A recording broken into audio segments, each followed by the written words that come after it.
Peel to try and square the match against Mark Avery. Currently just made hoop 6 with 1 peel done.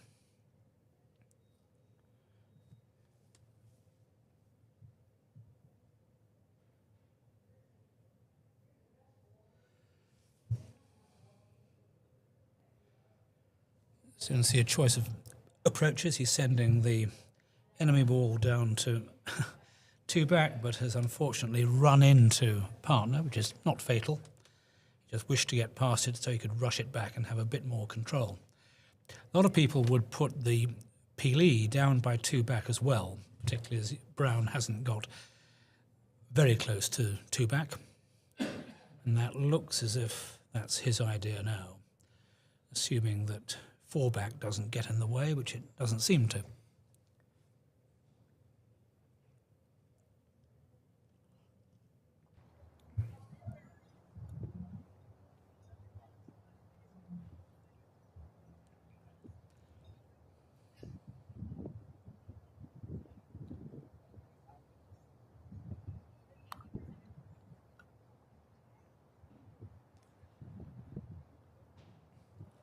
And that looks pretty efficient. He'll be hoping to send green down to 3 back after this. Get tight onto white, rush it south of brown, then send it back to the playing side of penultimate, hoping, or perhaps considering, a death roll when through penult when going to 3 back, or just making it very straightforward to do the penult peel before he makes 4 back.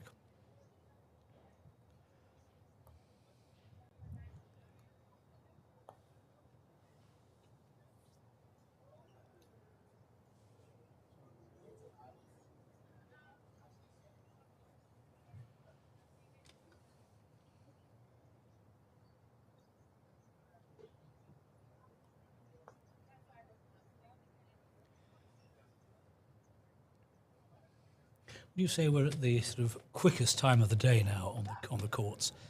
Early afternoon, there'll be no growth in the grass to notice. Maybe there is towards the end of the day. Certainly the forecast was for 31 degrees at 1 o'clock today, so it's certainly going to speed up. I know you were talking on commentary, or perhaps in the bar or elsewhere, that we might be expecting 14 plumbers at some point. Yes, I'm not sure we've got that yet, but that may well happen tomorrow or the day after.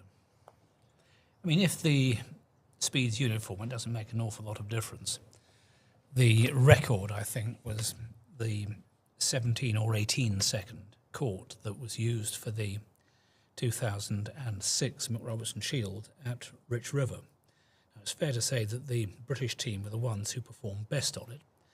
But their reports were that once you got used to needing a lot less weight in the shots, it really wasn't very different from playing on a somewhat slower court.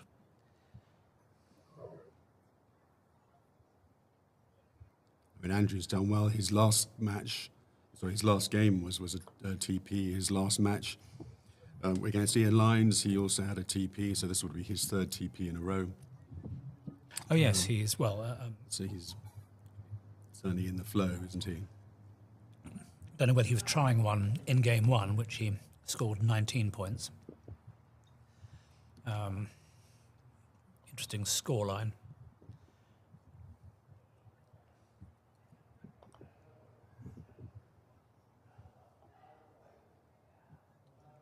Yes, I should say actually it's Mark Avery, who actually has done 3 in a row now in his last games. 3 TPs, 2 against Brian Cumming, and then the first game in this match. Yes, no, Mark is one of these people who can make triples look incredibly easy. But I imagine here Andrew hit the lift and is now seeing if he can reply in kind. Well, understandably he focused on getting a really good rush on Brown to 2 back. That means there's a bit of work left to get white into good peeling position, and it's unlikely now we'll see any thought given to death rolling. Peeling through penult while going down to green at 3 back. That's a very accurate rush.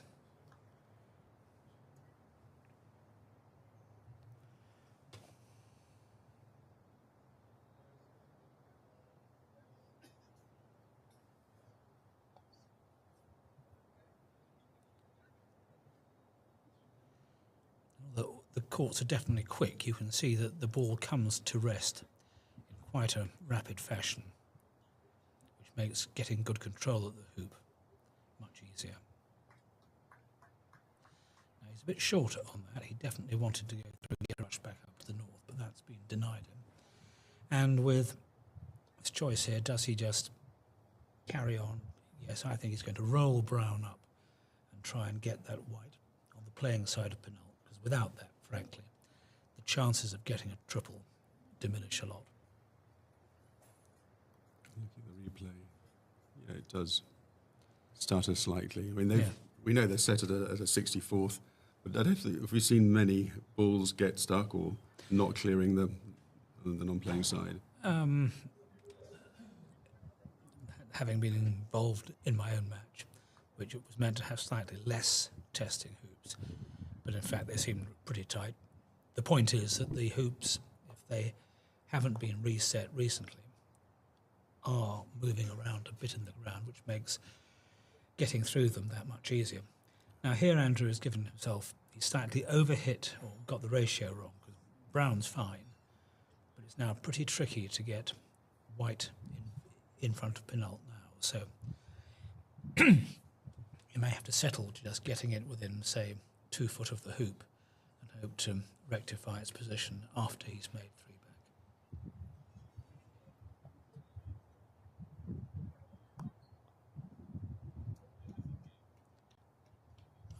Well, That's possibly the worst place to be in.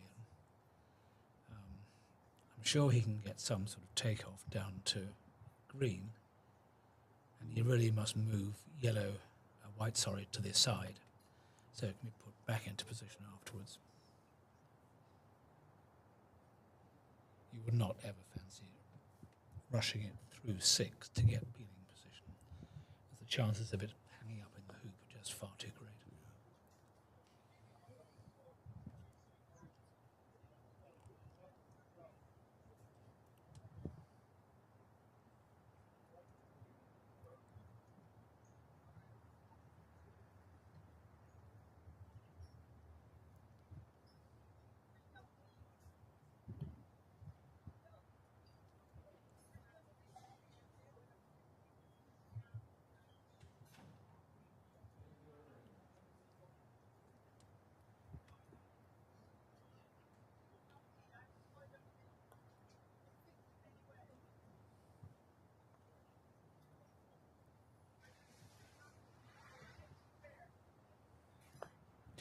And that's well done.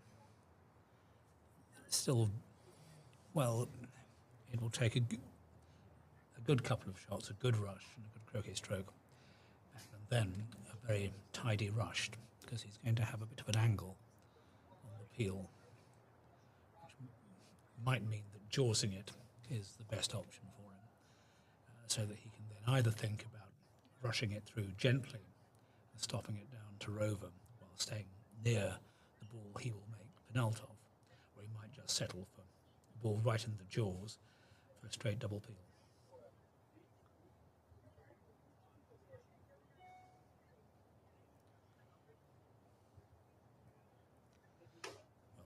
Being to the southeast of 3 back is actually a good position from which to try and get a forward rush, which is going to be really important. Just important to make sure you give the striker's ball enough to get it absolutely straight on the hoop. Because if it's at all angled, you'll be far more concerned about making sure that you get through, and that might well mean that you don't get the forward rush.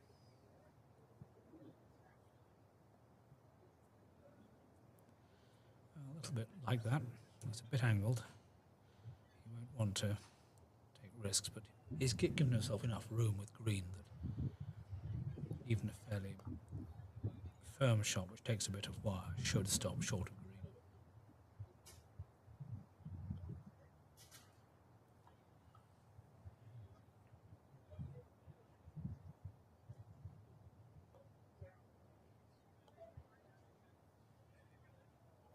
And that's the trouble, that you don't want to risk failure, so it means you lose the forward rush.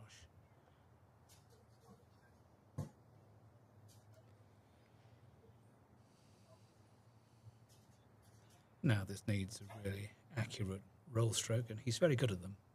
He's one of the few people who, when having done a four-back peel after hoop 3, so the peelie is north of hoop 3,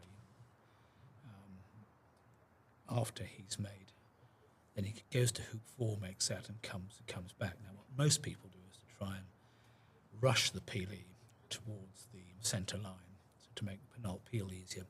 He is quite prepared to try a pass roll, going down to the ball at 5, while aiming for the peelie to hit the hoop, to hit hoop 6, and if it doesn't, it's still not going to go a great deal further past it because of the pass roll that he's employed.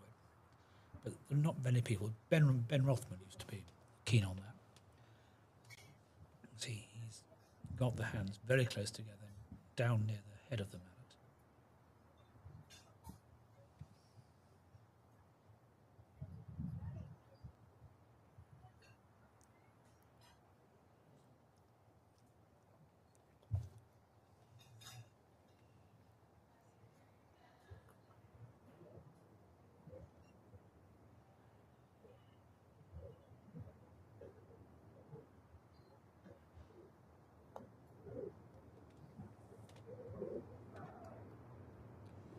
The one risk of putting green there is that it might get in the way of your shot on brown, but I think it's actually, he'll go wide of it, try and get a 1 yard rush to 4 back.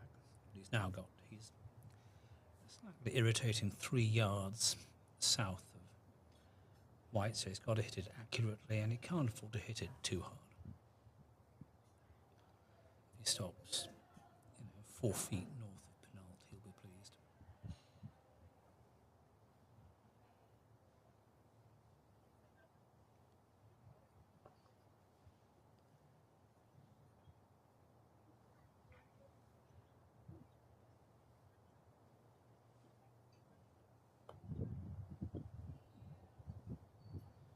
That's pretty good. What was very impressive, he got the right direction, so he's straightened it out.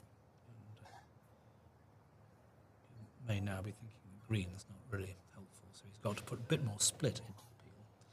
And that, of course, brings the pull characteristics of these Invictus balls centre stage, and suddenly makes it much more difficult to know.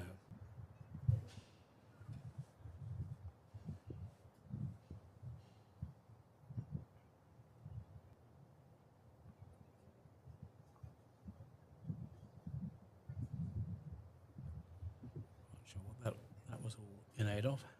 He used to put the balls very accurately together and really estimate how much pull allowance he's going to give.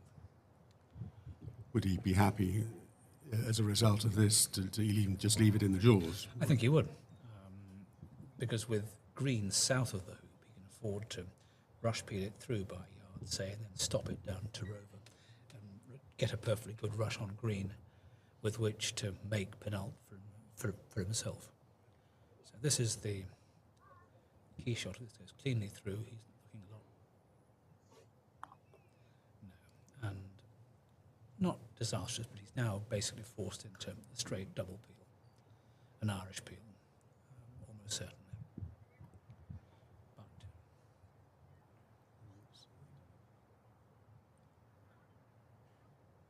But it didn't peel as much as he had anticipated about no, it didn't. Yeah. And that's the trouble. You are guessing. But he's rushed very tidily in front of fullback. And this is a very normal position, which on less challenging conditions, and it's principally the balls that are making the difference, you'd be pretty confident about finishing. Have you seen players orientate the ball as they place it against the croquet ball? I mean, that's something you've always done. Yes, it achieves two effects. The physical one is that it allows you to believe at least that the pull will be more consistent, because you're always putting a fairly smooth bit of your ball against the surface of the other ball, which you can't adjust, obviously. And the other thing, it actually slows you down a fraction. Just makes you take a bit of time. And so this is looking, say, in conventional conditions, he'd be 80% plus likely to finish. I still think he's probably 65.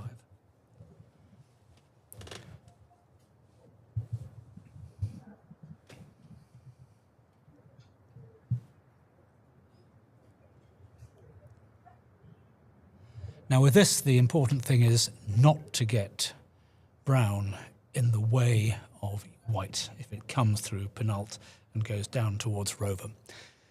And so you'll see him leave this, aim this well to the east of the peg so it can't possibly interfere.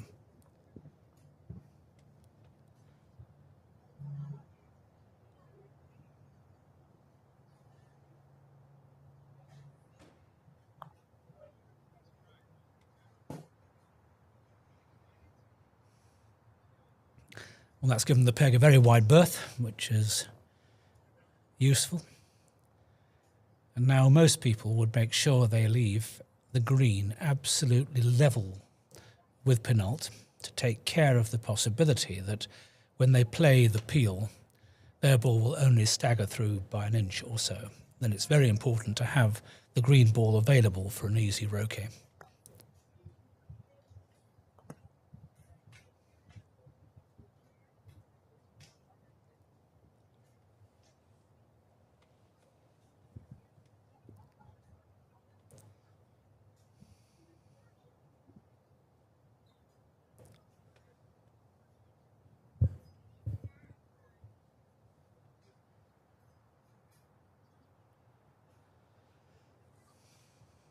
And now comes a shot that looks incredibly simple, but actually it's very easy to get wrong. You want this ball, white, to be absolutely straight on the hoop, on the north. And he hasn't got it. And you know, how could someone get that wrong? Well, I can tell you from personal experience, it's very easy to do. You don't want to club it, you don't want to send it too far on the other side, but I've seen more people break down because they've underhit it, and I've done it myself, than almost any other way. The other thing you can do to try and mitigate the risk is just to be prepared to get the peelie perhaps a foot back from the hoop rather than 6 inches. And now he's having to give this very careful thought.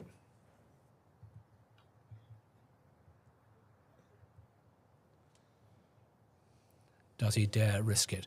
I'd be surprised if he did. I think the risk of the ball, the white, holding up in the hoop for long enough for pink to come up to it and probably be sent off to the side is much too high. So he's now got to calm down and think of what's the best possible leave can he get. And then have to take the risk that Mark Avery, who's a very good shot normally, and as far as I know has been shooting well in this tournament, will have to give his opponent a chance to hit back in and possibly do his own triple, because Mark is on 4 back himself with the green ball.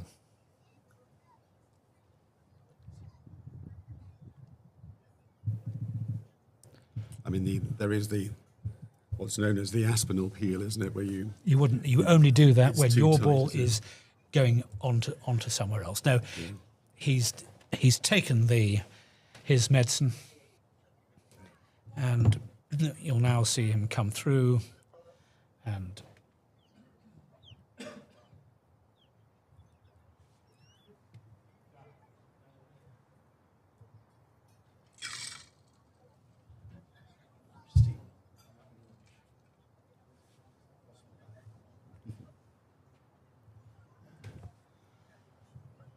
leaving partner there, that's interesting. Fairly standard way of doing it now would be to go for, say, a diagonal spread, to have hit partner, put partner down to, say, 3 feet east of the peg, and get on to green as he has, and then put green as tight to the peg as you can while making sure you get your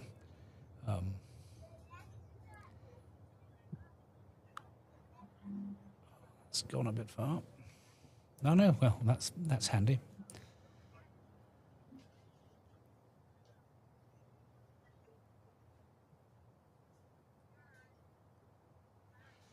doesn't really matter which way around you do it.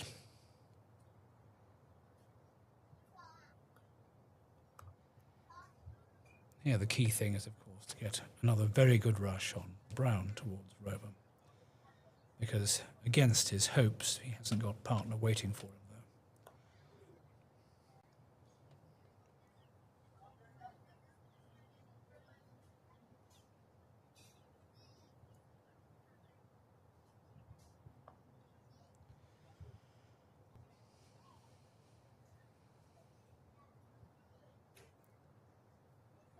Now, for preference, I'd have had that white much more horizontal with the peg. That might limit his options.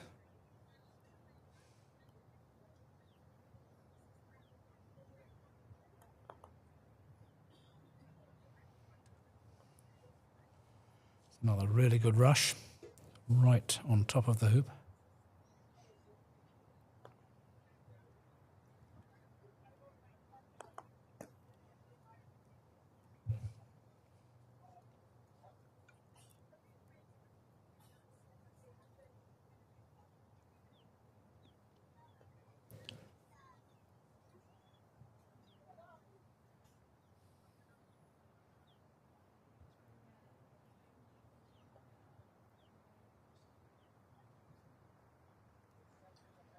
Very good picture of Andrew's by now fairly old-fashioned narrow pidcock with the round body to the head, but with the feet on either end, so it does, with a bit of luck, stand up.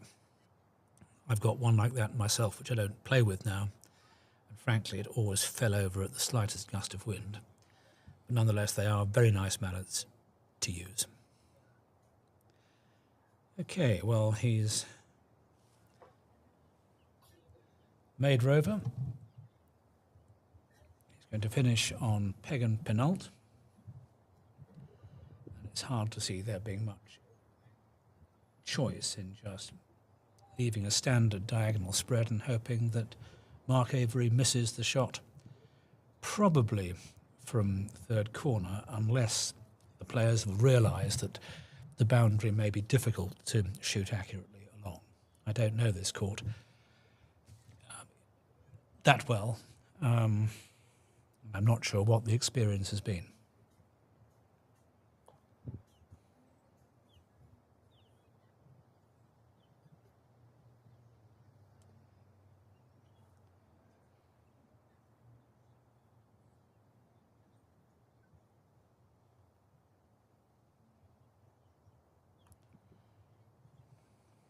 This is, in fact, a reverse spread with the enemy balls being put near the east boundary and just on the west side of the peg.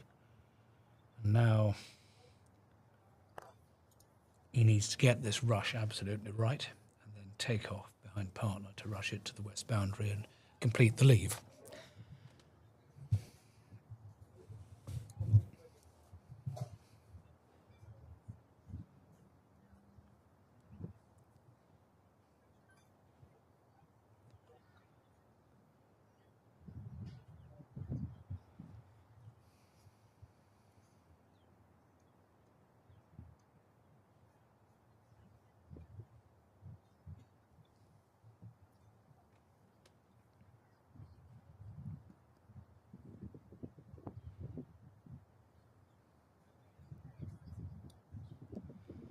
The takeoff is the last piece of adjustment apparatus, you might say. Looks like he's playing a very fine one, doesn't want to disturb it. It suggests he's got brown and green completely wired by the peg. And now it's a question of rushing white onto the boundary.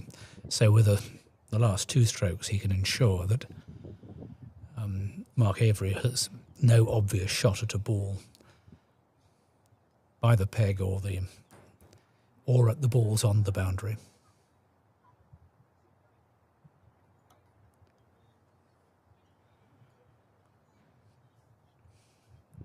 And one of the things a lot of players like to do, if they can, is to leave the balls in a dead straight line so that there's no shot for the brown ball in this case at any sort of double People have occasionally been careless and left a double of their own balls and then suffered the punishment of the opponent deciding that's the best option and then duly hitting.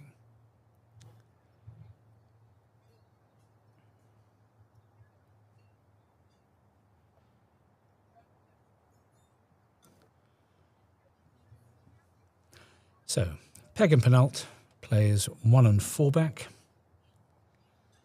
It would be expected for Mark to pick up Brown, just take the view that he hits and can hope to win the game, or he misses and it'll be 1-1.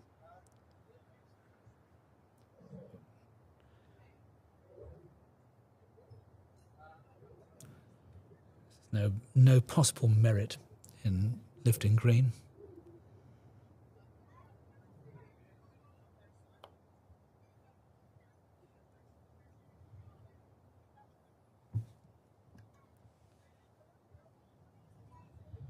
That's a shot probably of 16.5, 17 yards.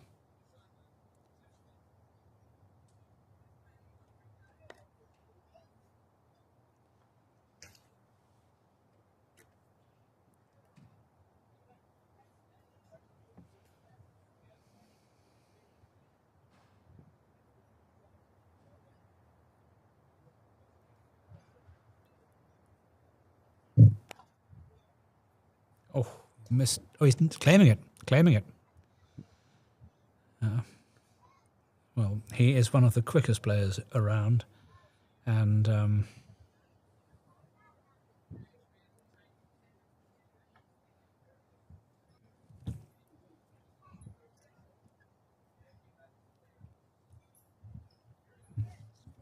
yep, he's obviously hit the outer atoms.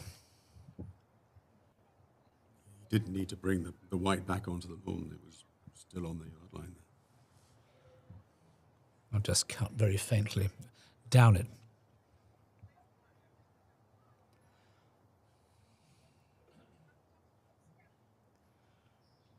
Well,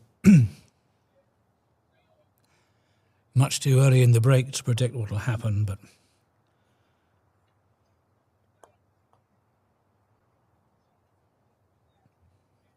the polarity of the balls is such that if Mark can rush successfully to hoop 1 and make it, he's then got a standard triple waiting for him.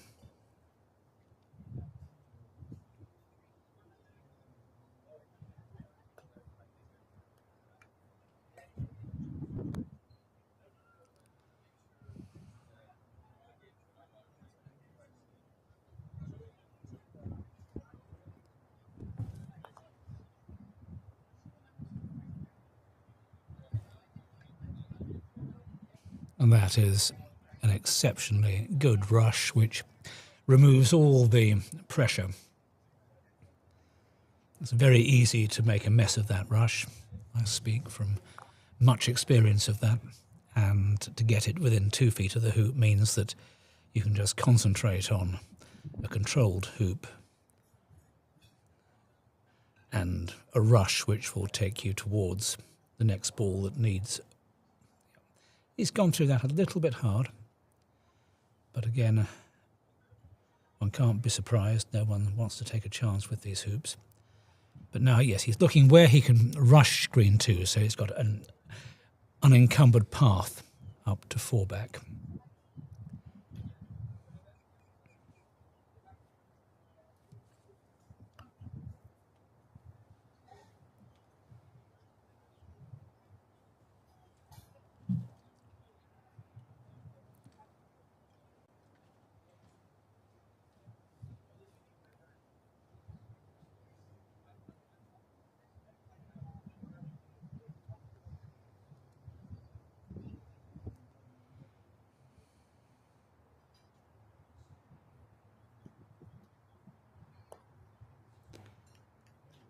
Well, that's just whisked past the peg,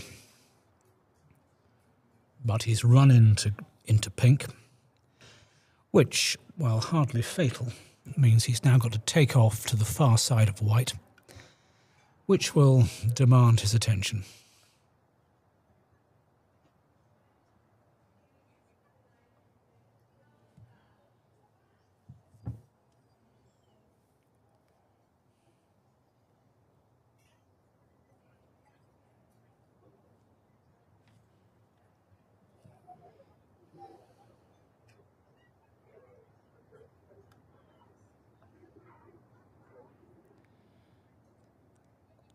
And that, unfortunately, is not far enough.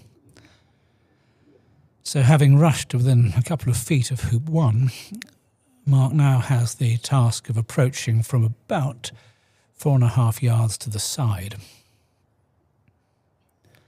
If he's to continue this break and get started on his triple.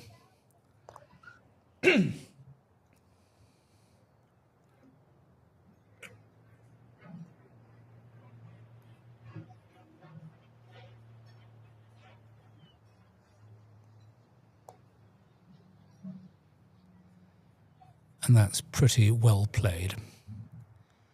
He didn't try and get too close. He's only just short of perfect pace. And a random green ball has appeared from the adjoining court. Just returned to its owner.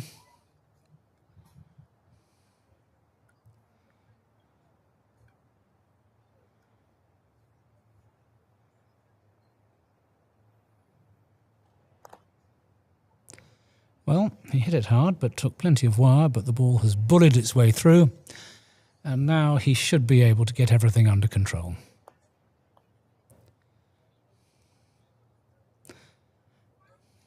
Another good test of croquet stroke accuracy coming up, sending white down to 4. It can be made to look easy, but it definitely isn't.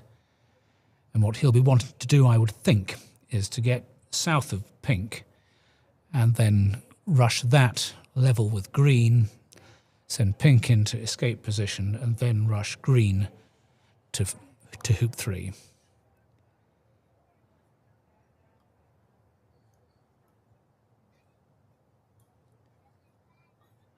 It's not too bad, a fraction short, but he can cope with that.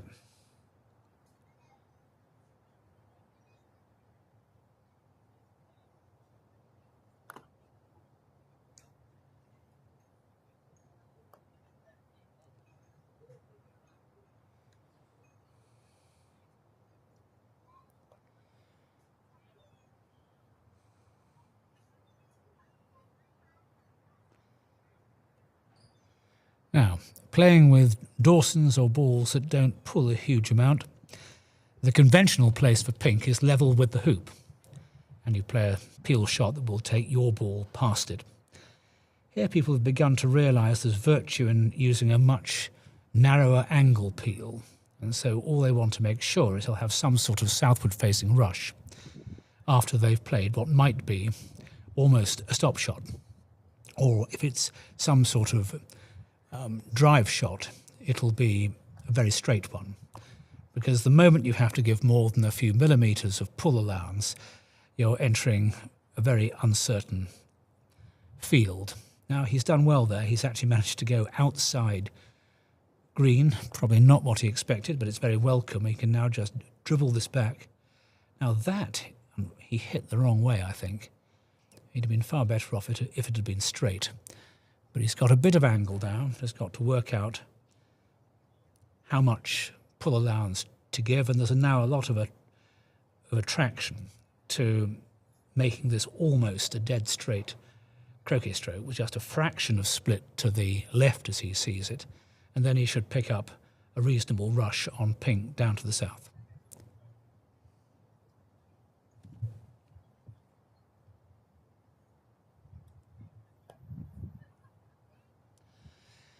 And even from that range, all he can do is to jaws. But at least the ball is somewhere safe, and he can come back to it later.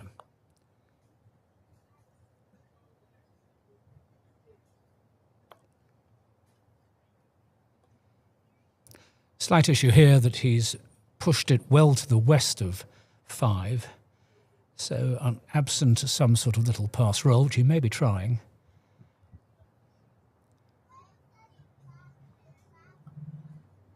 he wouldn't have it in the best of positions for coming back to, but, well, I think he was trying to hit the hoop, but he's played a nice shot and it's within very useful range of 5, so no harm done.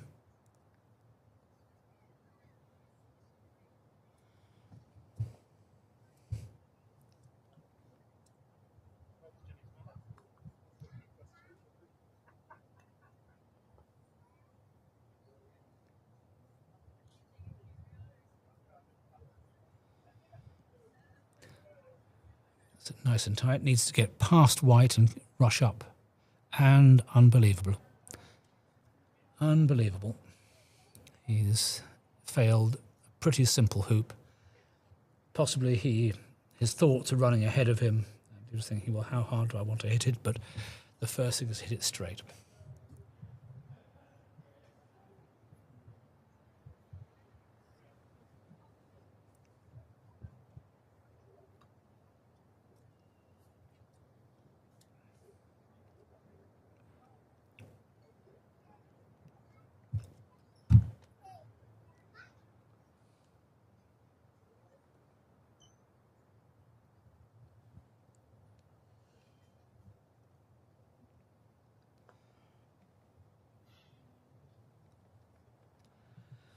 Well, the only problems that exist for Andrew are that green doesn't really rush anywhere. Very useful. He's having a look to see if it can be sent down towards pink and rover.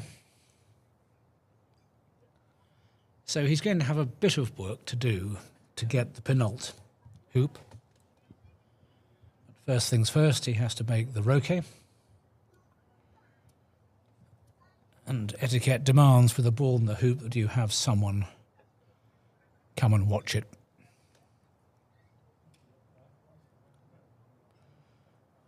But I think Mark may well have said, don't bother, it's extremely short. And I trust you to know whether you've hit it or not.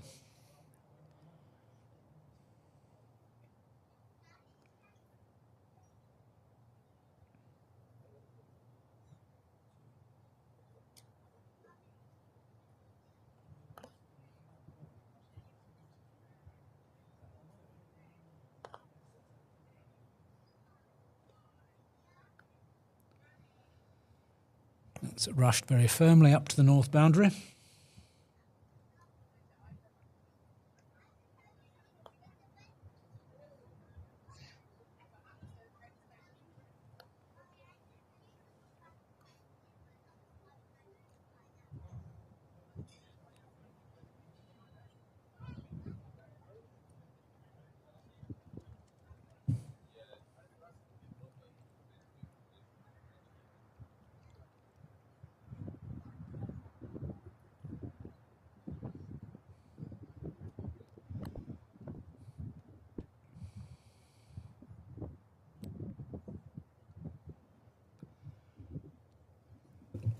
Well, one plausible line of play is to send brown down to rover, holding position on green, rushing green south, maybe level with 4, then picking up a takeoff to get a rush on pink to penult and finish off that way. If you want to be more certain, you forget about moving brown and just do a very accurate takeoff to get your rush on green.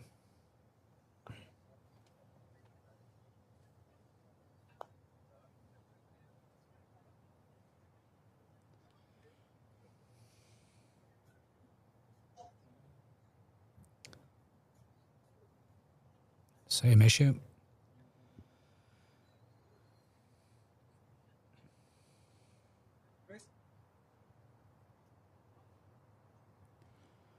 Looking for an umpire. The horizontal mallet just wants someone who will see whether an event like a ball hitting another ball or a ball hitting the peg actually happens.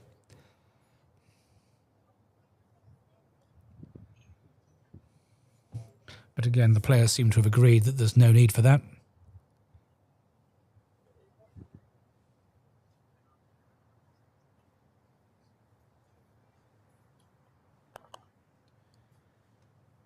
And the drawback there is that possibly it was the way the ball was lying in the hoop. It's gone a considerable distance away from pink, so he's going to have one of his best rolls to put green somewhere in the vicinity of Rover and get himself a decent enough rush on pink, to come up to penultimate and finish this game off and make it 1-1.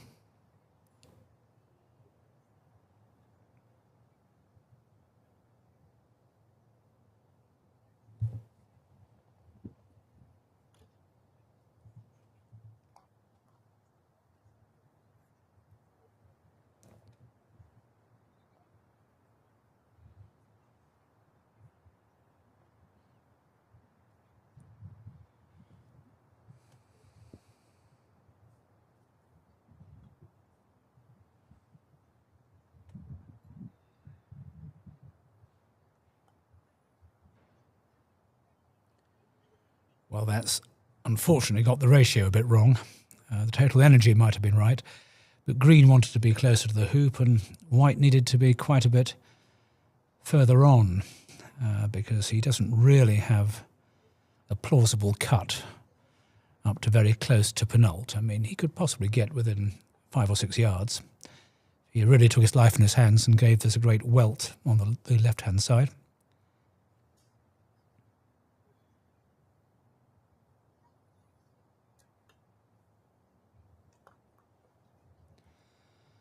Not ideal. That's gone into the hoop. He was probably trying something like that, but trying to get the cut. That hasn't worked, and now he's got to think of where he can go to, which doesn't leave Mark Avery a relatively short shot.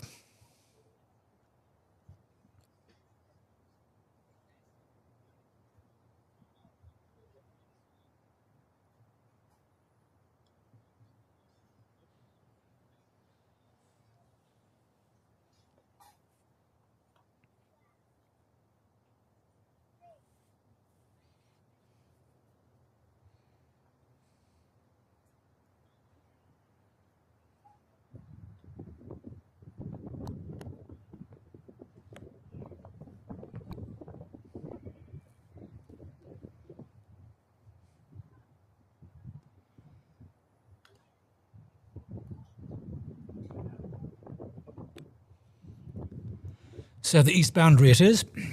Won't leave a shot of less than about 18 yards. And that's with green, which is not the ball Mark really wants to play with. Although he may not mind so much because just getting the innings back and possibly even considering pegging out is certainly worth a thought.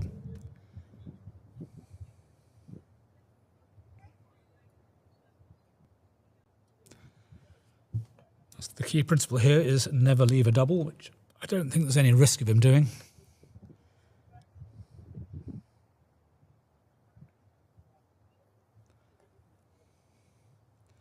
Well, ideally he would like to leave some sort of rush towards penult.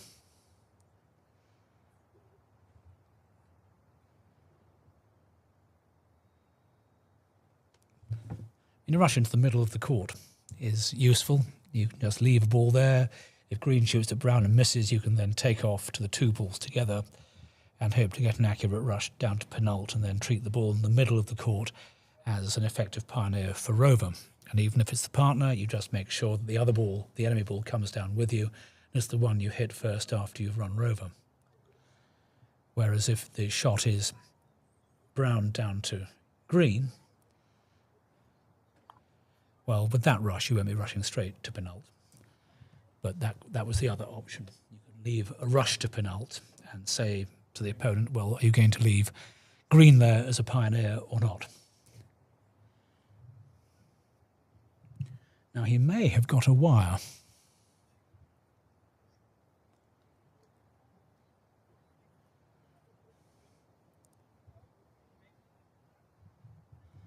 So it looks as though it's a shot with brown.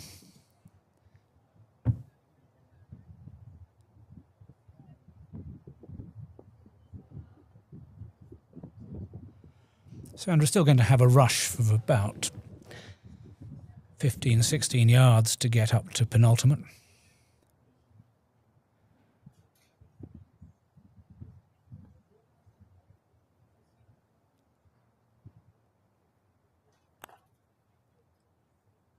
No, just missing on the right. And now another chance for Andrew to close this game out and make the match 1 each.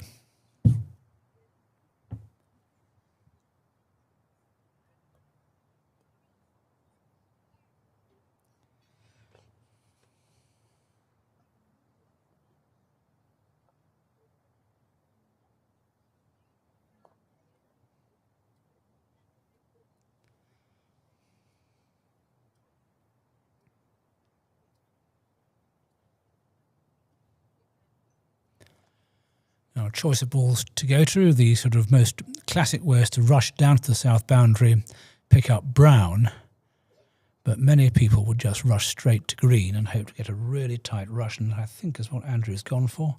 And that looks pretty good. He's actually rushed pretty close to the rush line from green to penult, so he can now stop shot, partner to rover.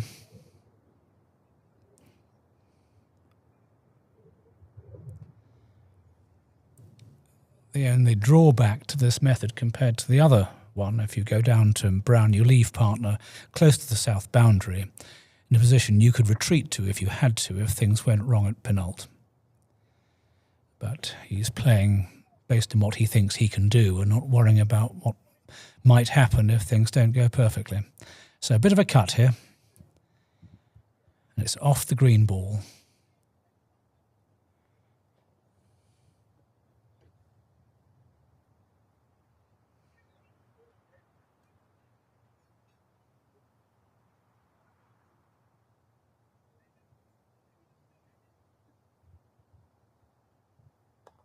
That's great direction.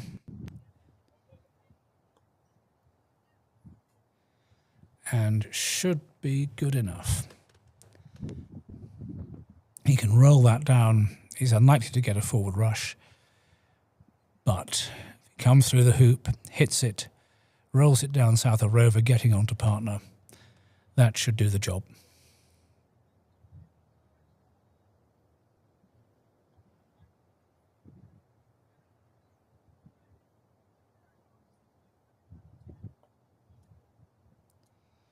Well, didn't want to be short, and he's given himself a slight angle, but with the ball coming away from the hoop, it remains a relatively straight hoop. If you're coming down to the hoop, rather than, then you get worried if you go too far, because you soon run out of a hoop you can actually take on sensibly. But this shouldn't be a problem.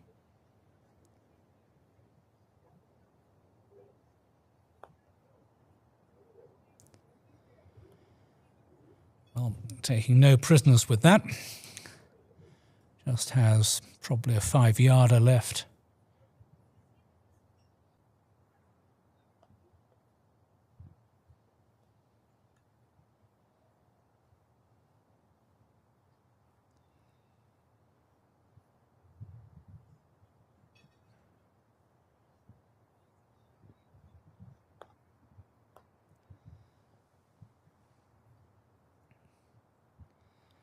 Pretty well in the middle, and now one more croquet stroke.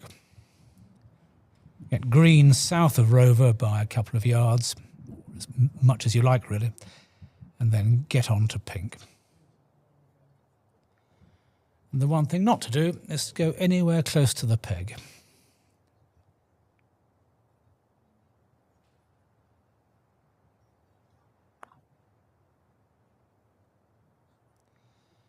Left that a little bit short,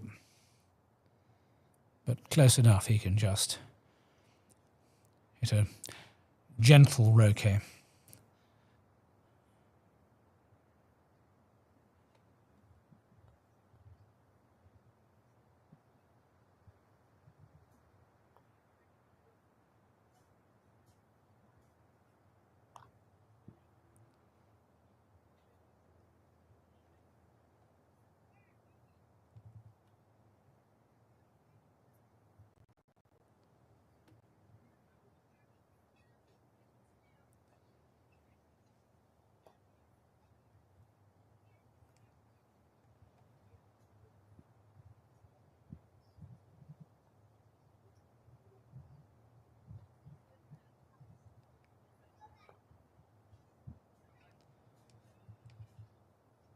No problems with that.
And a tidy finish, so the match stands at 1-1, and I suspect the players are going to go for lunch.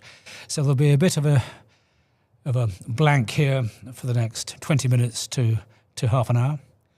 Thanks for watching if you have been, and we'll be back in due course.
Hi, Steve.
Hi, this is Michael Albert. I'm the tournament director for the 19th AC World Championships being held here in West Palm Beach, Florida at the National Croquet Center.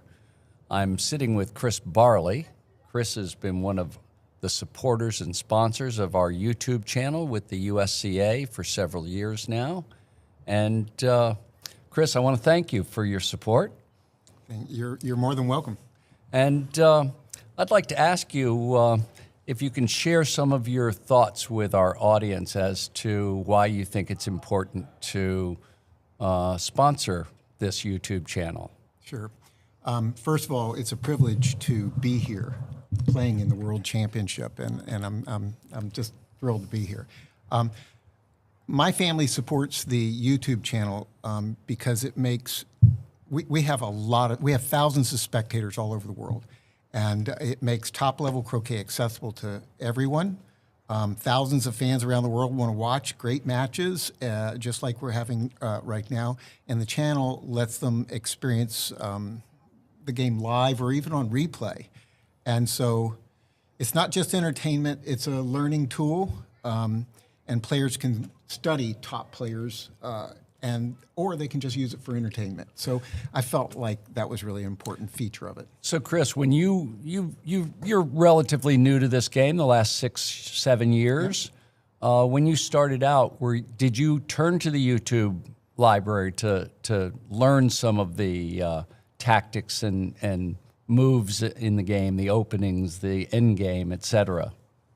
Yeah, that's exactly right. I mean, it first started off with Teddy Prentice and Bob Kroger.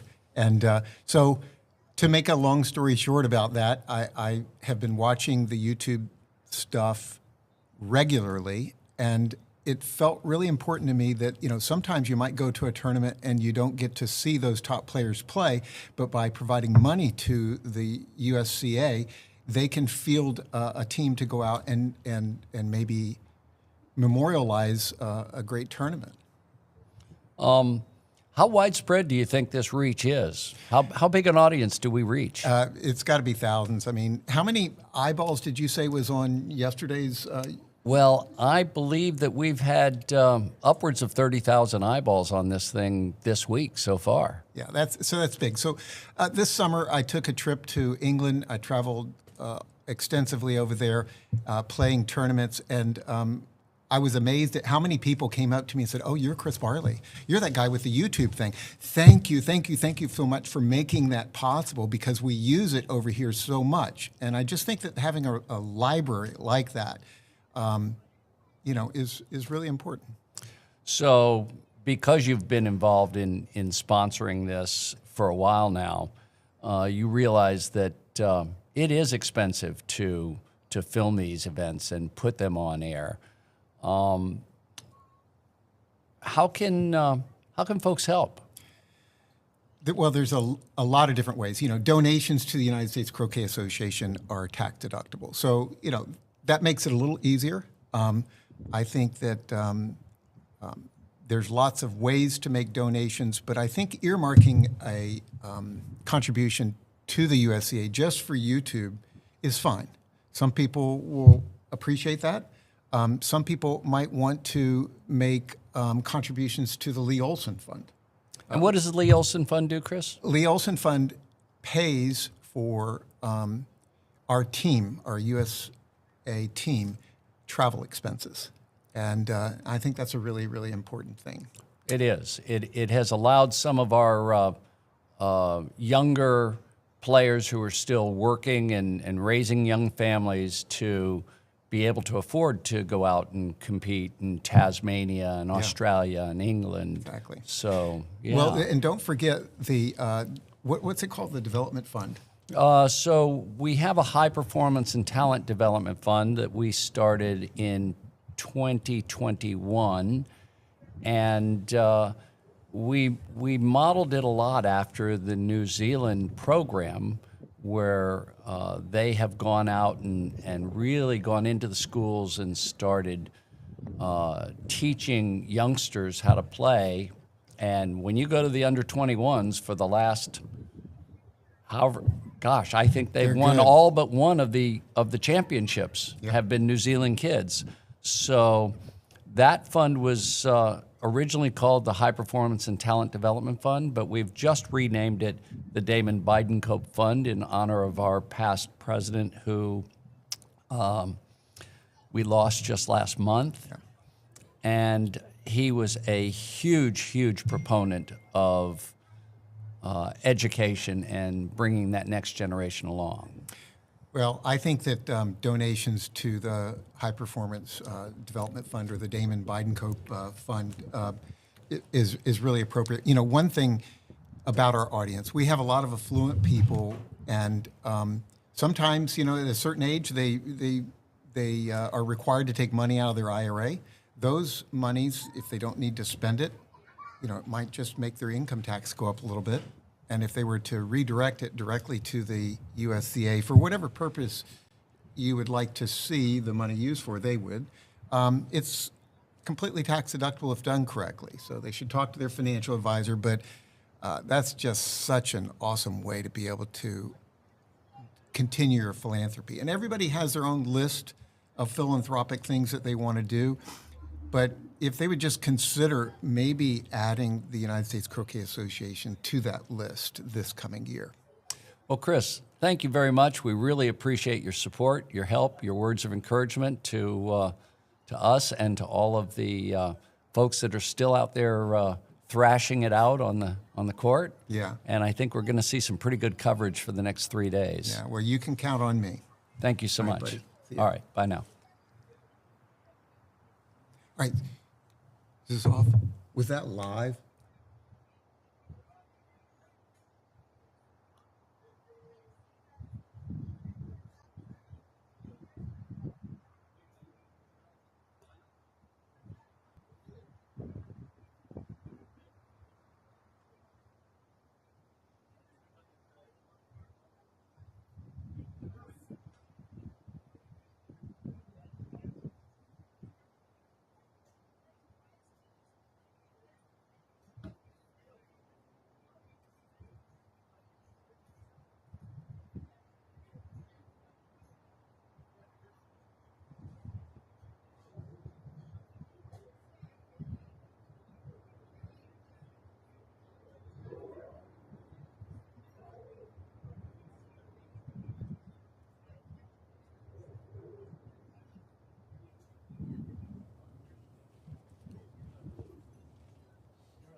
Okay, so this is Michael Albert again. We're going to just have some wide-angle pans of the other games that are in progress right now, and the couple of the games that are right in front of us have gone to lunch, but as soon as they get back out on the court, we'll go live with those games again. In the meantime, you'll be able to see some of the other games in progress, but we won't be able to provide commentary for those. Thank you very much.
Good afternoon, people. I just came upstairs to see how the commentary was going, and apparently it's not going. So, right.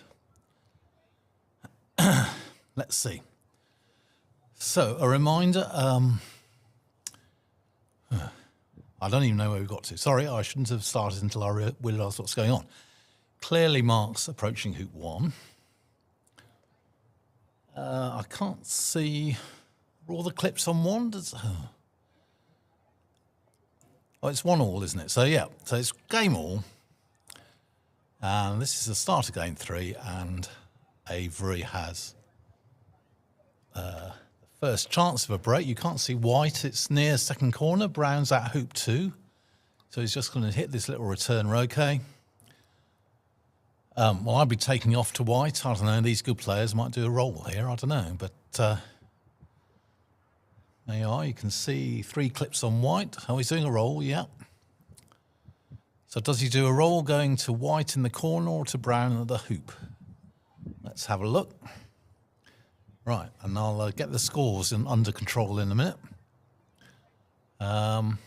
So pink is... Well, pink's sort of, 2-3 yards southeast of 6. And green's much nearer brown than white. He's got a 6-yarder at white, but he won't be taking that on just yet. So he's going to tap brown.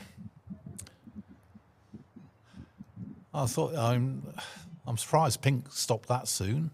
You see pink, you can't, but bit of work to do then to pick up the break. I'll just try and get the scoreboard up in a minute, and if there's anyone downstairs, I think Marcus said he might do some commentary. That would be good. Marcus Evans of Nailsea Croquet Club near Bristol.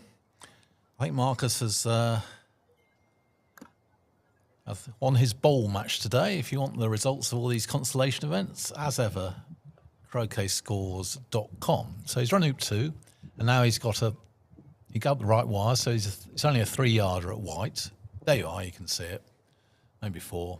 No problem. So as long as he can rush pink to 3 from about, 7, 8 yards, he'll have a break in a minute, and then I can regroup. So I'll just get the scoreboard up and say,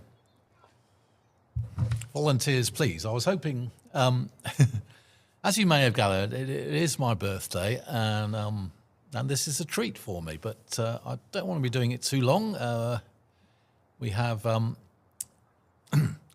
I didn't do very well in organising my party. I think in future, I've never really done this before, but so if you're organising an event, maybe book the venue first and then invite people. So I did that the other way round, so I'm not sure how this evening is going to go, but we'll see. Anyway, so here's the big shot for Mark, loading, sending brown to 4 as the pioneer and getting a rush on pink. Now that looks to be pointing the right direction, 4 or 5 feet.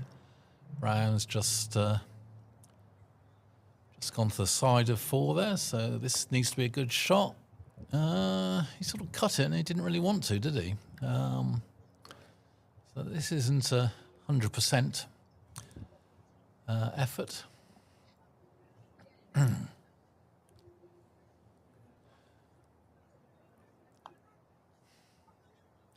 That's good, isn't it?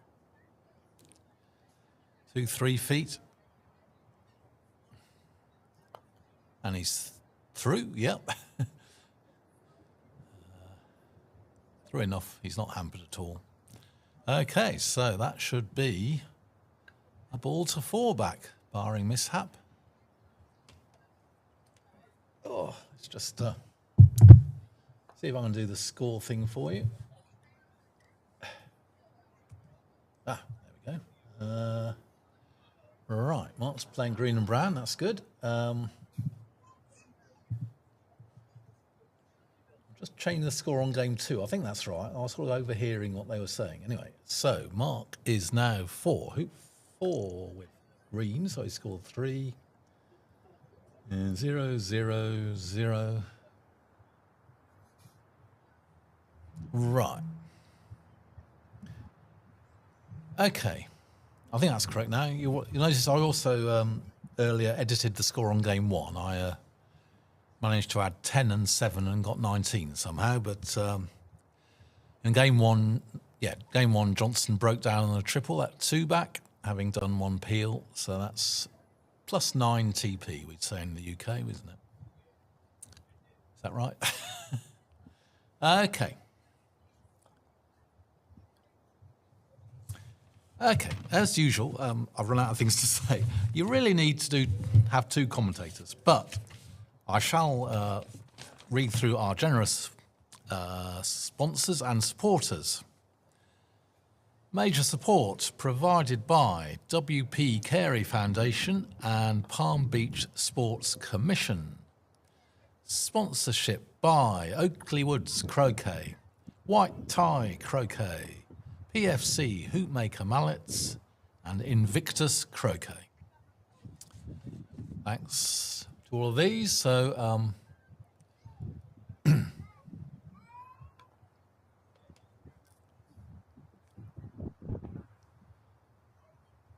oh, that's just pink so close to the hoop, he'll probably make the hoop from pink. Or will he go to white? I don't know. I'd be thinking, well, I'm already by the hoop. Might as well make it now.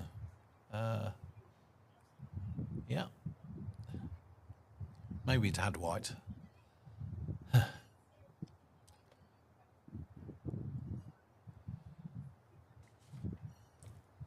Okay. So is pink going to be an early 2-back pioneer? Or is maybe Mark... Mark normally does an NSL, or MSL, doesn't he? So he won't be doing that. He'll be sending pink up the lawn towards 1 back. Don't think he can quite get it there from there, but he'll get a rush on white and rush white down. Send white to 1 back, going to brown.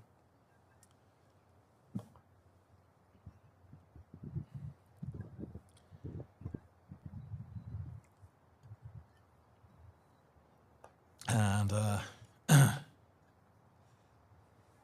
also like to thank Sandy James, Fine Foods and Events, for doing the catering. It's very good. I say we're having country themes. So today was South Africa and Latvia.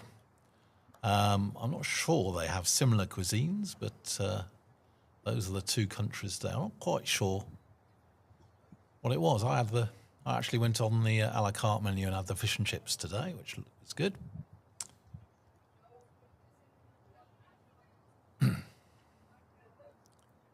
Okay, so approaching 6. Oh. Let's get the hoop counter going.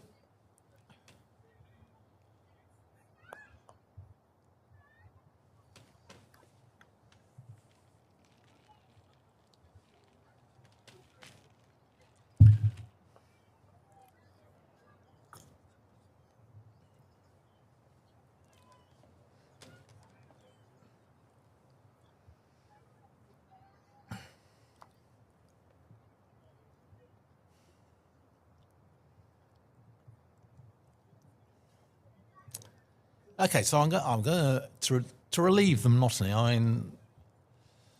Croquet is an exciting game, but sometimes there are periods of drag. I think 99% of the time, Mark's going to be on 4 back at the end of this turn.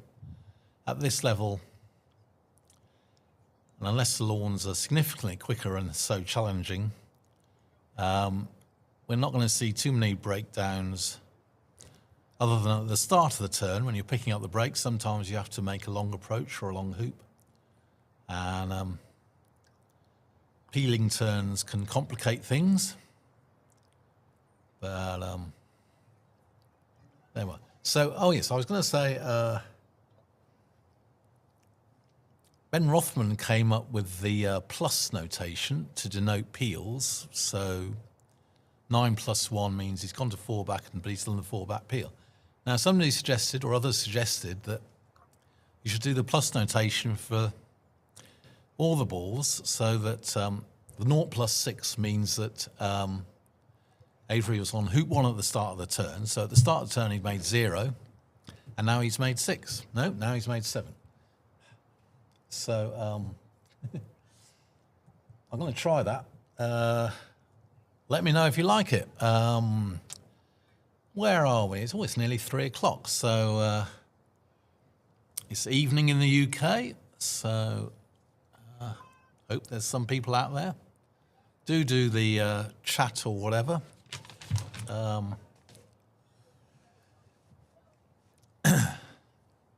So Mark's left the pink ball.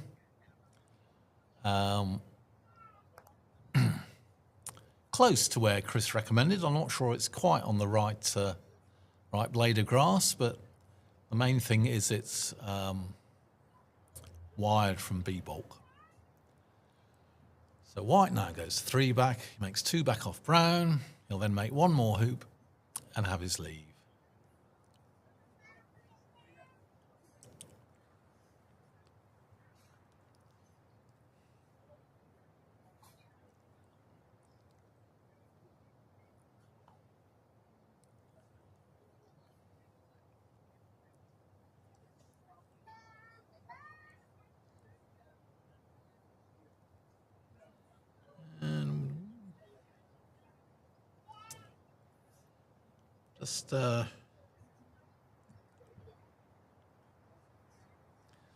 Okay, so other matches besides the main event going on is the bowl. That's for first round losers, those who made it to the knockout but lost yesterday. And unusually, all 16 players have elected to play in the bowl, so that's really good. So in the bowl, we have completed matches. An all-English clash. Jack Good beat David Fuller, plus 26 TP, plus 18. Edmund Fordyce beat Callum Highland, plus 14, plus 17. Stephen Mulliner, who was here earlier, beat Anharad Walters, plus 26 TP, plus 23. Marcus Evans beat Rhys McCorkindale, plus 23, plus 13. So Stephen and Marcus will be playing. Well, actually, that's the point. I was going to say they're playing tomorrow, but I think the manager's very relaxed and maybe they prefer to play today.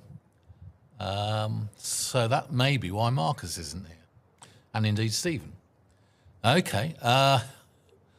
So, I don't know. Come on, James. I've asked James. If you don't want to do it, James, that's fine, but I'm all on my lonesome. Anyway, let's finish off with these completed bowl matches. Ewan Burridge down the bottom here.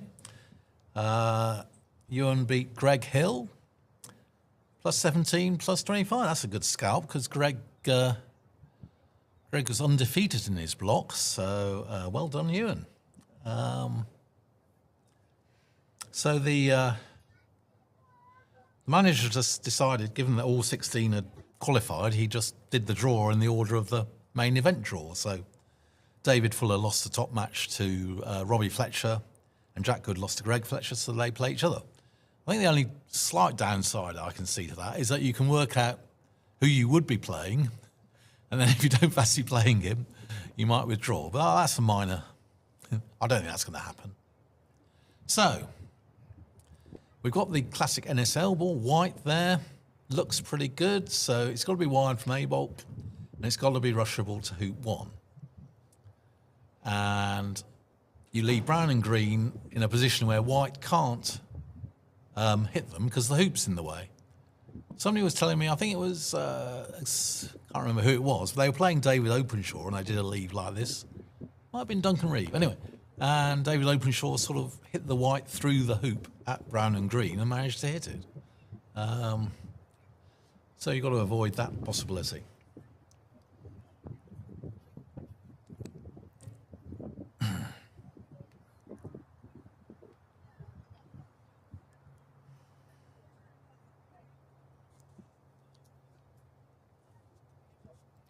I think one of the people who suggested this plus notation is James Death. So I'm sure we'll be looking at an opportunity to, we call it the clips, to collect all 4 clips, i.e. to run hoops yourself, peel your partner, and peel both opponents' balls. It's occasionally tactically sensible, but more often it's just showing off, bit of fun.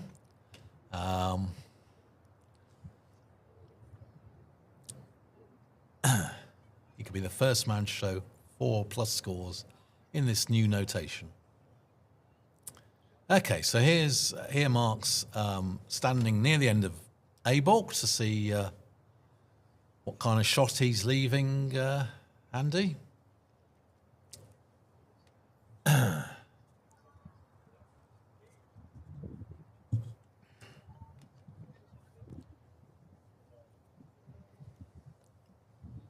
Are we, I don't know, are we getting news from other lawns? Not sure what's happening. Is that, who's that? Right. So Mark's finished his turn. Oh, we are, hang on, right. Lewis Palmer, hello. Happy birthday, Andrew, and thanks for the mention. Oh, yes, our Newport final, 92. Keep up the good work. Thank you, Lewis. Lewis Palmer. We've been talking about Croquet Brothers. Lewis and his brother Danny were around, I don't know, late 80s, early 90s. Lewis Palmer now lives in Sweden. So he has represented Sweden. I'm not sure. We have 2 Swedes here, but presumably Lewis couldn't make it. We have Archibald Zimonyi and Joachim Norbach. Is that right? I should have checked in my programme before I said. Oh, and Nathaniel Healy. Hello from Ireland. Fred Rogerson, another Ireland player, had the idea that he would make croquet much more interesting if the order of the hoops would be changed randomly for each game. That would be interesting. It's almost like they're in chess. They don't have. I think it was Bobby Fischer's idea. You have chess 960, so you can rearrange the pieces on the back rank. So you don't have all the opening theory. You've got to work it out from first principles. So I guess it would be similar to that. Yeah, I don't dislike that idea. I think commentating on it would be a bit of a nightmare, but that doesn't matter. A bit of fun for all concerned. Yeah, I like it. I like it, Nathaniel. Thanks very much. I'm not sure I've met you, Nath, but you make many cogent and amusing contributions to the Nottingham list, so hope I make it over to Carrick Mines again someday. Lovely, lovely club. Even if we prefer the nice old wooden pavilion to the current more modern building. Okay, so this is the key moment, obviously, the lift shot. So now you see, I now put 9 there. That indicates that, and I need to change it in play. Oops.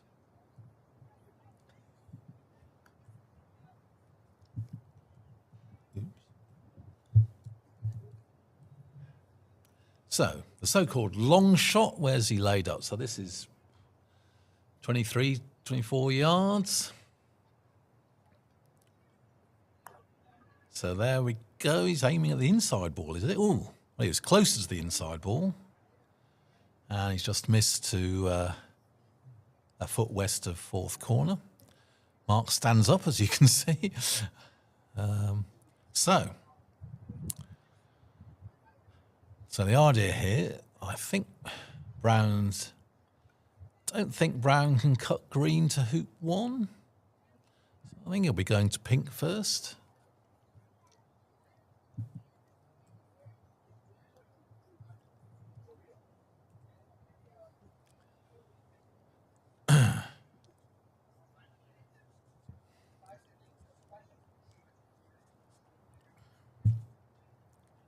Here we go, yeah, he's coming to pink. He's not going to hit the peg, is he? No, good.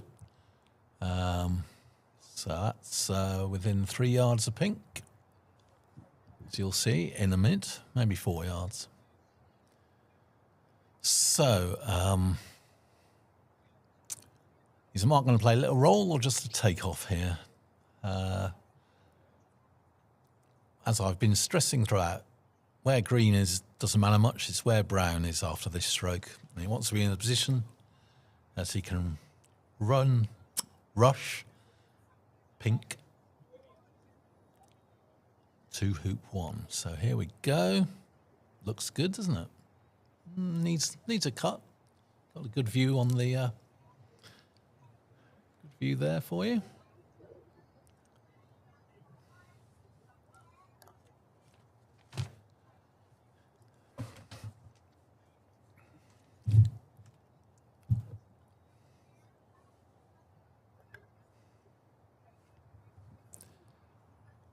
Okay, so there's the rush. That looks pretty good. From there, maybe he'll be aiming to rush pink to fourth corner after the hoop. You can hear the question mark in my voice. I'm not an expert, but that's what I thought he'd be doing. Nice little takeoff.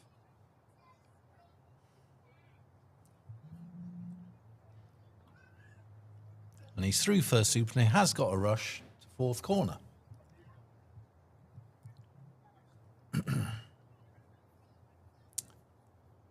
Well, cut rush. Can he cut it right into the corner?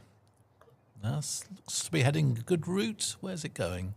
That looks good. It's going to hit white. No, right into the corner. Excellent shot. Hit the corner flag. So he'll now be able to stop pink a little bit into the lawn. Not very much, but, you know, with these corner balls, you sometimes have to winkle them out in a few strokes and then get a rush on white. Now, green, if you remember, is, where's that? 3 yards west-southwest of the hoop. So, not sure where he's going to want to rush white exactly. Maybe from middle of the west boundary. It depends. Each their own on this, especially, you know, everybody gets different natural ratios on their croquet strokes according to the type of mallet and the type of swing, and you get used to it. So there we are, pink into the lawn a bit. And now a rush on white to wherever he wants to go, really, on the west boundary. And I am joined, I hope, here he comes, by Marcus Evans. I already said you might be coming, and then I said you might be playing your bowl match with Steve Mulliner, but that's not happening. No, well, we looked at the draw and we decided even if we play an early game, we shall probably just then be waiting even longer for our next match. So we decided... Seems sensible to me, Marcus. In this heat? Well, exactly. It'll be slightly cooler, hopefully, at 8:30 tomorrow morning. That's right. Now. So, yes, no hurry. Finish your match by lunchtime, and then, yeah, exactly. So I'm very glad to have you with me. So pleasure to be here, Andrew. Afternoon, everyone. I think I've caught up. So basically, this is Mark's second break in game number 3, game all. And he's just for hoop 2 now. So it was some sort of NSL, and Andrew lifted the ball at hoop 4 and took the long lift. I don't know if he was aiming the in-lawn ball. He was a lot closer to the in-lawn ball than the other ball, but missed it just out the corner. Well, a gentleman never tells, as they say. So, Indeed. So we shan't ask him that. And after hoop 1, Mark rushed pink into corner 4, so got pink out a bit and rushed white down here. So he's now got a good break. I don't think... I think he'll be going to the delayed TP, won't he? Because I don't think he thinks pink's a good enough hoop 4 pioneer. Well, I would agree with you there, Andrew. But yes, and because he's got his partner ball at hoop 2, he hasn't got the option of rushing it into corner 4. If he'd had the other ball at hoop 2... Yes, if the balls were swapped around. Could have tried to rush it into corner 4 now, but clearly that wouldn't be sensible, as this is the ball he wants to peel at 4-back. So, yes, I think I agree with you. I'm just going to draw the curtain, because at the moment, the only ball I can actually see live is the pink ball. Right, so yes. if I pull this curtain back a little bit... Yeah, that was for early morning. Early morning, it keeps the sun out of Chris's eyes, so luckily it's a bit cloudy. There's blue sky and fluffy clouds. It's pretty warm out there, isn't it, Marcus? It certainly was, yes. As I say, first thing in the morning is generally the best time to play.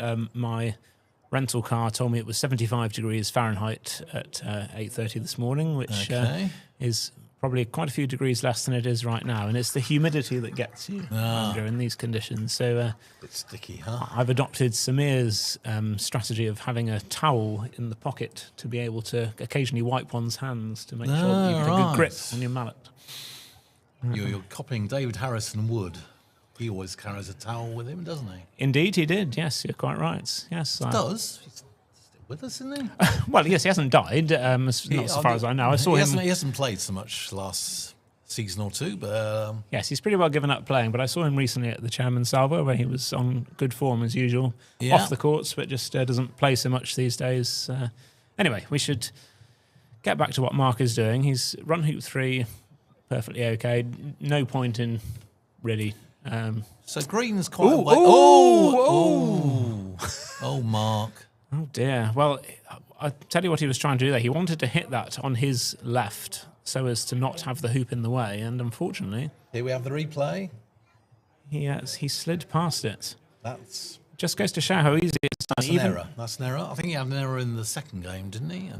Well, yes, because he failed hoop 4, didn't he, when he was on a potentially winning triple peel for 2-0. So I don't know. And yes. Are you good enough to? I'm not good. Are you good enough to look at that and see what he did wrong, or?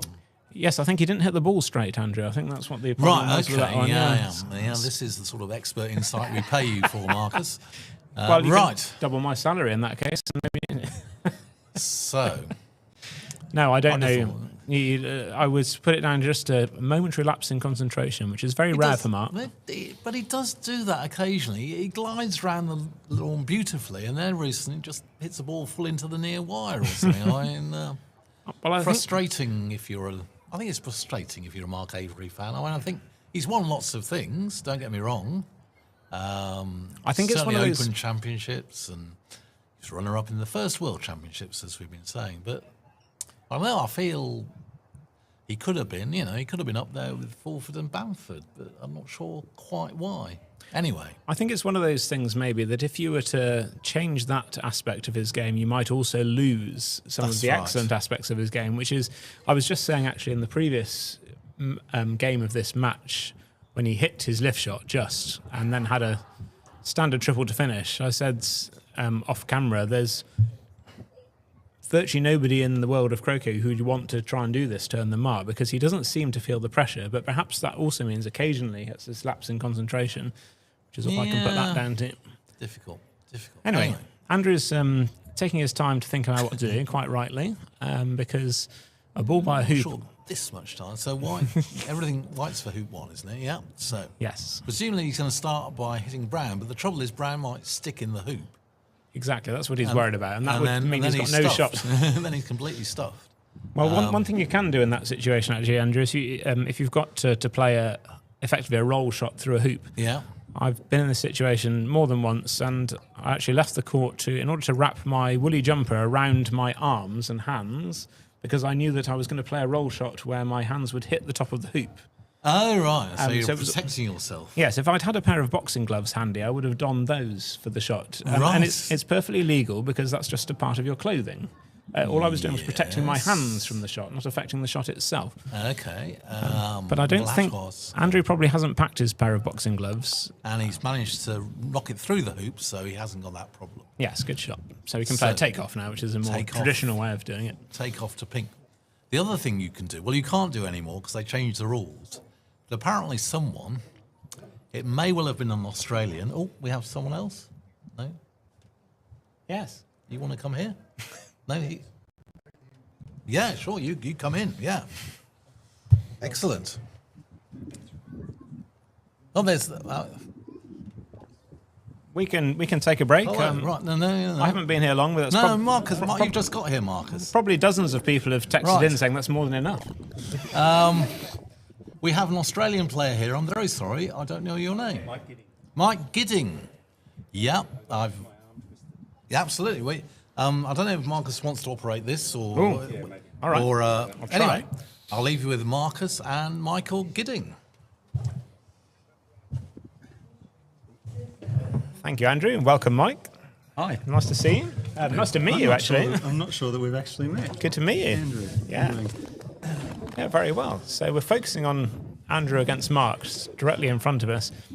Where are we?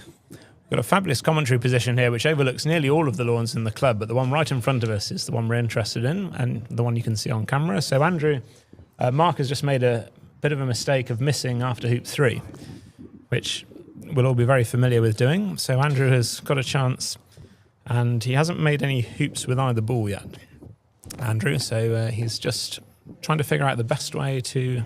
And he's live on. He's live on everything, apart from the ball he's obviously taking Croquet from. So he's trying to figure out the best way to get this to hoop 2, and how is he going to get a rush to hoop 1. What would you do, Mike, if you were in this situation? I was in almost exactly this situation today, and I ended up going to the ball near the boundary and went out. Well, he's done something nearly as bad. Almost as bad. Well, at least he's got a chance to shoot through green at pink. Oh, shoot through green towards pink. Yes, good spot. That's right. That's certainly what he's doing. He spent no time thinking about that. If he hits green, he's got a chance to do something else. But as you say, Mike, if he misses, he'll at least be joined up. And because what he was planning on doing was rushing green into pink and then making one off his own partner, which gives him a little bit of safety. yes, He's got a hit instead. that's always worth thinking about for those of you who are perhaps still learning the game. Is if you can make the first hoop of your turn off partner ball, it just reduces the pressure ever so slightly, because even if you fail, you've left usually a longer shot for your opponent. He's got it. But of course now he's got to try and get behind pink. And he's got more of a chance than perhaps usual, because pink is out of the corner. It's Yes. not actually in the corner, so he's got twice as much space to play with as if it was on the corner spot. So I would personally back him to get this more than half the time. Okay. Well, I'm not familiar with Andrew's play. I don't think I've ever even seen him on Yeah. video. So Andrew has a young family who he was holidaying with in Florida before this tournament. He's got 3 children of various ages, I think all under the age of 12. And so partly as a result of that, he hasn't played as much on the international circuit in the last few years, a bit like myself. But he won a bronze medal. He's won 2 bronze medals, I think, actually, in the World Championship. He got to the semi-finals in, I think it was... Oh, fantastic shot. Yeah, a good shot. Like 3 inches off perfect, maybe 6 inches off perfect. Yeah, I think he was a bronze medalist in 2013 when this was in London, and also in, I want to say 2002 when it was in New Zealand. And he's a fabulous player. He won the English President's Cup this season, which is our top 8 invitational event. But as a member of Croquet England, he was allowed to enter, although he's Irish rather than English. But and he played very well to win that. So he's certainly Cut it a little bit fine. he did, yeah, Now it's just a bronze roll into the hoop. exactly. Yeah, is that an Australian term? Yeah. I hadn't come 'Cause across the that bronze one. players, all seem to manage to roll 20 odd yards and end up right in front. Nice. Can you explain a little bit more what you mean by bronze players? Because that's not familiar to me as an English Okay, cricket player. so in Australia we have bronze, silver, gold, and platinum, and you break the handicaps up that way. Right. Platinum, I think, is 4 and above, maybe 4.5 and above, Okay, and below, I guess. If you're talking about handicaps, right. and so your bronze player is, your handicap 12 type player, and they seem to have this uncanny ability to do exactly what Andrew's just done. Well, based on that shot, he should be entering the bronze tournaments in Australia, Absolutely. because that was an excellent shot. Yeah. But we joke about it a little bit, but it does have some basis in truth in that, They practice them more. as you're saying, they do it more. It's a bit like having a 5 or 6 yard shot in the middle of your break. If you're a really good player, you don't have many of those, and so when you do get one, you might miss it. But if you're used to having it every other game, you tend to hit them. So this is And the hoops are tight now. I've been playing on much looser hoops than this, I think, in the Yes. plate. But he's cleared it nicely. he's played a good stroke. Not a particularly long return Croquet. No, he didn't go full power at that, did he? He went sort of medium pace to give it the best possible chance, and as a result, he's got nicely through, and as you say, is a very gettable shot. And again, it's back at partner, so it's a little less pressure than if you're shooting at one of the opposition balls. And I'm thinking he probably won't try TPO. And a very good point, yes. So for any viewers who aren't familiar, TPO is a triple peel on the opponent. So Mark is for 4-back with his green ball. And one tactic you can try to do is peel your opponent through the last 3 hoops and then peg it off the lawn.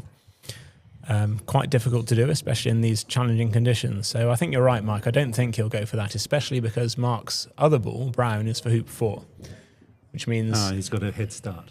Yes, which means also if Mark were to get back in later on with his brown ball, it's harder for Mark to do his own triple peel. Yes. So I think you're absolutely right. I think what we're likely to see here is just White making what we call an equalising break to go to 4-back himself. That's what he'll be aiming for. And you'll see here he's lining up a shot. Well, I thought he might be going to green, but he's not. I think he's going straight to brown, which is nearish hoop 2, but he does want to be the correct side of it, doesn't he? Yes. Although he probably doesn't need it. If he can roll up from corner 4, he's probably feeling pretty comfortable, but that's a beautiful shot. That is. That's, well, I'd give that probably a 9 out of 10, which is quite a high mark for me. He's got pink nicely by hoop 3, his next hoop 1. And yeah, he's got a cuttable rush. And brown. because he's already got a load on 4, he can do something quite conservative coming out of the hoop with brown. Correct. Yes, he doesn't need to worry too much. So it's all about whether he gets a good approach in a minute. And if he does, it should be plain sailing. This is something that he will have done thousands of times. So Perfect. yes. Or near enough. I wonder if there was a touch of a slope there, maybe, that he didn't quite get up. It did pull up pretty quickly, but it also looks like it's a bit yellower around the hoop, so maybe it's a bit faster there than elsewhere. But I must compliment these lawns and how they've been prepared. I don't know about you, Mike, but these are some of the best croquet lawns I've ever played on in the world, I think. Virtually completely flat. Very flat. Some of the edges on the outer courts are a little bit dry. Yeah. And that's caused a bit of grief for me and others. Yeah. But overall, you couldn't think of another club that would have 12 courts of this quality. Not with this many courts, no. You compare it with our famous Canley, and it looks a little bit like the moon by comparison. Well, by comparison, I'm sure. I've never played at Canley myself, but you also have 12 courts, is that right? It's 12, yeah. Very bumpy. What people may not realise, even if they play croquet, if you've never got involved with lawn maintenance, the sad fact is that soil and grass doesn't stay flat if you leave it to its own devices. No. You have to constantly be working on it. And Canley is built on an old, I don't know, some sort of chemical processing or rubbish dump or something like that, and so it's got not the best of foundations, I guess. Right. We have a court near where I live in a place called Coolangatta. Okay.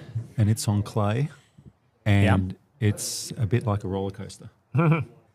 It is very hilly, and if you've got 2 balls at the other end of the court that you're shooting at that are a foot apart, just aim at the middle.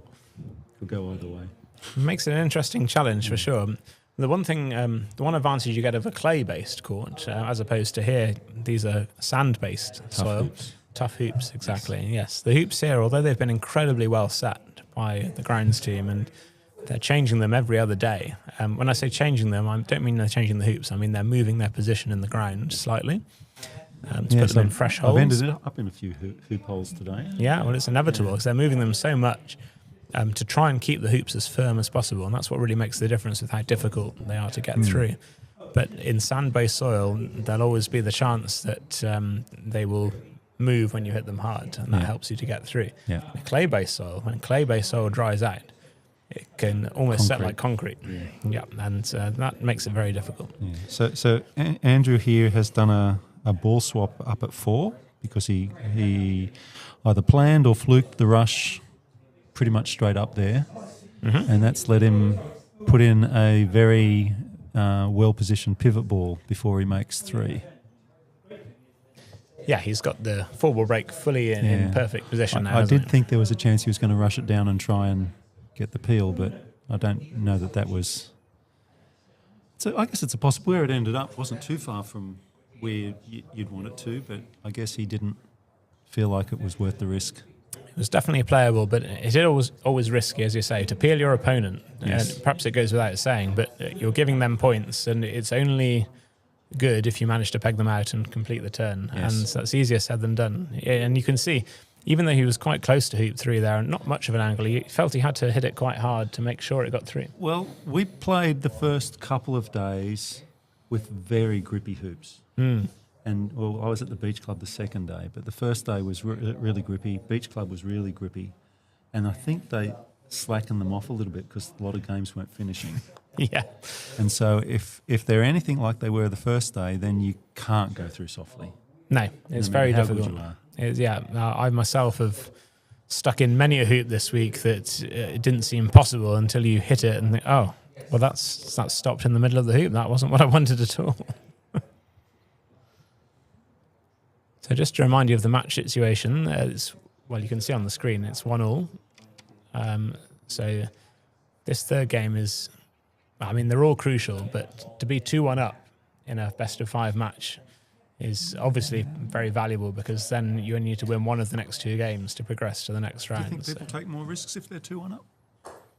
Well, that's an interesting point, Mike. Yes, they might well do. I mean, we may well have some viewers who play golf croquet, and I certainly find when I play golf croquet, if I get to, say, 2-0 up in a game of golf croquet, I'm inclined to take more risks at the next few hoops because it's a free go, almost. I don't know, did you play golf croquet, Yes. Mike, as well? Yes. Yeah, so I definitely doing that. But it does carry over, I would say, to this. And I don't know if it's taking more risks so much as you just feel a little more relaxed that you know that if you make a mistake, you still have another chance. Right? Yes. Well, golf is a bit like that, isn't it? You know, you're never out of it until it's over. Exactly. Yeah. So there's definitely that factor. But I was saying earlier that Andrew, I think, is one of the best players at coming back from a losing position. Some players, when they get behind in a game or a match. In that case, I never want to play him because I'm one of the best players at giving up winning positions. Okay, yes, that could be a tricky Like in my combination. last game.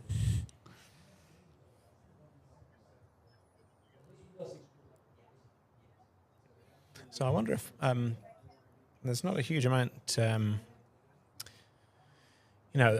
he's going done on. a little short. He's a little short. Yeah, it's because you said nothing. I was about to say happening nothing was and going to you happen. cursed him. I was just wondering whether to. And I'm being helpfully reminded that we failed to update the scores. I'm that entertaining. So we need to do that. So yes, this looks like something that even I can do. So I'm gonna. Well, I won't put a 4 there, and now I'll put a 4 there. Okay. He's made 4 hoops, so that should update. I'm sure you're watching that if you're paying attention. One thing I can't see at the moment is any comments on YouTube. So apologies for that. If I'm not ignoring you, I just can't see if anyone's made a comment. Oh, I see Keith's made a comment. It says very good white, but I don't know when that was from. That could have been from 5 minutes ago, for all I know. Yeah, I'm trying to think when he had a very good white. He's had a pretty good white for most of the break. Certainly not in front of 4. No, it wasn't that. But yeah, he's pretty well under control, very, very under control. I was just wondering whether to take this opportunity to try and update you on some of the other games that are going on. I can just about see out of the corner of the window Robert Fletcher, who's playing his brother Greg. And Robert is 2-0 up already. Had a long lunch break. Robert is just peeling 4 back, which has got through nicely. So Robert is on a turn where if he completes it as planned, he will be through to the quarterfinals. Reg is doing the rover peel. And I think he also is 2-0 up, Okay. I believe. So Stephen is on the primaries. Stephen Forster is on the primaries and waiting for Reg to clear rover. I'm assuming that Stephen is blue and black. looks that way. I can see black on one and red and yellow on one, but I'm not sure where blue is in his pocket probably. So we can't really tell where he's going with that.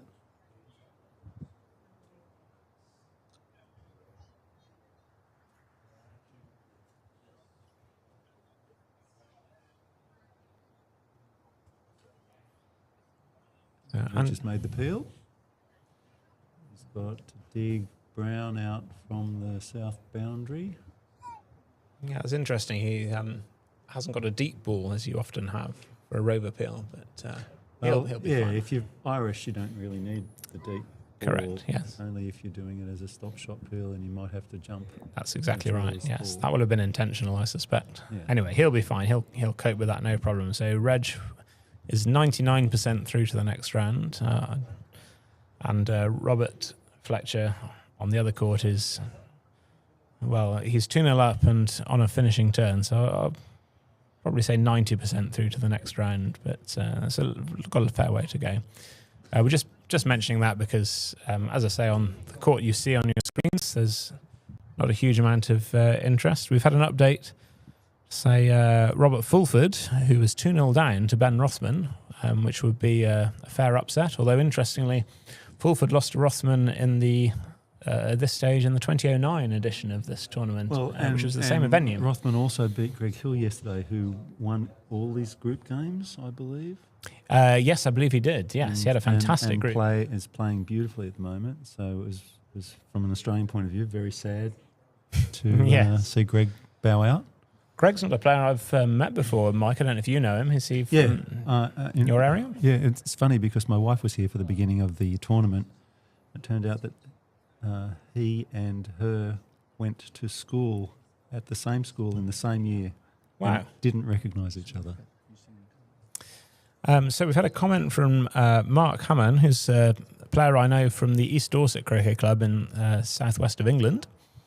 What are the players' views on the tubing as the stop boards instead of traditional wooden boards between the lawns? Great question, Mark. I think it's great Well, because they don't make a clank sound when they hit. yes, So they're less disturbing for the players in other games. correct. Yes, that is definitely an advantage. They're easier to move because they're very long for mowing.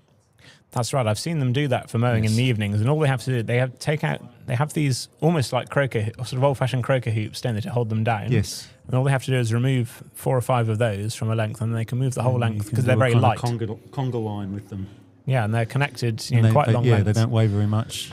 The only thing I would say is that, and I think this applies to almost any solution, but sometimes they don't seem to be quite big enough to stop a ball. We've seen a few Yes. jumping over. If players hit Yes. hard, That's true, but, well, yeah. And the ball can ride up over the top, which with a... I think it's worth it for the convenience. I think so. Yeah. What we have at my club in Nailsea in England, we have sort of stretchy netting Oh, that stretches across. So it's a similar idea. Is it easy to see? There's no one trips over it? Yes, it's black in colour, so it's quite easy to see. You obviously can trip over, but you can trip over anything if you're not looking. So we don't have too many problems with that. Okay. And that, nothing is perfect, right? Whatever solution you decide to use at your club. But these are good. I would just say if it was possible to get something with a slightly bigger diameter, I think it might be even better than these, because I think that would reduce the amount of time. This is standard Aggie pipe. Is We it? call agricultural pipe. So Okay. you basically fill it with gravel and make holes in it, and it becomes a... So it's like a some drain, sort of becomes a drain. Yeah. Yeah, okay. Well, I just wonder whether it's if it cheap, came... and it's easy to replace when it gets cracked or whatever. Very true. So big. you know, I've played on a few clubs with boards, and they are noisy, Yeah. and they're very hard to move. Sometimes they can be quite heavy if they're big. They are. If you make them big, there are fewer of them, but they become heavy, as you Yeah. say. And if you make them small, you have to move a lot of them every time you want to mow across. So, nothing is perfect. As I say, though, if this came in just a slightly bigger diameter, because it is big enough to stop a ball, but just occasionally a hard hit, especially if it hits a bump just before it reaches the tubing, can just jump over. So you still need to be a little bit careful. So Andrew's got himself into a bit of a bind here because he's looking like he wants to do a NSL, Yes.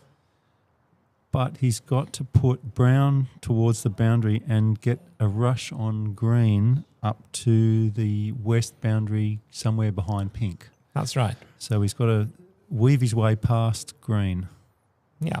with white. It's not crucial he gets a rush on green, No, but because it- pink is so good as a pioneer. But it certainly helps, Yeah, you definitely want it. You're Yeah. absolutely right. particularly if you wanted to get the rush out of two back. Yes. So you want to be in control when you're rushing into position at two back. Let me ask you a little. I wonder if he'd run one back nowhere near as far. Whether he actually wanted to do an MSL, that's M for Mike, instead of an NSL, Yes. N for November. I don't know if you. I'll Yeah, give you a little the quiz more- question, the more Mike. What's the standard. difference? Yeah, the one is that you want green up on the leg, on the western leg of hoop 2. Yes. And Exactly. yeah, I've done one in this tournament. I only managed to get one in place. It's my favourite because it just whatever the opponent does, if you complete it accurately, it tends to give you a bit more chances to do a standard triple peel. Yeah, exactly. You compared to can delayed. you don't have to put your ball at 2. Well, we can see your comments coming through now for those who are making them. Thank you for doing that. If anyone, especially if you're new to croquet or just learning, please do put a comment on if there's anything you want us to explain. That's what we're here for, because it's always difficult to know what to talk about on these commentaries, because we know that some people watching are perhaps former world championship players, and some maybe have never seen croquet ever before. So we want to cater to everybody. So if anybody does have any questions, please do put them on the comments and we will try and see them and respond to those. I'm seeing that Reg has indeed pegged out to win his match. Yeah. So he's safely through to the quarterfinals. Is he the first? No, he wasn't the first through. James Deeth actually won 3-0 before lunch, which was pretty impressive. Admittedly, a slightly late lunch, but not very. James is well known as being one of the quickest players in the game, and He played. he defeated Stephen Morgan of the USA, Okay. 3-0. So he's very pleased to have made it through and have a quiet afternoon in the bar.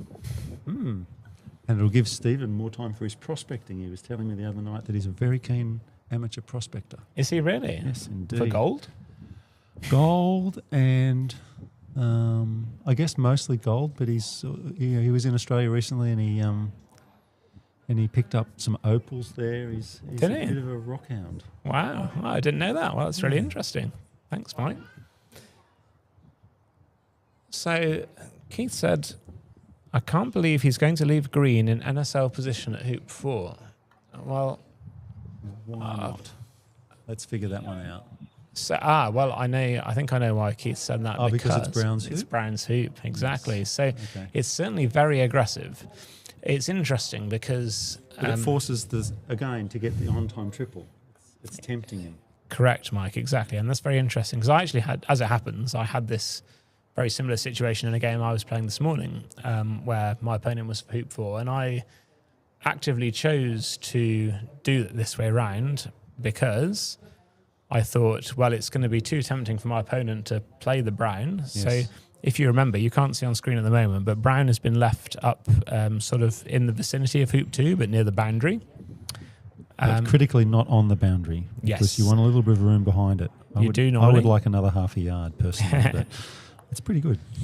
So what Keith is saying is that by leaving green by hoop 4, which is brown's hoop, if brown lifts and hits, brown has a pioneer automatically right by its hoop, which does make it very easy for brown to get going. It's a beautiful shot from Andrew because you really do want green that side of the hoop when you're running this one because there's a Yes. chance you can put it in the right position in the hoop approach. Correct. That's exactly what I try to do when I'm doing this. I sort of aim for a spot where it'll finish somewhere in that area. The leave well enough alone position. Potentially, yes. Especially as pink is also almost perfect. So And so some great tight camera work from our wonderful camera crew. yeah, they've been fantastic. And he's done And, a yeah, pretty good It job. does look good. I mean, this is actually almost the perfect angle because the camera is situated pretty well at the end of A bulk, which is where Mark might be taking his next shot from. So you Yes. can see from that angle when Andrew's legs move out of the way. And now It's Andrew's almost- actually going to check just how good a shot that is from the Yeah. end of A-balk. It's always worth doing that when you're making this sleeve, just in case you find you've left it sticking out one side or the other. You might want to adjust it. And then the other thing that you will want to do is go back and check it again once you've rushed pink to the boundary Yes, in case you can, so that you don't leave two balls open. exactly. Yes, or half a ball sticking out and then another ball in the background to Yes. potentially have bigger than a single Yes. ball target. So this is the crucial shot because he's not perhaps quite as close to No, this hoop and as you he would don't want. want to run it too hard, otherwise you're not going to get a good rush to the boundary. And there we go. And there you go. But you don't want to run it too softly, Andrew. Maybe you didn't hear me. He certainly didn't hear us, and Now, the question is, will Mark pick up Brown? that is a good question. Personally, I wouldn't. I wouldn't be confident enough in hitting that 9-yard shot with Brown. I think I would just settle for. It looks like Green's got an easy Roquet on pink, Yeah. and Green being for fullback, I suspect he'll do that and try and make a leave. He's not sure he's even going to look at the Brown. Well, the first time I ever played Malcolm Fletcher was when, back when I was very new to the whole thing. And he took that shot from a book so Did that he? he could triple, Nice. knowing that he would get other chances if he missed. Well, that makes the difference. Yeah, but this is not the same. Not against a player of Andrew's caliber, no, that's no. right. I mean, there may be situations where you're so confident of your straight shooting that you would lift the Brown and shoot at white, but you haven't even got the whole of white because you can see if you, again, No, definitely not. we're on the camera angle here. The camera angle you're seeing now is the perfect angle to see, and Mark's having a look. You would have to go a long way back on a book to get a double between between white and pink. Yes, he would. If he just shoots at white, if he were to go to the left, he would hit the hoop before he hits the He's ball. effectively got 2/3 of the ball. I would say so, yeah. So, well, gosh, he's coming over to Brown, so perhaps he's decided that's the best option. Actually, that does surprise me. But Andrew is a very good shot, so Mark will probably be thinking, well, if I play the green, all I can do is either make some hoops and a leave, which will be a lift because his green is for fullback. Yes, and potentially get pegged out. Yes. Or he might be thinking, well, I could make a leave with no hoops, possibly, leaving a longer shot. But if Andrew hits, he's no better off. So And he's summoning David Malouf to watch the shot. that's right. So that's very important when a ball is close to a hoop to have an independent person, ideally a referee, to watch. But it can be any experienced player to just watch the ball in the hoop, just in case the ball hits the hoop and your target ball moves, but it might be moved by the hoop and not by the contact with the ball. We're told that Logan is 2-0 up against Alain Giraud, which is, I think, one of the only remaining knockout games now still in play. Well, no, not one of the only remaining. It's the one we can't see. So Keith has suggested that the better tactic here is to crosswire pink and white on this hoop.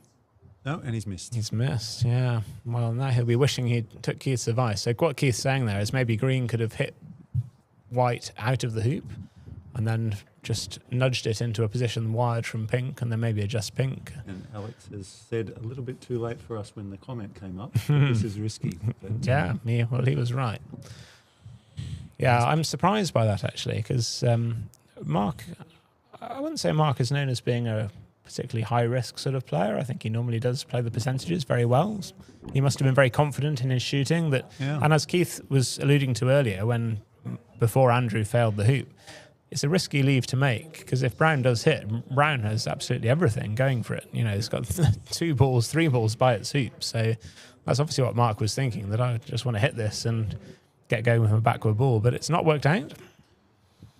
But now either Andrew's got to give up a lift if he keeps making hoops, or he's got to make a leave. So he's almost in exactly the same situation as Mark would have been. Well, except don't forget he could just make the one hoop, couldn't he, with white? Yeah, exactly. But then he won't give up a lift. no, but that's what I'm saying is that he wouldn't have, Mark wouldn't have been giving up a lift if he'd just done the crosswire. If he just played green, correct. So, But yeah, I guess he just thought the risk was worth the reward. I suppose Andrew is, I think what Andrew's looking at, he's over by the brown ball. I think Andrew is looking at whether he might play the pink And get a quad. and possibly do a quadruple peel because Well, he's going white. to get a very good rush down with white to hoop 3, isn't he? Yeah, and what he's looking at is he's probably thinking, well, if I play pink onto green as my first shot, what are the chances for me getting a rush to hoop 1 on the brown ball? I think that's what he's looking at. For me, again, in these conditions, they're difficult. We've seen lots of errors today, even from the best players. I personally would be making one hoop with white because it's already there, and then making a leave where he's not conceding a lift. So, for example, you could make three back with white, send green over to hoop one. Well, if he's a confident rocayer, there is another option, and that is to tickle white now With pink. with pink. Mm. Stop shot it down towards 4 back, Getting the peel. getting the peel, but peeling your ball through as well, and then shooting at brown.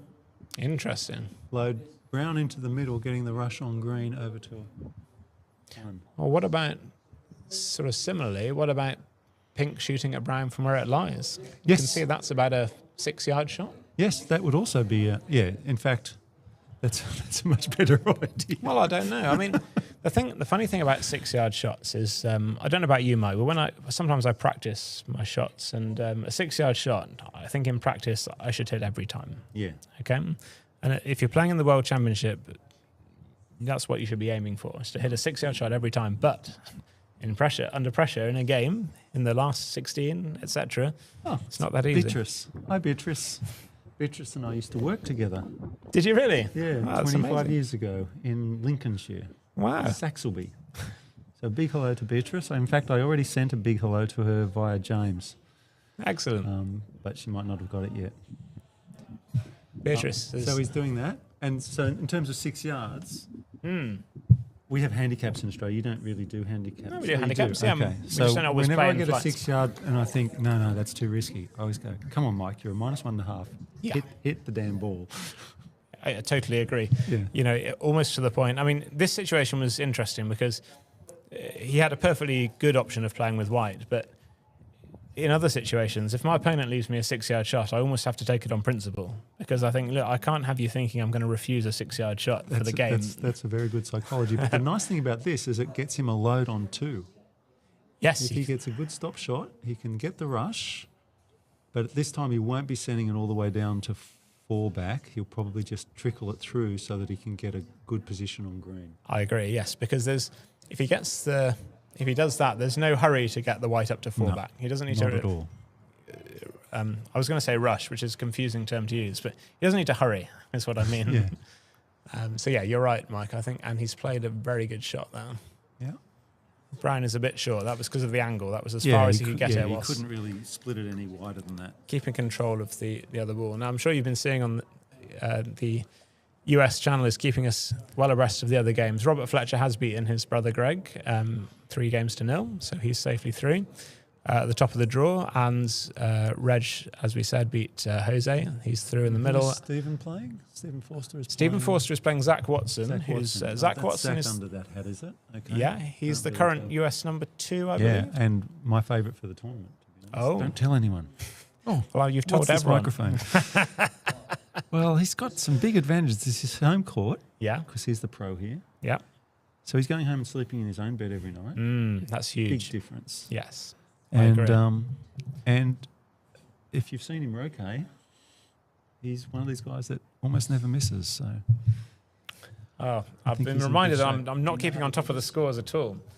I thought I did, yes. So, okay, so he's done Let's exactly update what Andrew was suggesting. right. So his white ball has now made 9, which means, and he's got the rush to hoop 1, as you said, Mike, on green. So it now effectively is a standard triple peel. If he plays 1 or 2 good rushes, because he hasn't got a hoop 2 pioneer yet, so it's not a done deal by any means. But No. he'll be looking to rush this to hoop 1 and then rush back ideally but afterwards. white is deep and it's nowhere near the boundary. So, and that's a great rush across. That's beautiful. You wouldn't have it back. That's the phrase we use. If you No, you wouldn't want a second go at that be one. very happy with that one. 'Cause it's never easy to rush to a hoop from distance. But you'll see he's coming across the hoop now because he wants the rush back into corner 4, That's right. as opposed to going west of the hoop with his reception ball. Exactly. Yes. You'll want to rush this after the hoop back towards white. Send both balls in due Croquet's course. so much easier from this position than when you're on the Isn't court. it? Isn't it? It's a great place to be.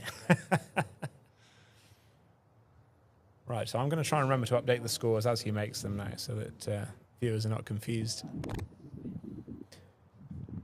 But do keep those comments coming in. I'm told, you probably saw on your screens that Zach, I think, has hit a crucial shot because it was suggested they're in game 5. I mean, I find it almost hard to believe they're in game 5. That seems very fast.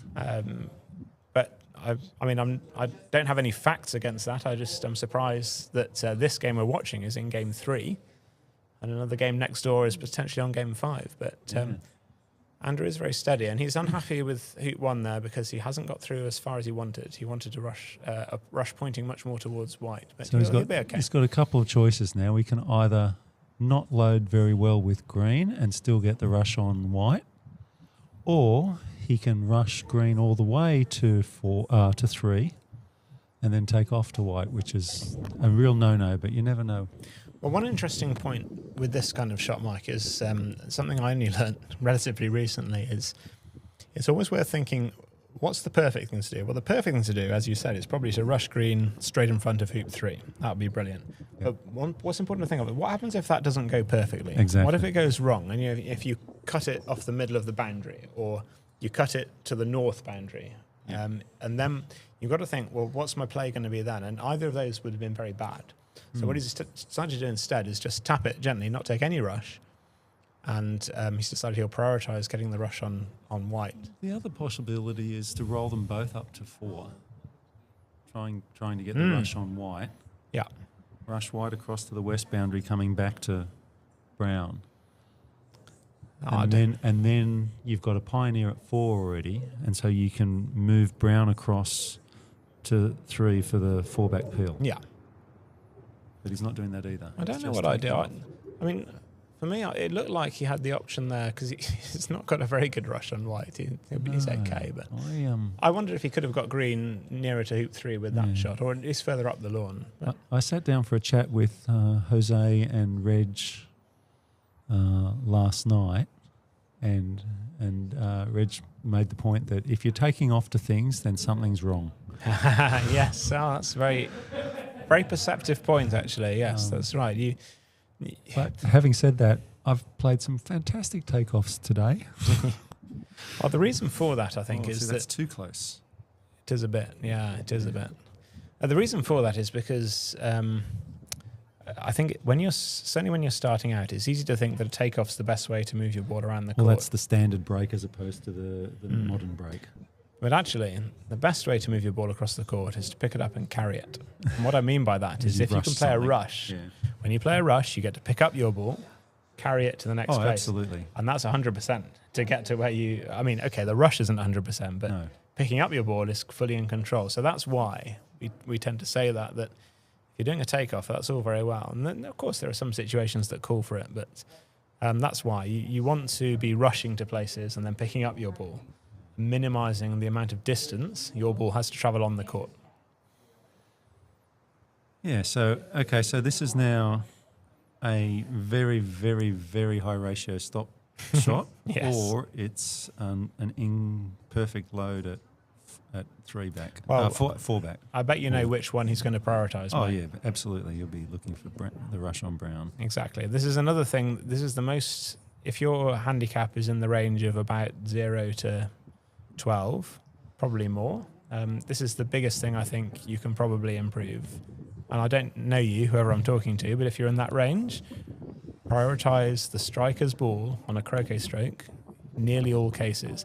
Doesn't matter that white is nowhere near hoop 3 yet. He's got the rush to hoop 2. If you've got a rush to your hoop, you can make a hoop and then have another 3 croquet shots before your next And hoop. he has effectively 2 pivot balls there. Yeah. So he's got some options, particularly if he manages to get a rush to the west, towards the west boundary. Oh, that's a bit hard. Cheers. Towards the west boundary out of the hoop, in which case he can get behind green as he loads. Yeah. 4.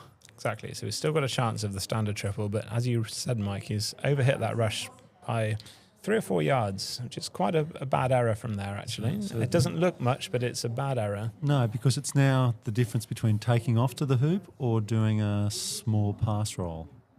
And he's choosing the takeoff, which means he can probably, if he drills it to the boundary, he can probably get a good bit of distance on brown towards the south. Yes.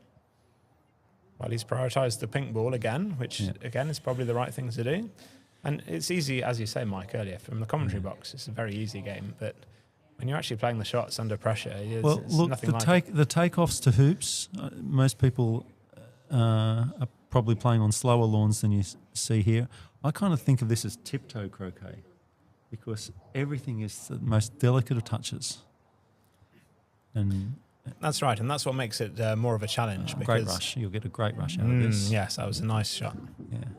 And so, compared to playing on like a 10-second lawn where, you need to give everything a little bit of oomph.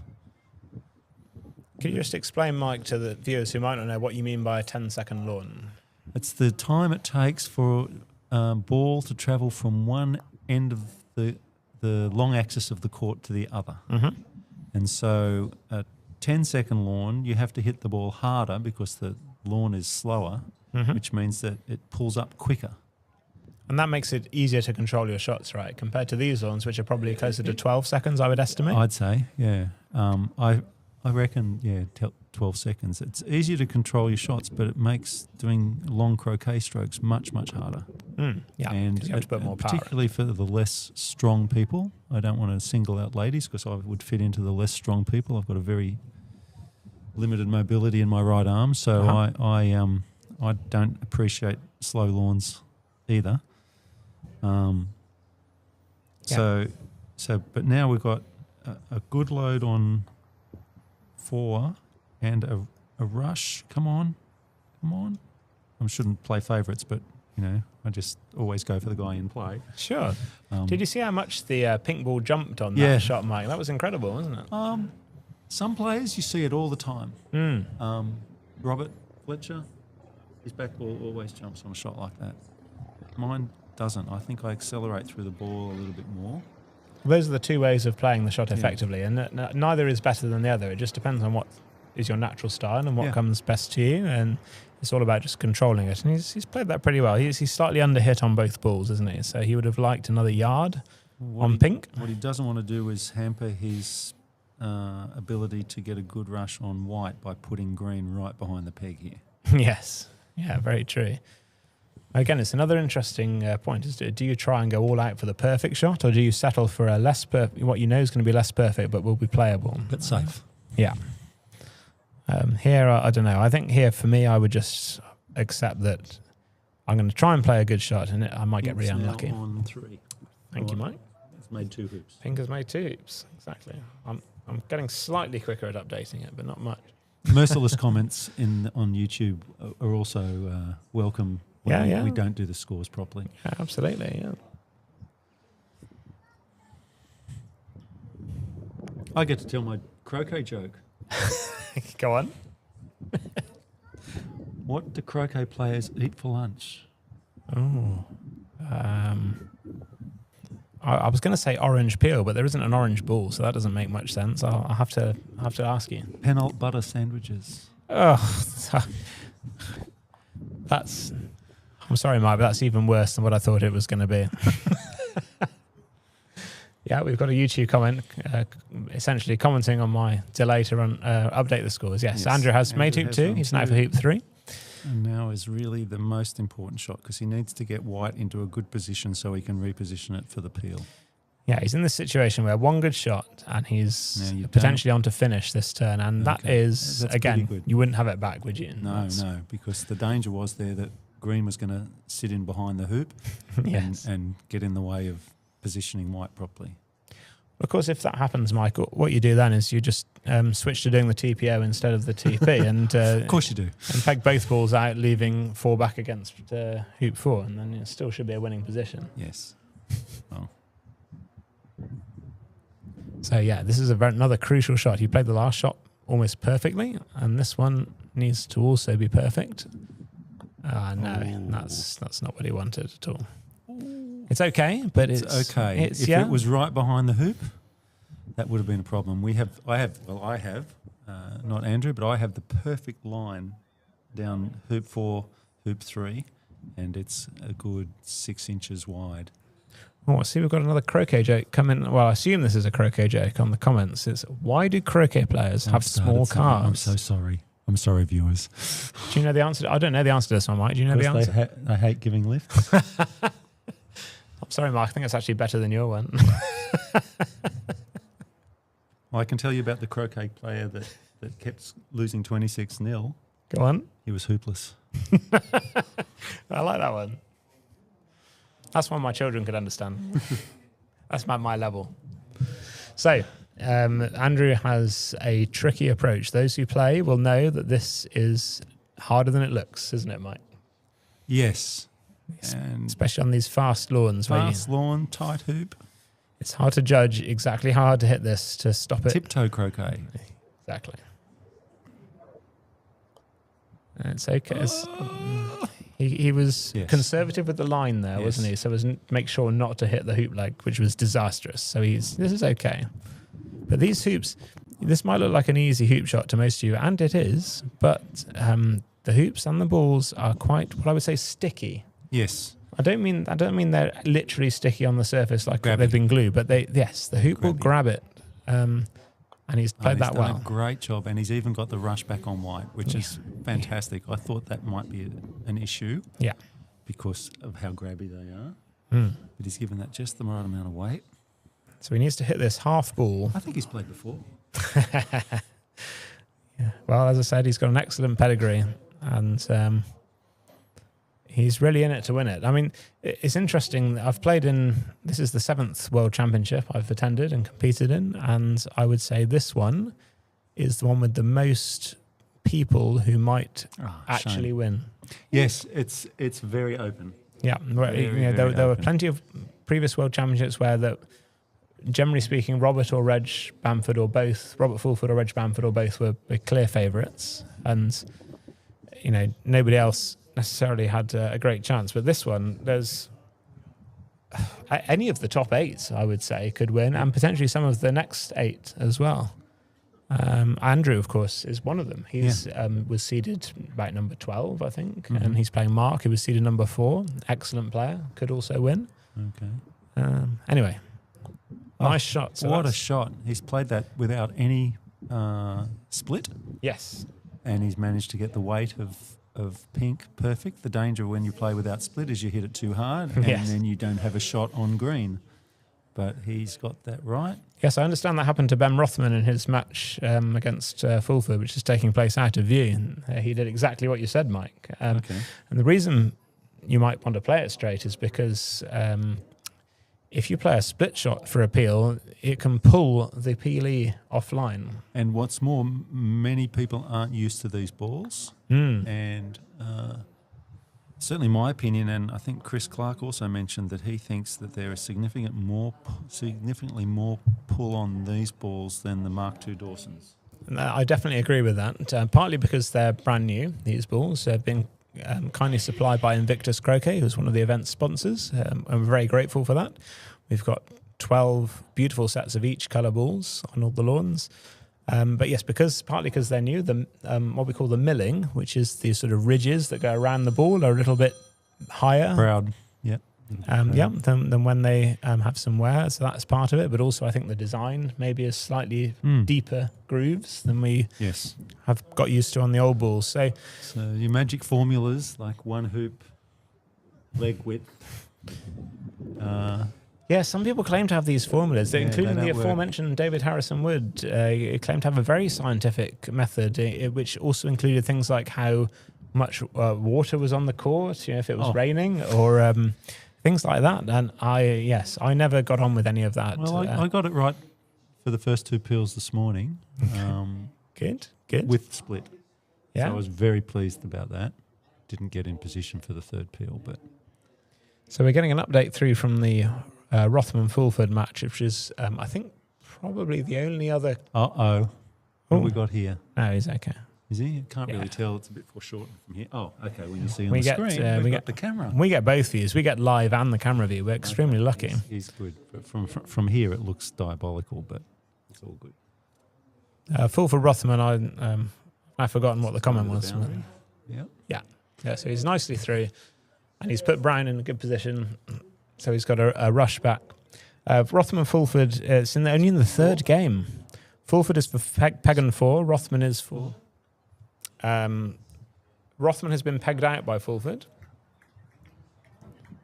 And he's for hoop 6 with the other ball. Seriously, White should read 8+2. Yes, thank you, Simon.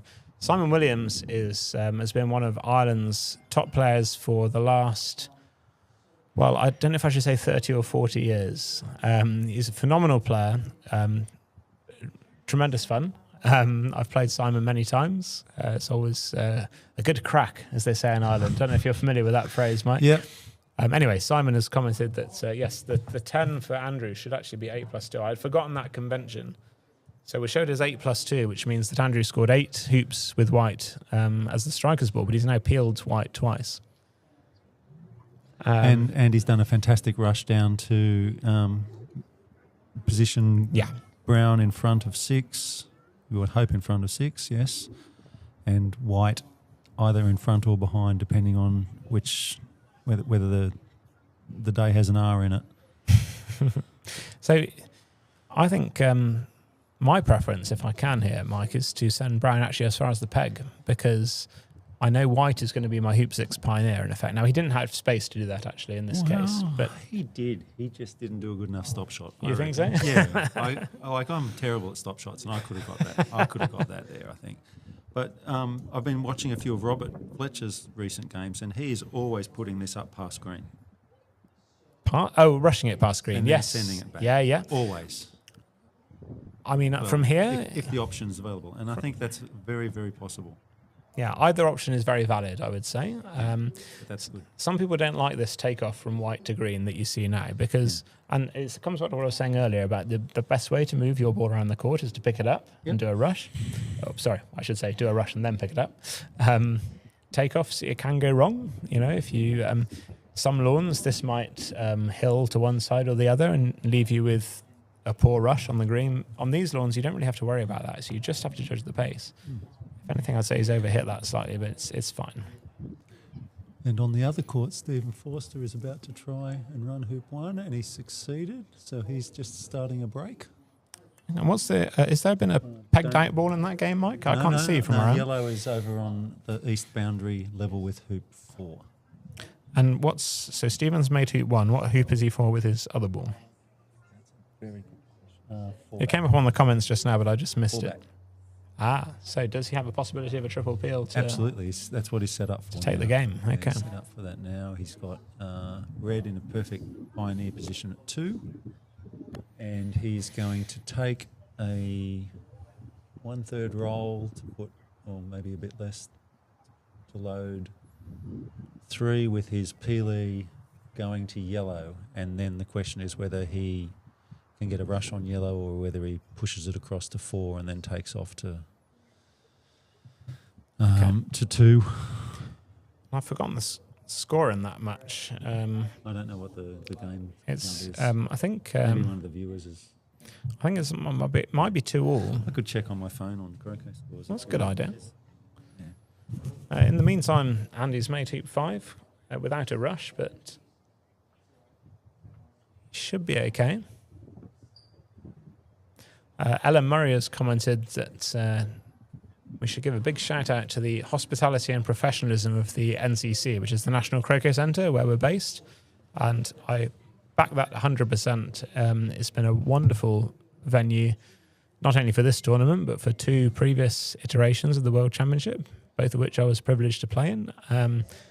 But it's been fantastic. I mean, the staff here, from the bar staff, the kitchen, the waiting, the ground staff, have all been absolutely superb all week.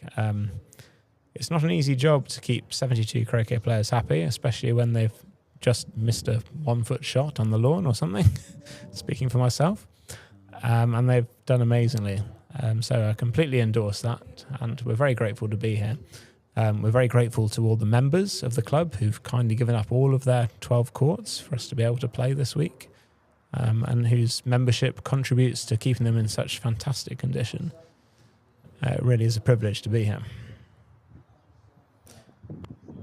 And we're also very grateful to our sponsors. The YouTube channel has been sponsored by Chris and Gail Barley, Oakley Woods Croquet, who've been also selling their excellent mallets and equipment, and Chris and Karen Weiss. Apologies if I mispronounced any of that. I'll put it up on screen for you as we've got a brief shot here. There's not a huge amount going on the croquet lawns. There we go. I'll just put that up there. And also to the WP Carey Foundation and the Palm Beach Sports Commission. We're very grateful to you all. And Zach Watson's one game up against Stephen 26 TP 0. It must be more than one game by now. Oh, that's all that's on.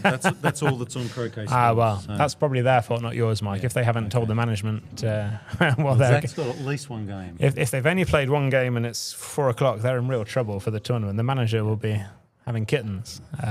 I will also say that the management team, led by Jeff Sue, the lead manager, but all of his team have been fantastic this week. I think I've rarely seen a manager of this event be simultaneously so organised and relaxed. I don't know if you'd agree, Mike. He's the coolest cucumber in the bunch.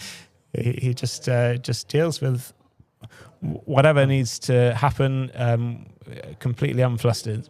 So Fulford on the other lawn is on a 3-wall break for the peg.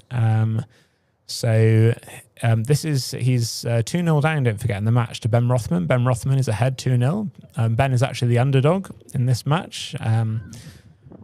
But Fulford is trying to make a comeback from 2-0 down in games, and if he completes this break, as you would expect, then he'll be 2-1 down and 2 games to play.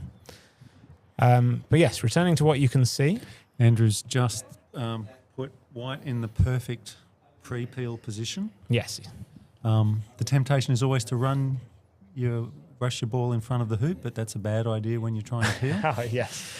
It's so frustrating when you do that. The amount of times I've done that, I don't know about you, Mike, but you think, why did I put it there? Too many.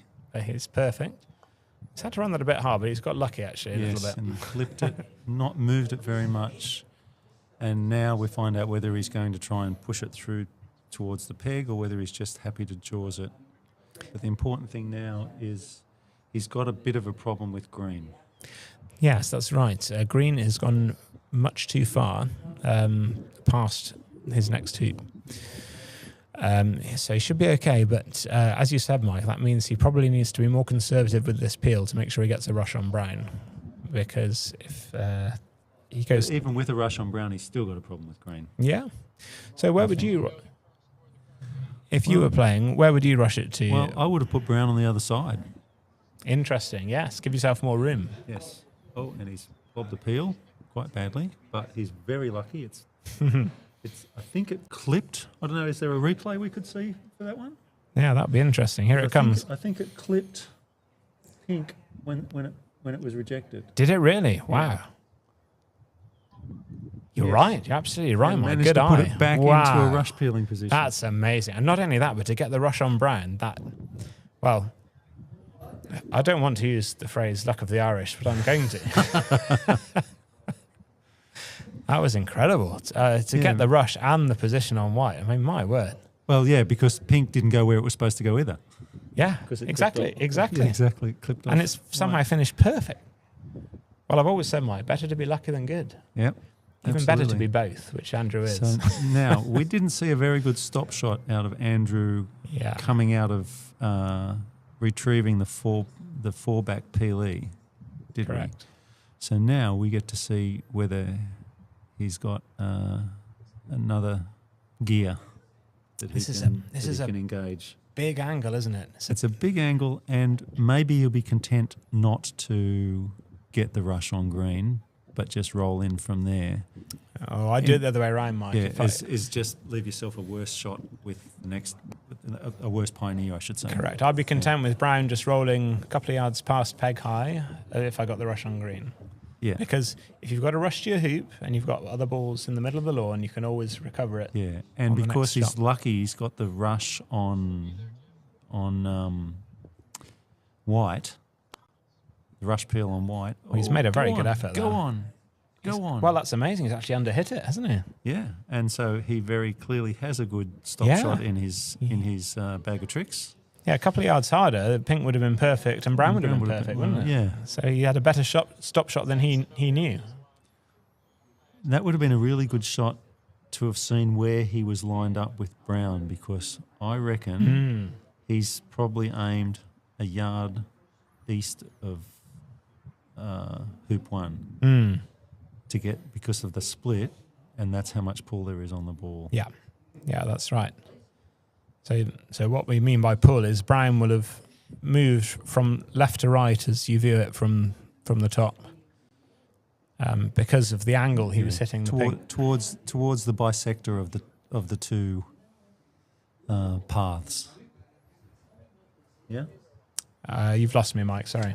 So if your paths are like that, then the bisector is the angle in the middle, so it will pull towards that. Okay, now I know what you mean, but the viewers won't have seen where your hands were when you made that no, explanation. Anyway, the ball at the front will tend to what we call pull towards the direction you're hitting, more than you would expect. Anyway, he had a bit of an awkward approach, but he's It's in good coped shape. okay if he can get It's this. in I mean, good shape. as I say, on these hoops, this is not a gimme. I wouldn't be surprised if this was a problem. Well, I would, because he's a good player. But you see how hard he had to hit it to just make sure of it. Yeah, but it actually helps, because he definitely wanted to get past, because otherwise he wouldn't have been able to load three back Yes, and still get the rush on white. correct. So this is a really important, well, not this shot, but the next shot is a really important shot, because white isn't in the jaws. Is it not? No. It's close enough, though. It's close enough, but if it's in the jaws, then you can hit it at an angle. Right. And it'll still go through. If Got it's you. not in the jaws, you really need to be on that north-south line. Yes.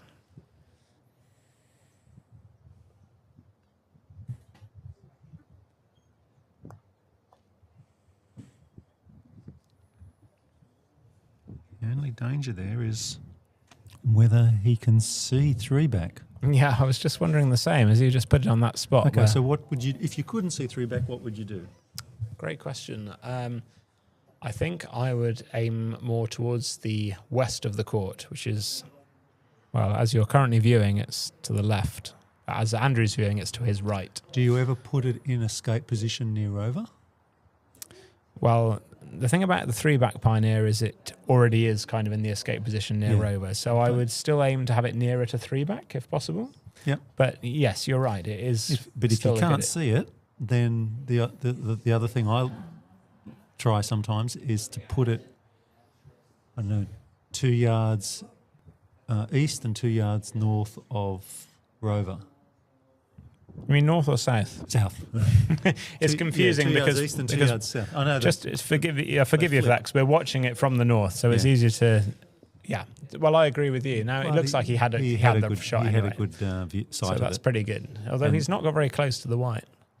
But yeah, anything that you can do a peel of rover going to is good, Yes. which is why I put it to the Yeah, that's in a great position. west. rather I'd than the actually east. prefer it a bit further south, Yes. Yeah, I agree. Ideally, because he'll it's be- less split. yeah, he'll be happy enough. Oh, yeah. If he can get this peel, Ah, which shame. he has. Yeah, but trickling that up past the peg would have been very nice then. It would.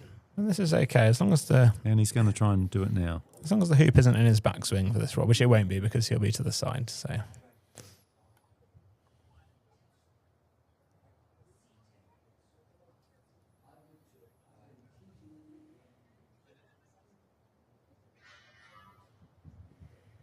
He's thinking about this one a lot. This is a real key shot because he's not really so worried about the white, but he'll be wanting the pink to land. But he with also a good doesn't rush. want white to hit the peg. Yeah, true. Yeah, so again, this is where you aim white well to the left of the peg as you look at it from his point of view. Ooh, stop. It's fine. Great shot. Yeah, white's a bit far, but the important ball was pink, as it nearly always is. And I can't stress that enough, that it's normally your ball that's more important, the striker's ball. The other ball you can fix with a later shot. So, I mean, he's a strong favourite now to peg out this turn. He's got one more peel to do. And if he pegs out, he'll then be 2-1 ahead in the match. Mark, sitting in the clubhouse, will not be expecting to get another shot now in this game because Andrew's played very well. And so far, nothing has really gone wrong. No, except for the one-back pioneer. That's right. And he recovered that quite nicely, didn't he, in the end? Yes. So, yeah. No, it's not been inch perfect, as you say. Ooh. Okay, that's okay. It stopped. It is deceptive from here sometimes, isn't it? Yeah. Yeah, we're actually quite a long way away because we're on this clubhouse is relatively unusual in that it has a second floor. Most clubhouses just almost like a shed. Compared to this is wonderful. So we've got a fantastic view. We can actually see, without much effort, 1, 2, 3, 8 courts. 4, 5, 6, 7, 8 courts, as you say, yeah. Unfortunately, the only one one of the few we can't see is the one where Robert Fulford is playing Ben Rothman, which is one of the 3 matches in the main event still in progress. But we can see Stephen Forster on the court next door to Andrew. Running 2 back, just about to run 2 back. And remind me where his other ball is, Mike. He must have got the peel, at least one peel, because his clip's gone from 4 back. Okay. So I suspect he's got 2 peels, but I could be wrong. So he's got a double peel still to do, but it's all under control. He didn't get the rush on white. Yeah, he's just fractionally overhit it, hasn't he? Now, can he cut the white very thinly to in front of Rover? What do you think? I doubt it very much, but again, it's foreshortened in this direction, so it's hard for us to tell. He might just have enough. I don't know. The care he's taking it, but I would suggest means he's going for it. Oh, just not quite enough, was it? No. Not quite thin enough, but you have to be very brave to go for any thinner than that. So now the question is, what does he do with white? Yeah, so there is an interesting option he could possibly play for. Push it over towards 3 back. It looks like he's not going to. No. It's easy to forget this, but it potentially is worthwhile to send white over towards 3 back, sort of almost where green is, but further north. So further towards your view. And the idea being that when you go through 3 back with your pink ball, you might be able to then immediately send rush white over to Rover to try peel after 3 back. Doing it this way, he doesn't give himself that option. He's just, and it's fair enough, he may have made this choice deliberately. He's basically consigning himself to the Rover over peel. Straight Rover peel, exactly, yes. I've seen a couple of games of Robert Fletcher recently, I think playing here in the US Open, where he's done something very different. Oh, really? Yeah, he's put his peelee at 3 back Right. and left what would in this case be green, somewhere between Rover and the peg. Okay. And what does he do then? And then he rushes his peelee out of after making 3 back, he rushes it back in front of Rover. Right. And then does a stop shot peel, Right. giving himself the rush on the green ball back down towards I see. the playing end of the court. Interesting. So I suppose the idea with that is that he's then doing a straight peel. Yes. Straight stop No shot. pull. No No pull. Exactly. That's very interesting. Yeah, I don't recall seeing that in action. That's a good point. And the nice thing is if it fails, there's a good chance it's in the draws. Yeah. You could play it, presumably you play it dead weight. Yes. Because, yeah. Oh, he's failed. Oh, He's no. Failed. Oh, my word. Well, that is unexpected. That's really unexpected. Gosh. Yeah, let's see that again. See if we can see what might have gone wrong. But I think it's just the classic. You sort of Relax. just hit it into the far wide, didn't you? Yep. It just goes to show how unforgiving these hoops are because they've been so well set and prepared. These, on most courts, that probably would have gone through no problem. No one would have thought any more about it. No. Well, that makes it really interesting because... well, now Mark has got a pretty short shot on white. So here's a technical question for you, Mike.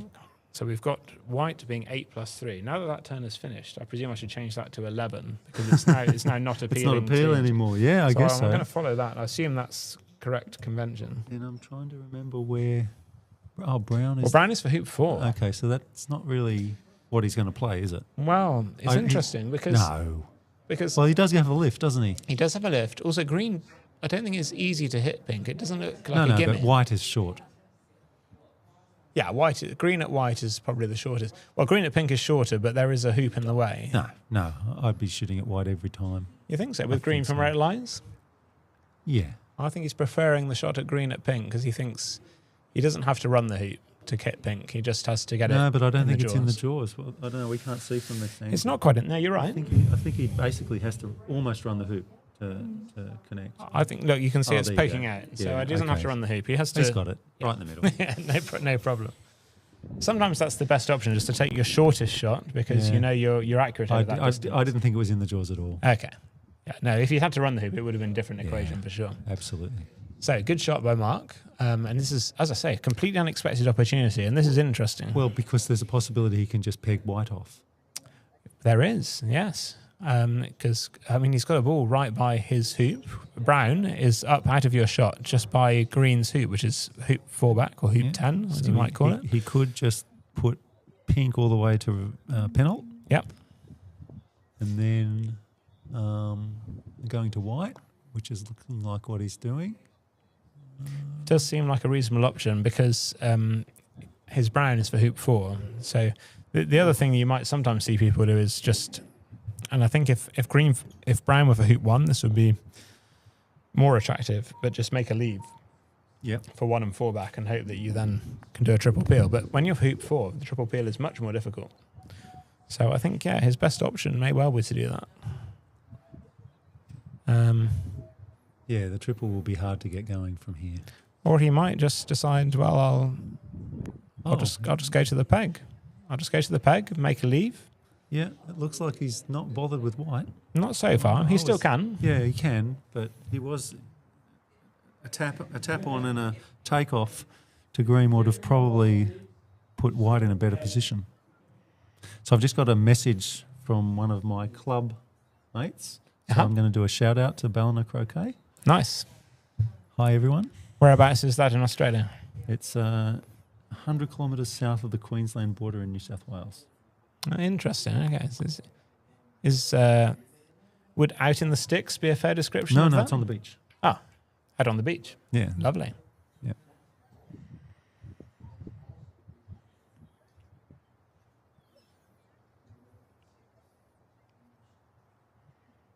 Do you hear there was a guy who once tried to set up a club 100 kilometres south of Adelaide, but just the scuba diving equipment was too expensive? Yeah. They use the snorkels as croquet mallets. Okay, so he's safely through 4 back. Now, this is where we'll see whether he's interested in doing this rover peel. Well, actually, we won't know because he's going to put this to rover anyway. So we won't know until he comes up to it next if he wants to do the rover peel. I think may well be opportunistic. My money, well, yeah. Yeah, if it's in a good spot, he'll go for it. If it's a risk, he won't. My money is on him not going for it. No, I'm just thinking. Hasn't really given that any gumption, has he? He hasn't, but he wanted it close anyway. Don't forget, because he wants that for his Pioneer. But it's really interesting. This is where the pressure just keeps on going up, right? He says the last 16 of the World Championship. If you win, you're through to the quarterfinal. You've got a real chance of winning the thing. They'll both be feeling, I'm good enough to win this event, and they are.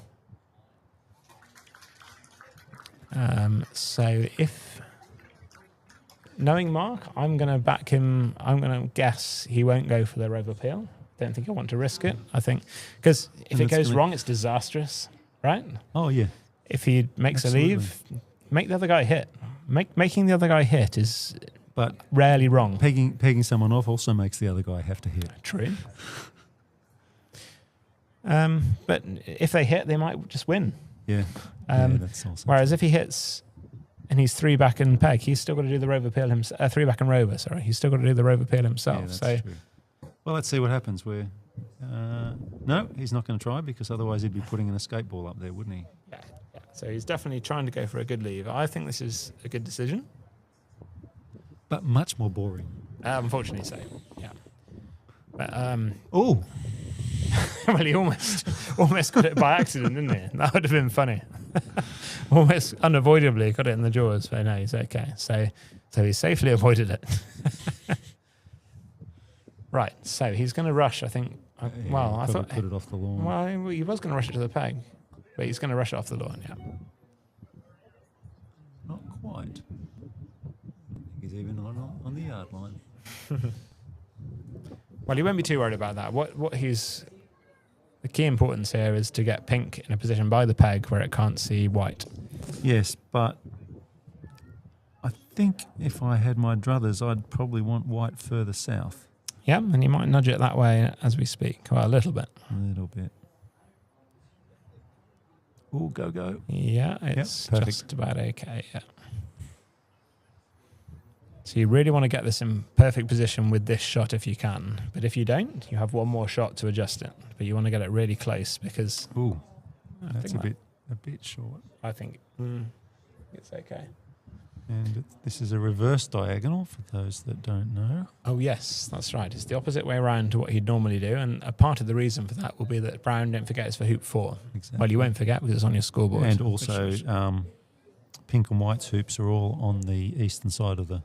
Yes, almost So, more important yeah. consideration that you want to keep balls away from, especially Pink's hoop. So I think he's probably pretty happy with that, and he's now going to rush Brown over to where Pink has no backswing to shoot at them. So Pink and White do have a lift, of course.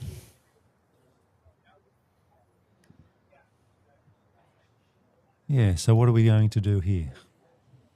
If you're Andrew, Yes. well, Well, ideally, you're wanting to play pink. you want to play Pink because Pink you might be able to win.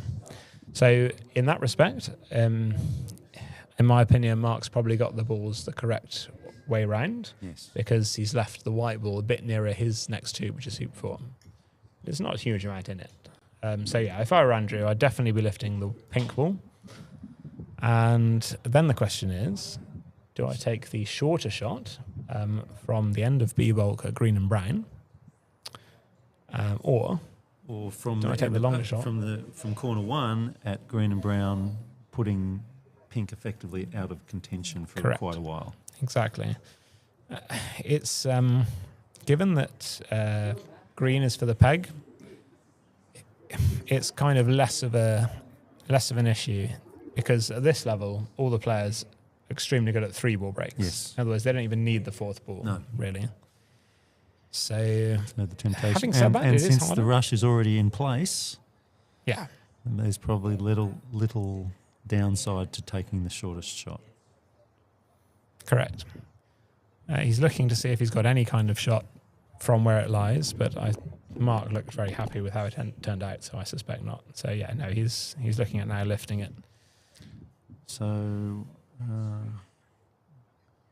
there is a clip. Yeah, brown is still on 4. Yeah. So here you want to rush green a little bit further north than where white is so that you've got room to get it out into the court and still get the rush on white. Correct, assuming he lifts pink and misses. He could lift pink and shoot at white, of course, perhaps from B-ball. And Stephen Forster on the other lawn has just pegged off his own black ball. I guess he's missed the peg out with blue. Interesting. And so now it's a 2v1. But And Forster's for peg on its own then, is he? Forster's for peg on his own. So And can you see where the red and yellow clips red and are? yellow have got easy shots on each other. But what clips are they on? What hoops are they for? Red's for 1 and yellow's 4 back. So that makes sense as to why Stephen pegged out one ball, because that's a long way to go. makes with it. three balls. Otherwise, if red and yellow had hit, they could have maybe done a triple peel. A triple peel with 3 balls is possible, but it's extremely difficult. I've certainly never done it. If he tries it, we're moving the cameras. It's a great idea. Yeah. Anyway, Andy's decided to lift his pink ball. He's also interested in what's going on the other lawn, perhaps. Yeah. But no, he'll be now focusing on But he's hitting the brown and green. He's not talking about the end of B-balk, though, is he? No, he's decided to go for the more defensive option, and I think in these conditions that is justifiable. It's hard without a good camera down at ground level, but it may be that the end of B-balk has a hoop in the way. That's true. And also important to note that this is not a huge amount longer than the shot from the end of B-ball, because brown and green are not that far from the... It's pretty horizontal, isn't it? That's right. Is what we call the maximum distance position is about 1.5 yards south or north of the peg level on the boundary.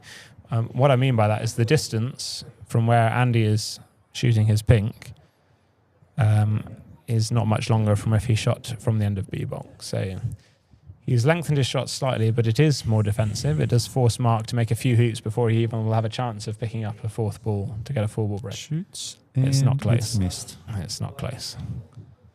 Yes, yeah. He'll be disappointed not to be closer with that. So now we should see some very nice 3-ball break action. Yeah, Mark is now the fairly strong favourite, I would say, for this game. Yeah. And as I say, crucial game, 1-1 in the match, because the winner of this game only has to win 1 more. The loser will have to win 2 in a row if they want to stay in. So Mark's odds have decreased dramatically. At this level, how important is the toss? Okay, question, Mike. I think it's not too important. If it was, I think we would have changed the rules by now to try and even that out a bit more than we have. Because whether you go first or second, you basically can always be either aggressive or defensive. So at this sort of level, it's not uncommon to see the first player to choose to put a ball in near the middle of the lawn, which is called the super shot opening. And the idea behind that is whatever the second player then does, the first player will shoot at that ball, and if they hit it, they will try and get a break immediately. That's a great shot, just to interrupt you. That was Yeah. a fantastic shot.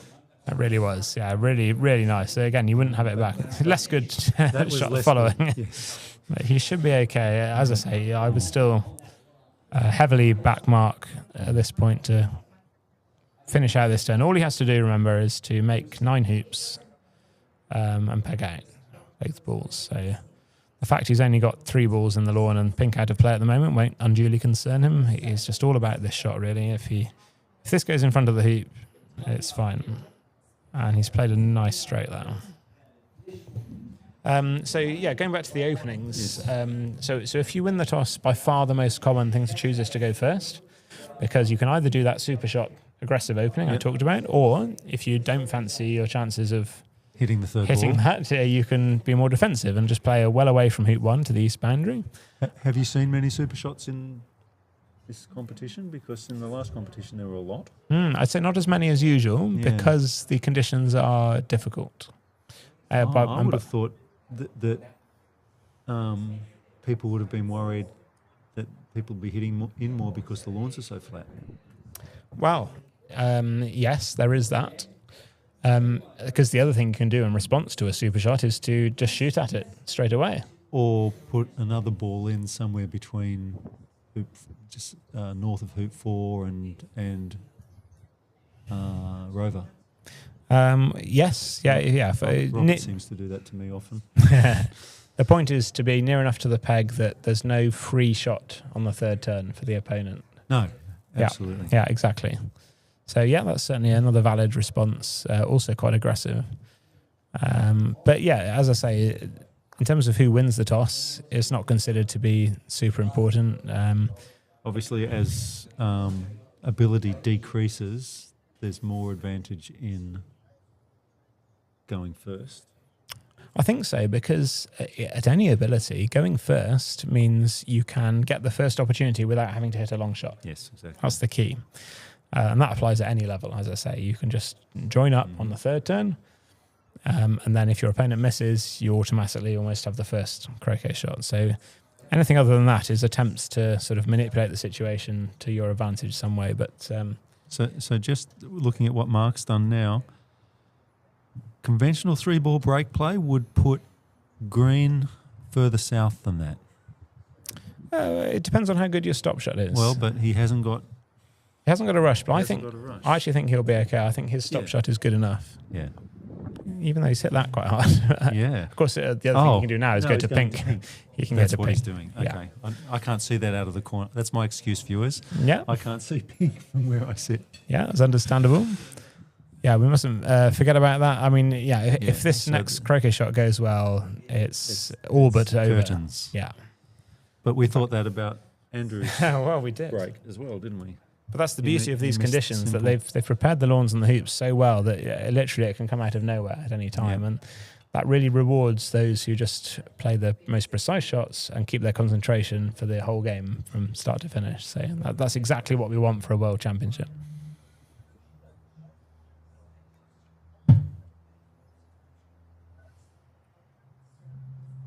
So any update on Stephen Forster on the next lawn? Will we see him Mark lining this up? No, Zach is in play.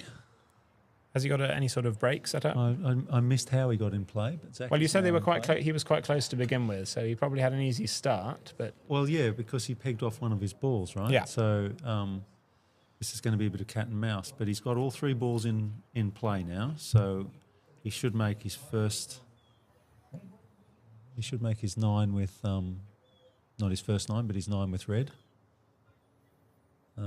well, the interesting thing there, of course, is now that Stephen has pegged a ball out, he doesn't have to stop at it's 9, does he? No, exactly. In fact, no, he doesn't have to stop at 9 anyway because he's already on fallback with yellow. Oh, okay. Sorry. Okay. Well, yeah. Either way, then.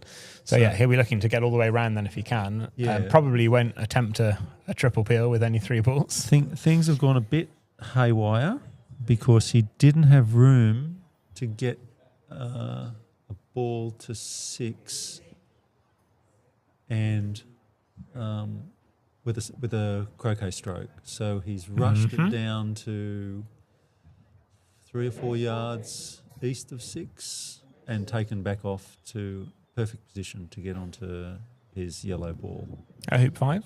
at hoop 5. So he's got a 3-ball break So pretty well under he's got control. a pretty clean 3-ball break, particularly if he can get a rush out of this hoop to the east boundary. Okay, while you were talking about that, Mark actually played quite a poor shot and accidentally sent green into the peg about 5 hoops prematurely. Fortunately, it's not pegged out, fortunately for him. No, and he's... it's But he was very okay savable. because he could get a rush on white. So this is what we call switching pivots or switching pioneers, where green was intended to be at 3 back, but no matter, he can send white to 3 back instead and recover the situation immediately. So no harm done. With a perfect shot. Yeah, that's lovely. It's on the spot, as we call it, yeah. So I suspect that'll be the nearest we get to a mistake. And I suspect, again, that was caused by, as we talked about earlier, the pull on the balls is more than we're used to. It's got me a couple of times. Oh, he's had a more angled shot there than he wanted, but again, copes with it no problem. So And he will now, just play a simple 4-ball break. He's got a perfect pivot. he'll be really cross with himself if he makes a mistake from here. It's you'll be thinking, if I can't finish this, I don't deserve to win this match. And it's to that level. So, and what's interesting, I always think when I talk to other players, players who are still learning or improving, and they often say, sometimes they watch me or another A-class player play and say, "Oh, I can never do that. I wish I could do that." And I say, actually, you can. You can do all these shots. If anyone here is watching with a handicap of say between 0 and about 12, maybe more, and thinking I couldn't possibly play like this, actually you can. If you look at each individual shot they play, you can play all those shots. And I do that when I'm coaching. I'll take people that are pretty new to the game and just do 4-ball breaks. Yeah. And they'll try the shot, they get it wrong, we do the same shot again, Yeah. and sure enough, 1 in 5 times they'll get it right. Yeah. So it's within their capability. Exactly. The key is you can do it. The tricky part is doing it over and over again, every time, without making a mistake. And that's the difference, really. That's all it is. There's nothing special particularly about players. Even a player as good as Mark doesn't often have to do a difficult shot. Yeah. And that's the key. And you can see there that he did a poor load on fallback with pink, and so he's double loaded it. Yes. Yeah, so there's a saying, isn't there, that 2 average pioneers is nearly as good as 1 good pioneer. What's he? Oh, Angled hoop. yeah, he went like that. But Done. because he knew it was angled, he took extra. Well, Yeah. I say he took extra care. Actually, he didn't appear to, but I assure you he did. He certainly hit it harder, didn't he, than he normally Yes. would. And luckily, And it caught enough wire to not Yeah. end up down near the other 2 so balls. it was fine. But this is just the pressure. And I always tell this story, and people might have heard me tell this on commentary before if they've watched it enough. But there was a journalist in the UK a few years ago who decided how hard can darts be? You know, darts, the sport. Yes. How hard can it be to throw consistently into the same spot every time? I could do that. And so he practiced for a few hours a day, every day. He made it his job, basically, to practice darts. And yeah, he got good enough. He got good enough at scoring that it was comparable with, professionals. Right. And then he entered the Open Championship or the World Championship, whatever it was, or qualifying. You're for telling it. my story. Is it? No, I've not done super well in this tournament, mostly because of the guy in my brain. Well, this is what I'm getting to. Very interesting you say that. Anyway, he entered the qualifying, and then he found when he got to the actual tournament, the World Championship, whatever it was, even though it was before the TV cameras or anything came on, but still, on the stage, as it were, under pressure, even with 2 people watching, that's when your hand starts to shake. It gets in your head.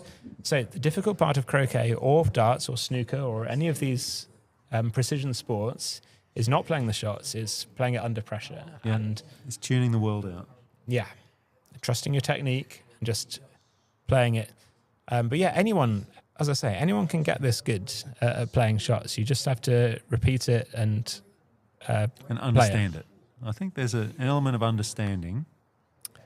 I mean, I'm going to be a bit mean here because I know him quite well, but I don't know if it's about understanding with Mark. It's just he's done it thousands of times. Yes, I know, but you've got to understand the simple principles of where to aim a split ball and that sort That's of true. stuff. Yeah. How to choose your ratio. Yeah, exactly. But I think trying to learn the game without those few fundamental lessons that we've learnt the hard way takes a lot longer. oh yeah. Yeah. Oh, and having a good coach or anyone, even doesn't even have to be a good coach. It could be just a friend who also is interested in playing. In fact, that's the best way to get good, is to have a friend who's learning at the same time as you, because you spur each other on. I don't know if you ever had that, Mike, with your club colleagues or anyone you sort of looked up to. When I started improving, I got taken under the wing by a lovely man called John Gilhooly, Okay. who'd moved up from Sydney, and he basically got me making breaks, 4-ball breaks. Mm-hmm. And unfortunately, he's passed away a couple of years ago. Oh, sorry about that. And there are a couple of that we only have about 4 or 5 AC players at our club, Right. and no one quite in A grade. Right. So I don't really have anyone to practice with. So you have to travel a lot for tournaments at your level. Always. Yeah. Always. Yeah, well, that's not uncommon, especially in Australia. It has to be said, with obviously such a vast area and relatively few croquet players spread across it, isn't it? Yeah. So Well- it's a bit hard. I think in our club the nearest player is on the 6, Right. but she throws herself against my rocks every Wednesday and Saturday. Only, she's very happy to play me without bisques because she really thinks it's worth me practicing. Yeah, well, then, and she'll be learning a lot I'm very from that. appreciative of her. Hi, Mary. Her continued masochism. Well, she'll be learning a lot as well. So it's not pure altruism. Appreciating it's very helpful to you to have that kind of opponent. And, you know, I've lost to players of a handicap of 6 and higher. So, you know, I don't take anyone lightly. Happens a couple of times a year. She'll definitely Yeah. beat me the first time I walk onto the lawn when I get back because I'll be jet lagged. That's what happened last time she beat me. I came back from South America and I was very jet lagged. Anyway, I know we're chatting away here quite happily, but that's because there's not a huge amount of interesting going on the lawns. Marcus Yeah, just Marcus finished out as we finished. expected. So well done to him. He's now 2-1 up, as I said, in his best of 3.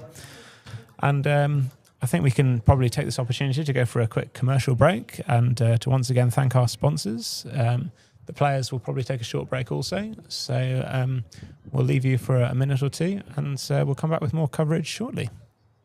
Okay, see you soon.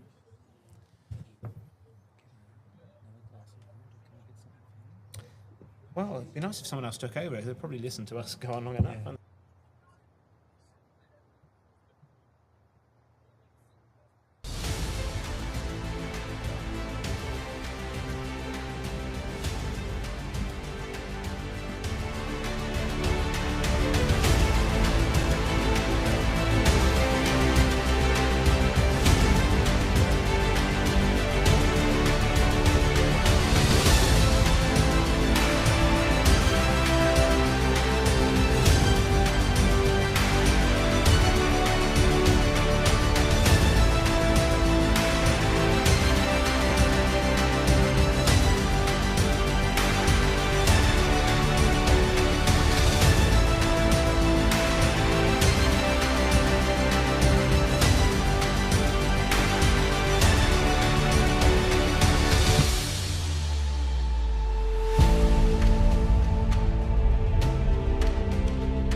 We live.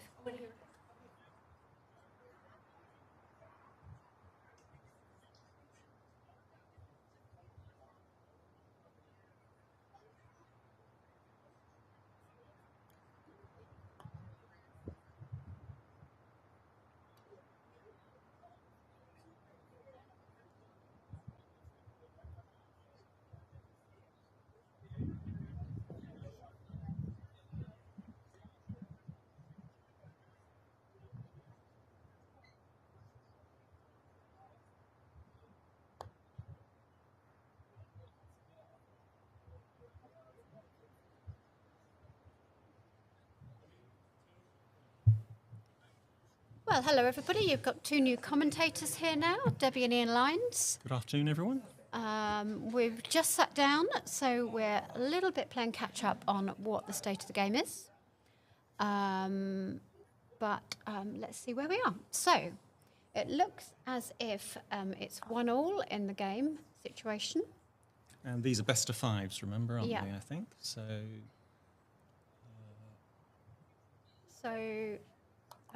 Something is out of date with the scoring by the looks of things. yes, we'll just play a little bit of catch up here.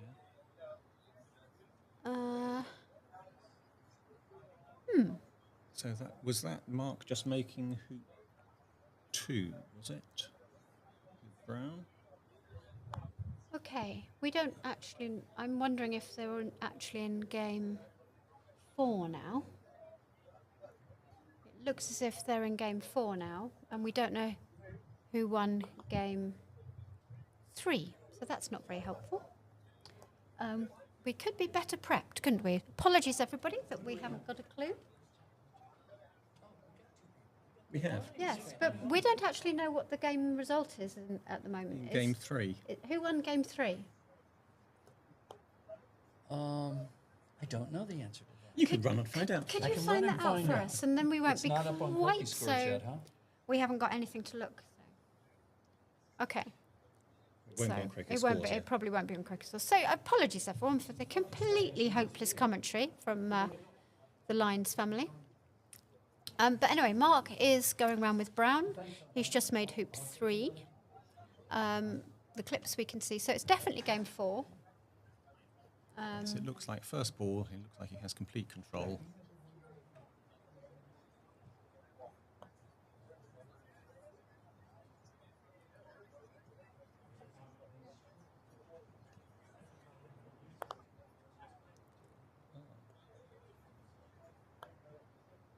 Oh, here we go. This is game 4. Game 3 was 26-19 to Avery. 26-19 to Avery.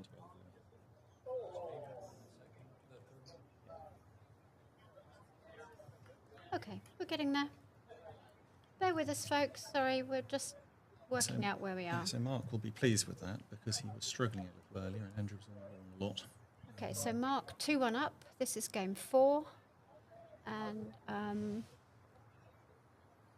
we appear to Mark's in control. Didn't see the opening, so sorry, can't comment on that either. As you probably gathered, we had our arms twisted to come up and do some commentary, and we're playing catch-up, but we'll try and be intelligent soon. That may depend on whether anyone brings me any more Prosecco. It looks like I've got one here already. You get less intelligent.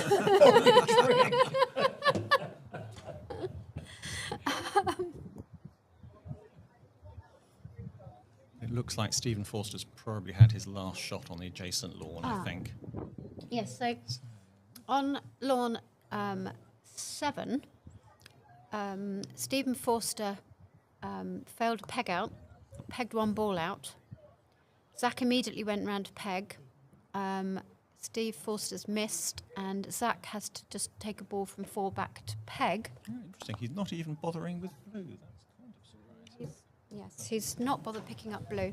So we'll see what happens on that, but it's generally considered unwise to peg a ball off. He If had you the miss a option. He peg could up. have put a ball in a corner. He could have put a ball in a corner, which would have at least forced Zach to have a TP Or give 2 lifts. or give 2 lifts. Instead, Zach no longer has any lifts to concede. Popped a ball round, left a really long shot, and it should be game over. But we'll try and keep an eye on that one for you and let you know. That is the deciding game. It's 2-all, so it's come right down to the wire on that one. Zach is looking for a wide spot. So it'll be pretty harsh on Stephen Forster if he goes out in the 5th -1. 26-25. We'll see what happens. Meanwhile, Mark is trundling Mark is round with speeding his round. usual dispatch. Making it all look very easy. He is such a delight to watch, isn't he? I've been watching Mark play for as long as I've been playing, so 40 years now. And he's always had the same easy style. A lot of us have slowed down, started casting, all that sort of stuff. But Mark just looks exactly the same now as he did 40 years ago. Yes, yesterday he completed 2 games, 6th turn and 7th turn. I was sharing a lawn with him, and he'd finished those before even Andrew Johnson got the 3rd break in our game. It was only just starting, and Mark Right. had already finished 2 games. So it's, Yeah. One of the fastest players on the lawn, and just such a lovely style. I think these lawns suit him as well, don't they? Yeah, they Nice, do. reasonably Yeah. fast.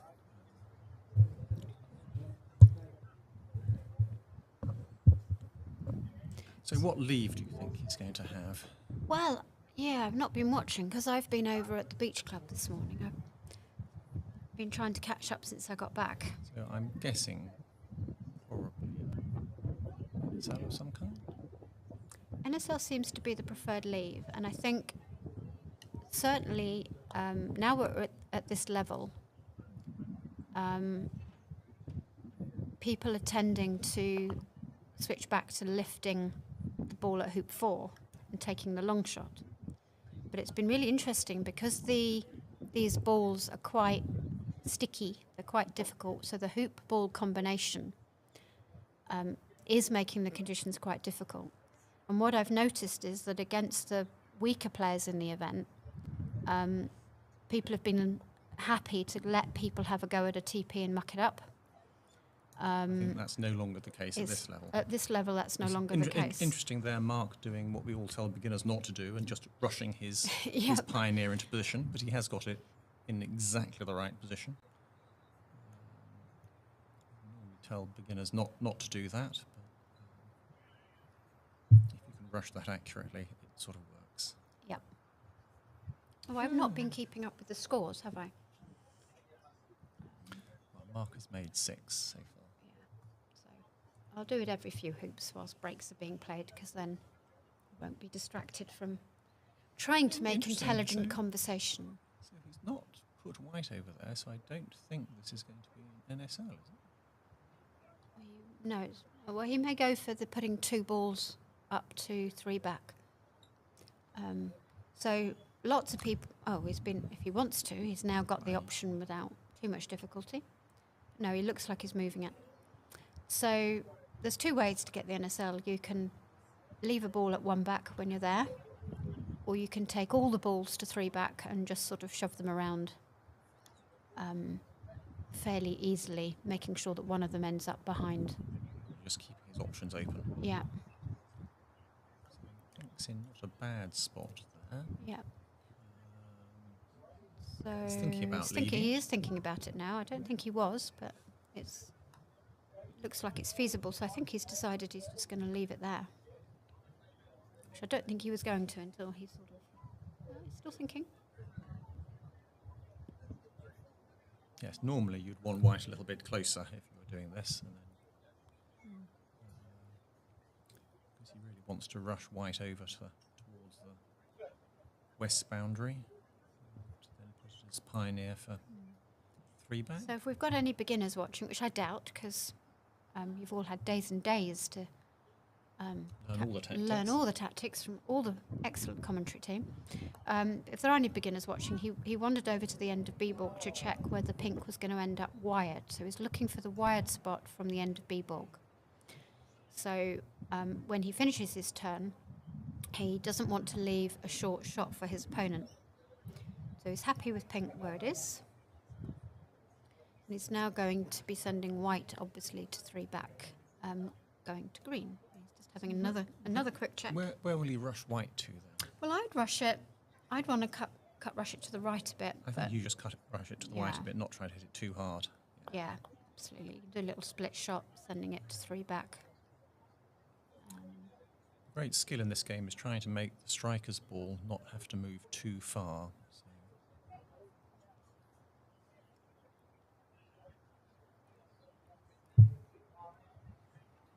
With these lawns being so smooth, it's quite easy to play. You know where the balls are going to go. There's no hills, there's no surprises because of the lawn itself. So if you get your angles right, the balls go where you expect them to, which is really quite nice, because so often on a hilly lawn, you think you've played a nice shot to get a rush on something, and it just twiddles around, a foot at the end. it's not ideal, this. He's rushed green to the wrong side of... Ooh, that's a bit short. I think he's okay. Again, you don't want to run these hoops with too much control. Everyone's running hoops by 2 or 3 yards very often, just to be absolutely certain that you don't stick in a hoop. Do we know what they were set to today? I believe for the main event they were set at something like a 64th. Whoa, And for the okay. bowl they were around about a 32nd. But somehow the hoop seemed easier today than the first day, so I don't know whether... we had a little bit of rain a few days ago, didn't we? Whether that softened the ground Yeah. slightly. Or do you think you've just got used to them after I think 5 or people 6 people days? have got used to them a lot more. Mm. A little bit of a shock on day one. So the lawns here are very sandy based. So the hoops are sort of quite loose in the ground. But they are quadway hoops, so they're quite... They're quite firm. They're quite unforgiving if you don't hit the middle of the hoop and if you're not running them from reasonably in front. Yeah, you get that, if you're hitting at an angle, it just bounces back at you, which you get with or just quadway sticks, hoops. or just sticks in the jaws. Yeah. So he's not got tight control here. But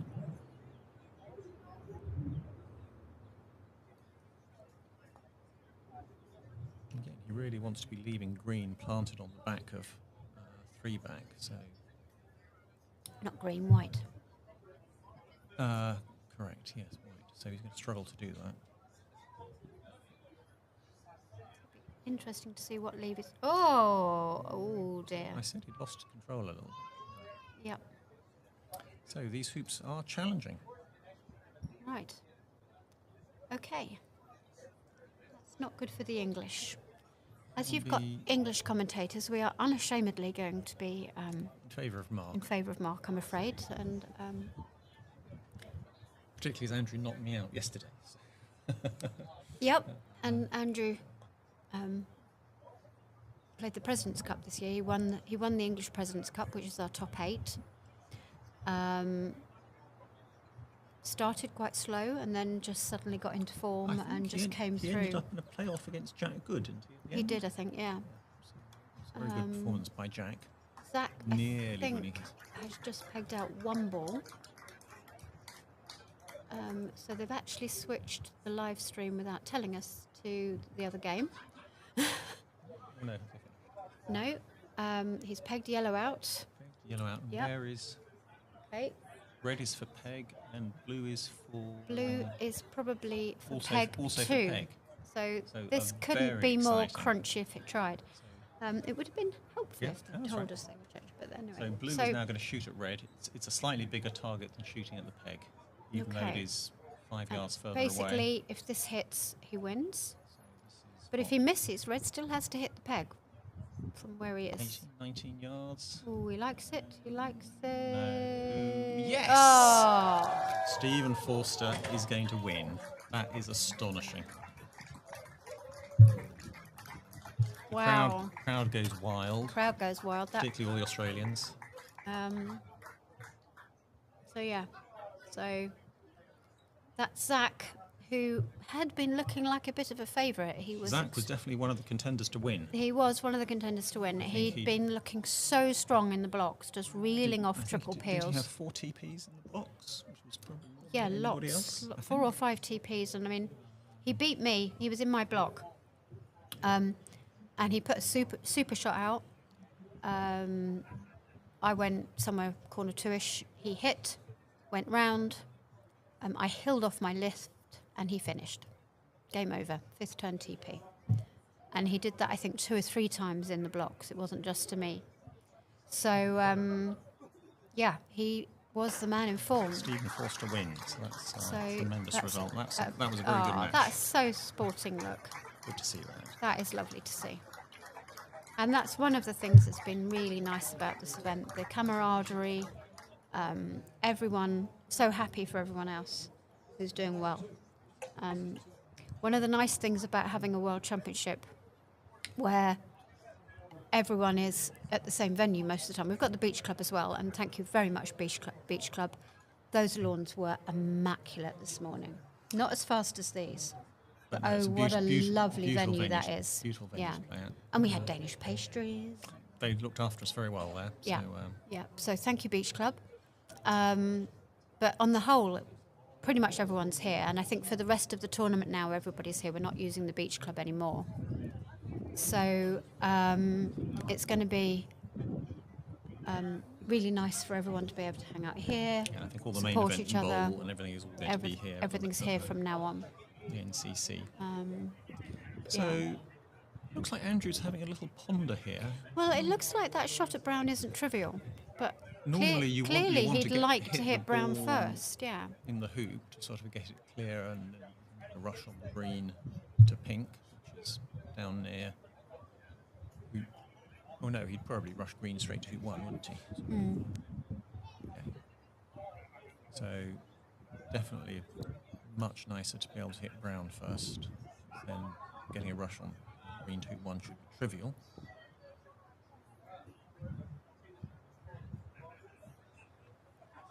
A lot of thinking going on. Getting a referee to watch it. So it Well, must be reasonably Must easy. be reasonably easy. Yeah. Mark's not looking concerned.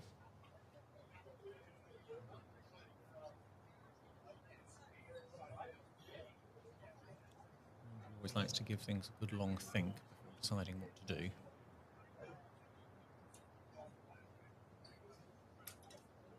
Close-up shot there, cameraman. Oh Very no, nice. he has He's decided he doesn't need a referee. So.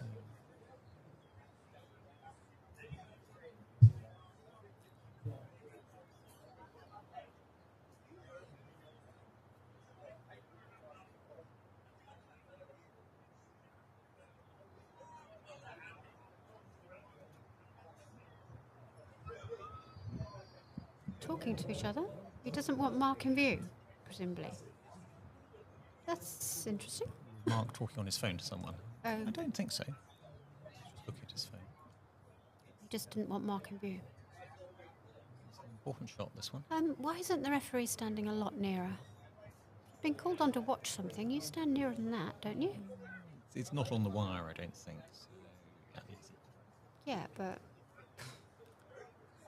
Okay. if it's on the wire, you need to be a lot closer. I'm not convinced. If he hits the wire almost full on and the ball moves half a millimetre, you want to be right on top of it. But anyway, okay. So I think he'll just rush green straight to hoop 1. I mean, there's the option of rushing green to pink. It's down at hoop 2 and then rushing pink to hoop 1. But he's not doing it. No. It's sometimes nice to make hoop 1 off part of the ball in case something goes horribly wrong. But I think this was much easier rather than a long rush to pink, a long rush on to hoop 1. Okay, so you may have noticed, those of you watching, that people aren't having TPOs. Again, the conditions are difficult. We're having no sextuple attempts. Brian Cumming had 3 pulls for the TPO against me this morning. Did he? And then missed the peg out. So Okay. conditions are easy. And I think in the bowls, the hoop's set at a 32nd. Okay, so that makes it a bit easier. But yeah, very few TPOs. And we've And had in- no quads. No quads or sextuples or anything, which we're used to sort of seeing at the top level. We're now used to seeing sextuples as a tactic. And these conditions are now sufficiently difficult that people are So hang on, he's not doing that. rushed green to there. He does appear to have rushed green to there. So he Yeah. obviously, that was either, I don't understand that. It obviously wasn't a nice rush to hoop one after all. So, Well, I think he took the view that it wasn't a sufficiently easy rush to hoop one, that he would rather have a possibly an even worse rush, But off pink, partner. but do it off partner. but green now seems to be going to hoop 3, which seems odd. Have we just missed him? No. Oh, this is a roll. Okay.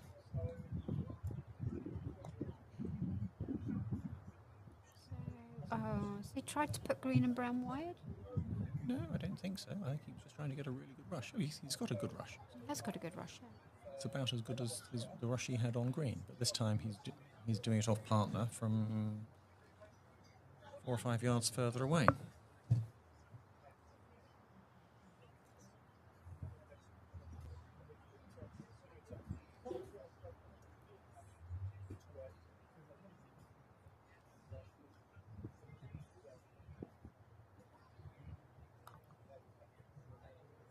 Looks like a good rush. Beauty. Oh, a bit short. Short. That's actually not nice. It's been a bit unfortunate though. It looks like it's finished exactly due north of the hoop, just very slightly west, I think. Yeah, he's very slightly west, so that's just okay. Run this and then slam into pink.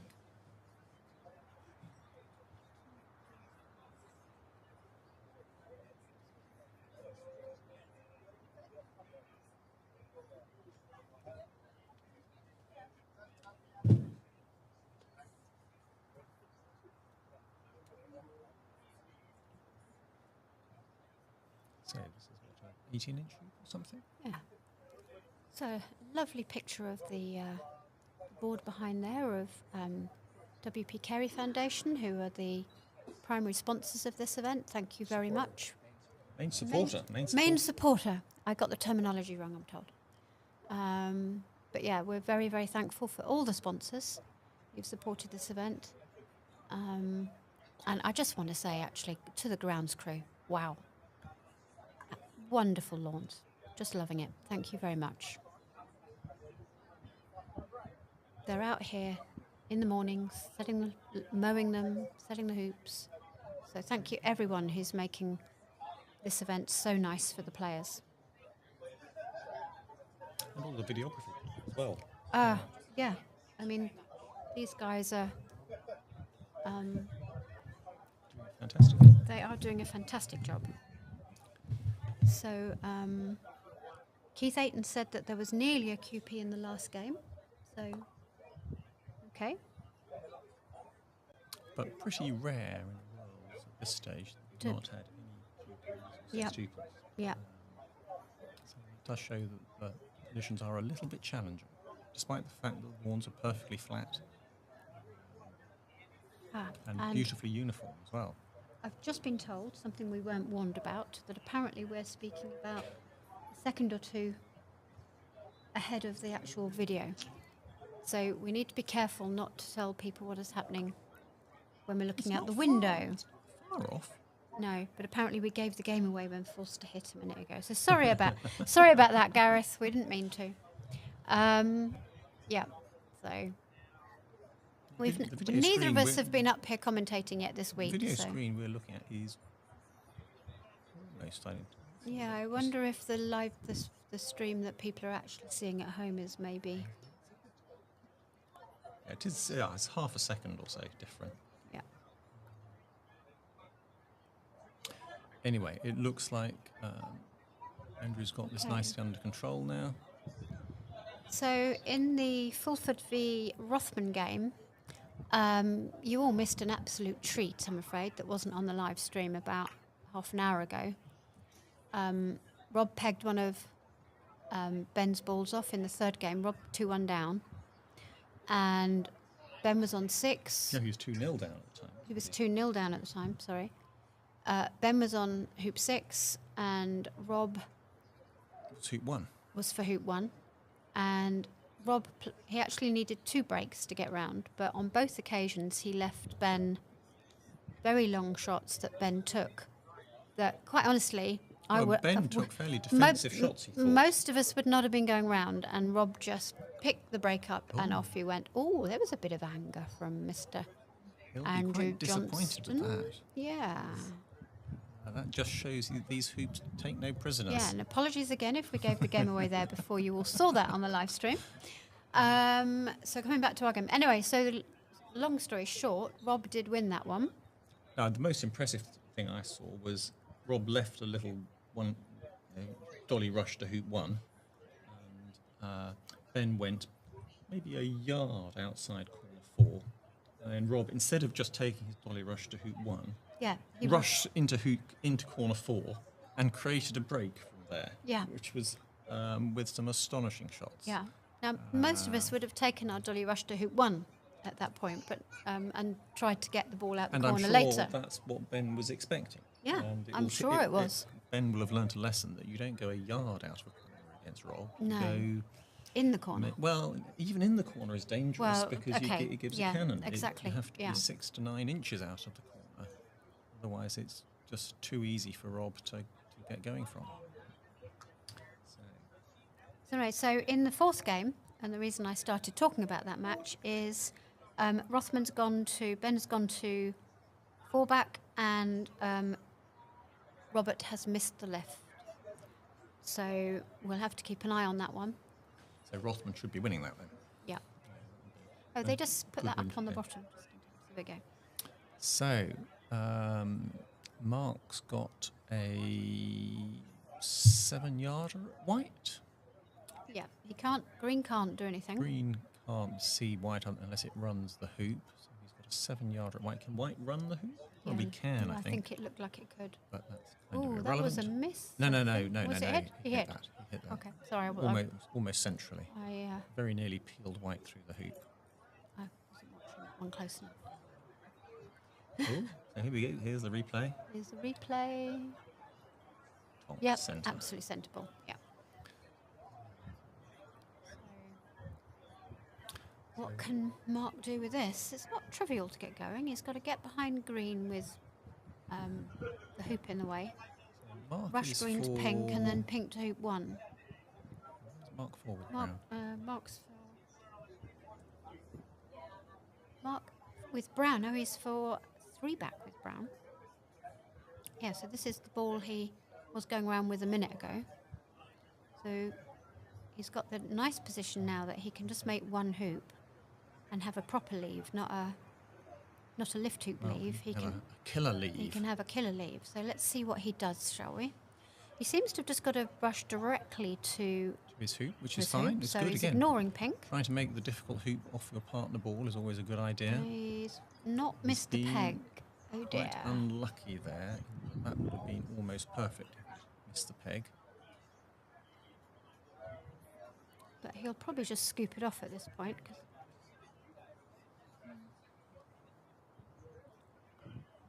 I don't know. What would you do here? Would you try to roll it across and take position, or would you just hope that Ben misses his? it's not Ben, it's Andrew. No, sorry, Andrew misses his 15-yarder, 14-yarder, 14 and a half yards white at pink. You don't really want to leave. Which ball was it? Was it white that made 1 hoop a minute ago? No, there? so Got he's the score wrong again. Sorry, folks. So white has made 1 hoop. so he has tried to get a rush on pink, but failed. I wonder where he's going to put the pink now. He'll probably send it to hoop 1, won't he? So that it's a leaf for green if I he think wants he to. can cut pink up the lawn a bit. I think I'd be putting it deep in corner 1 somewhere and trying to get in front of the hoop at the same time. Yeah, I think I'd do the same. And And then he can either play brown and have the killer leave we just talked about, or he can alternatively- play green and go for the QP.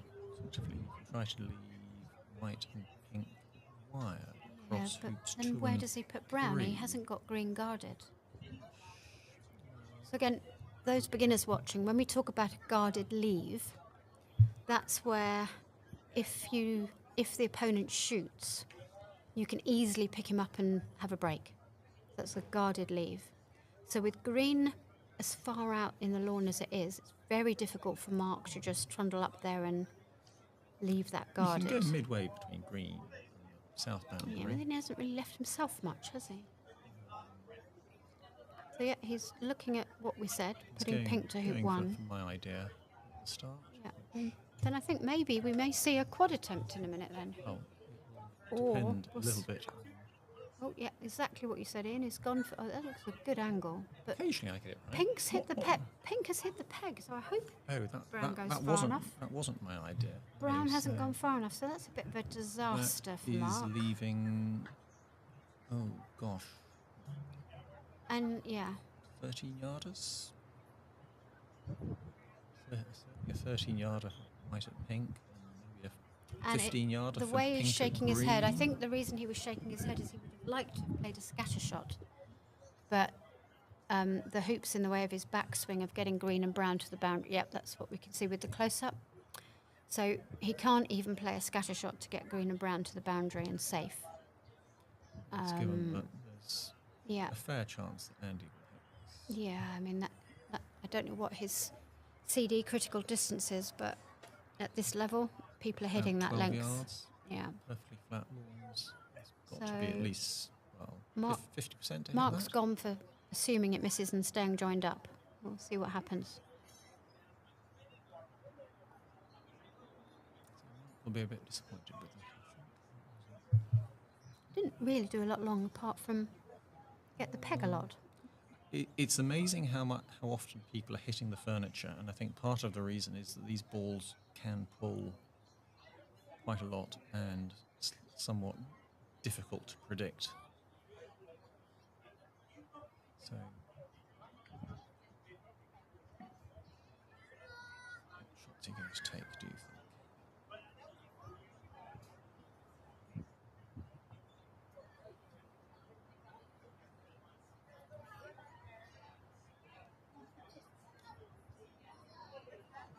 He's looking at white at pink. So I don't know if previous commentators have mentioned quite how hot it is here, but that close-up we had of Andrew a minute ago did just show, I think, the heat on his face. I mean, It's not been quite so bad cooling today, down a I bit. think. Today's not been quite as bad as it was yesterday or a few days before that. Particularly first thing in the morning, it's interesting. It's very humid because the sun burns all the humidity off, all the dew off the grass, and it's like a sauna playing on the lawn. Missed. Oh, sorry, I hope I didn't give the game away again. It's only half a second, Half a second, we're told. we've been told. So, Stuart and Keith, instead of swapping the lovely text you are, could you try and come with some intelligent questions for us commentators, please? That would be wonderful. It's lovely to have you here on the feed, but give us a nice question to answer. Oh, I've not been doing the scoring again. It's because there hasn't been any to do. No, so white's on hoop 2, so scored 1 hoop, correct?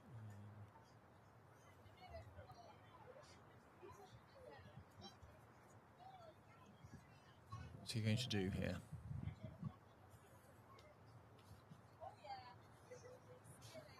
Well, I think he's trying to rush pink I back just- down to either to white or to the hoop. yeah, and then have the Stuffing- killer stuffing leaves that we green talked up about. in corner 3. So again, needs a good croquet stroke here.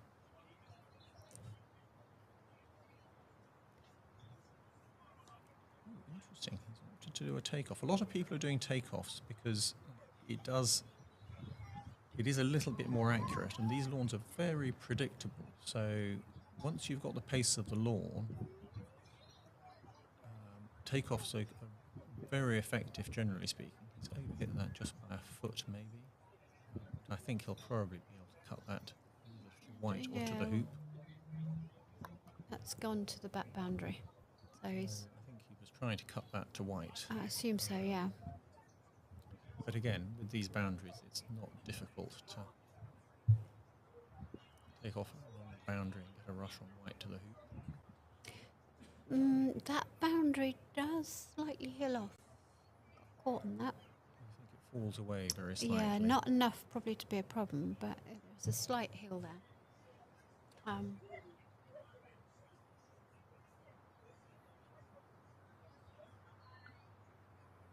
There it goes. There it goes. And it's gone off.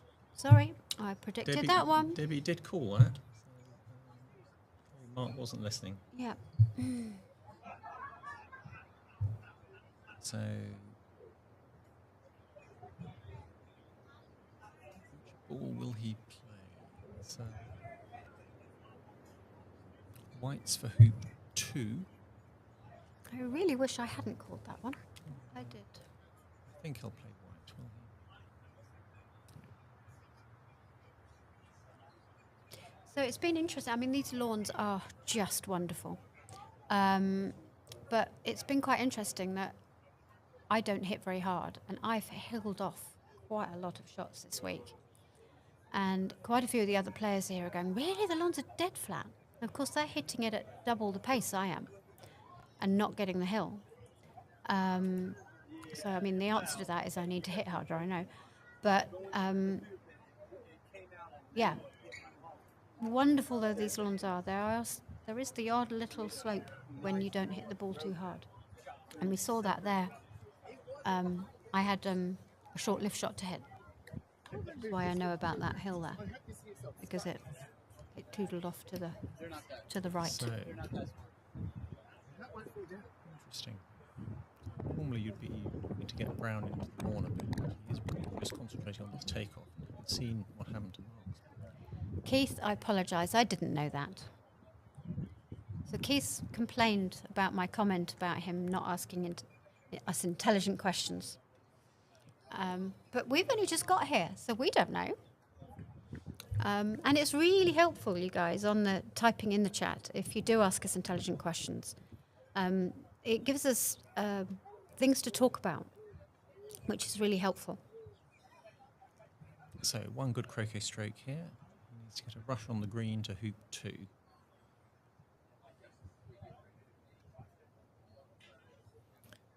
Putting pink up to hoop 3.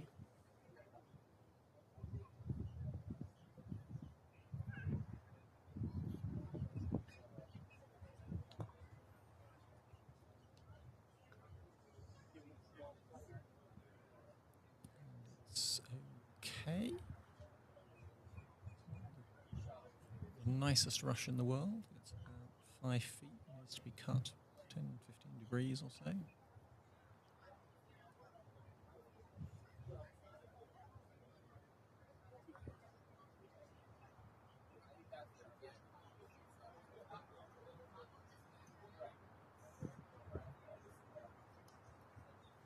It was interesting. That was one of those ones where the ball slightly climbed up the back of the green. It certainly did. Yeah, But he hit it hard enough that yeah. he was compensated for that.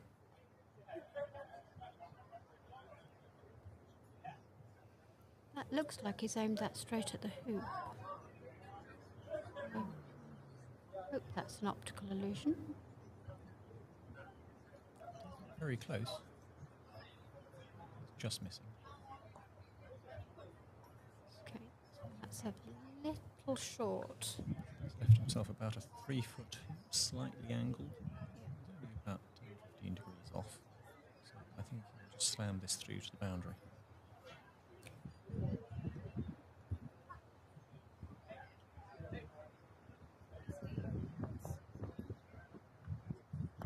Easy peasy. So, yeah, Alain Giraud lost to Logan 3-0. Yes, Alain had a few chances, didn't he? But Yeah. Logan was very good. And it sounds as if somebody's just told us, and it was on the feed there, that Ben broke down on his second break. So Robert Fulford's back in the fourth game.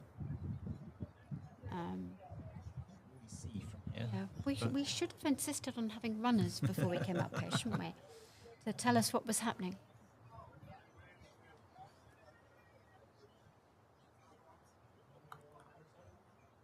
No, we're okay for time. Okay for now. Thanks.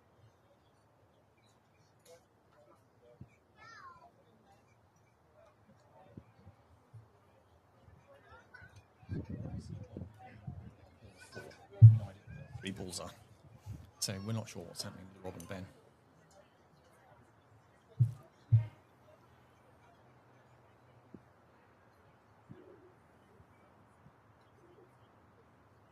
So meanwhile, Andy's trying to get the fourth ball into play for his 4-ball break. Rolling green to hoop 4, trying to get a rush on brown up the lawn. So a slight pass roll. These balls are quite nice for doing pass rolls with, so we should be able to do this fairly easily.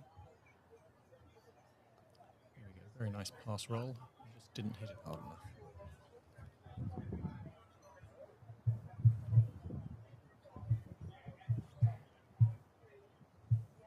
So what would you be doing here? Would you be taking off to pink?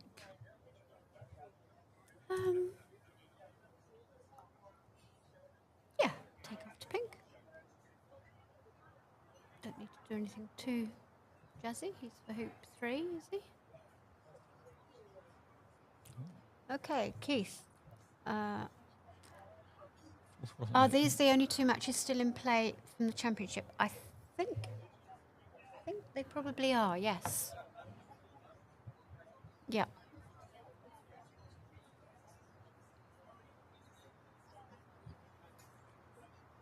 I'm sure it's all been put on Croquet scores. And there you go. You can see Rob in the background there at the moment. But it looks as if Ben's walking on. So although Ben broke down, it doesn't look as if Rob's managed to do anything. Ben's probably walking to his green ball that's in 4, so I don't think he'll have anything easy, I don't think. So, rather clubbed that. Yeah, I don't think it'll give him any problems, but yeah. I don't like having 5-yard hit-ins in the middle of picking up a break.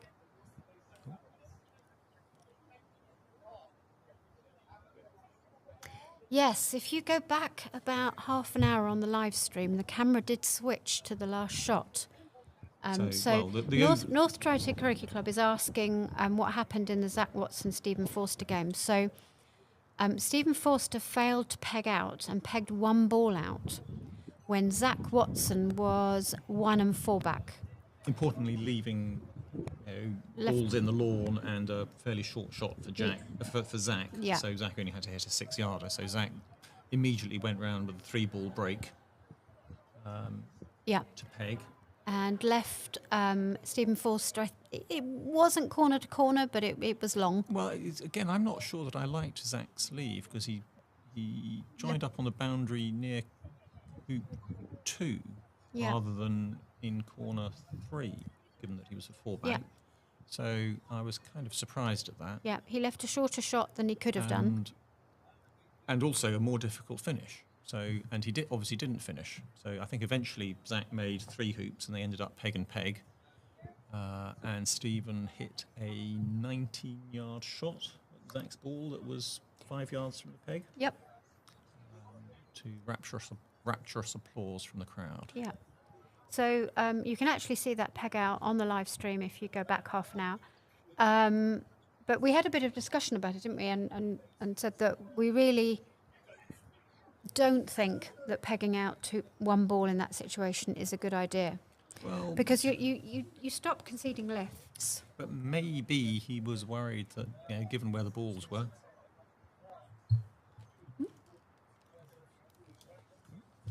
Maybe he was worried that if he left a 4th ball on the lawn that Zach could have done a TP. Yeah. So at least it guaranteed him 1 more shot. Yeah, but 1 really long more shot. We've seen this. I mean, I have personal experience of this. I was playing Reg Bamford in the British Opens in 1995, a long time ago. And I was winning game, I think it was game 4, and we would have been 2-all in a best of 5. And I had a 3-yard peg out, and then my shoelace came undone. So after lining up the peg out, I did my shoelace up, stood up, hit the balls, and they'd moved apart, and I missed the peg out. And I pegged 1 ball out. And Reg, being Reg, was very clinical and just, gave you 1 more shot. Gave me one more shot of 30-something yards, which I duly missed. And then I think which is what should be happening. You really shouldn't get much chance of, anything. And at the Solomon Trophy earlier this year in Budley Salterton, Tom Balding did the same against Samir Patel. And Samir again won the game from, I think he was 1-1. And Samir just trotted 2 balls round, 12-hoop breaks, and won. So it really isn't the right tactic at this level. Almost I any think level. almost any level, it's better to keep that ball on the lawn. It means you get your lifts, You keep the lifts. so you're guaranteed some short shots at some stage. Yeah. So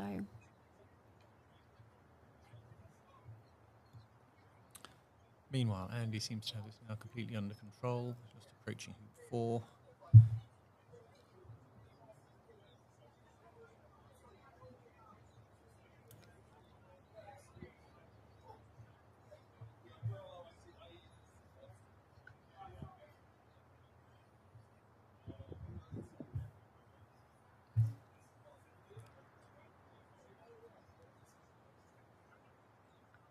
Keith Aiden's asking, so do I recommend not pegging one ball out? Yes, don't peg out one ball. Keep them both on the lawn. Even if you're for peg. Absolutely.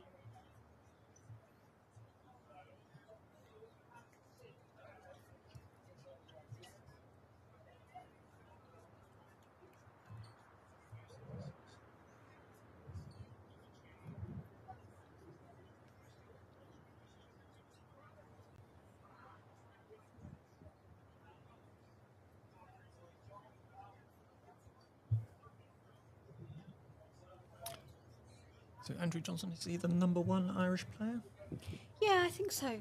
Yeah, I mean, Ireland is actually quite strong when they can field their full team. So there's Andrew Johnson, who's the #1 player. Danny Johnston, no brother, no relative. About the same age, though, and about the same standard, really. Not much different. Not much different. But, working family. Then there's Simon Williams, who's been playing about 40 years, and he's been a top player forever and very, very gifted player, very natural, can pull out amazing peeling turns. But we don't see him over in England very often anymore. Doesn't He travel very used to travel over to England a lot, and we used to see him play on the English circuit quite He does a a lot. fantastic job looking after the lawns at Carrick Mines, which is The main club in Dublin. a beautiful club. And then they've got, the players that are here this week. So we've got Russell Harris and Zanny Grieg, and up-and-coming players like Fiacre Carroll. So Long until the light fades. it's been about 6:30, 7:15. Yeah, 7 o'clock it is properly dark. So I suspect around 6:45 people could claim the light. Also being a bit further south here, we're not maybe in the tropics quite, but it does get dark quite quickly. Although the sky is light, so it's mostly blue skies, a few clouds.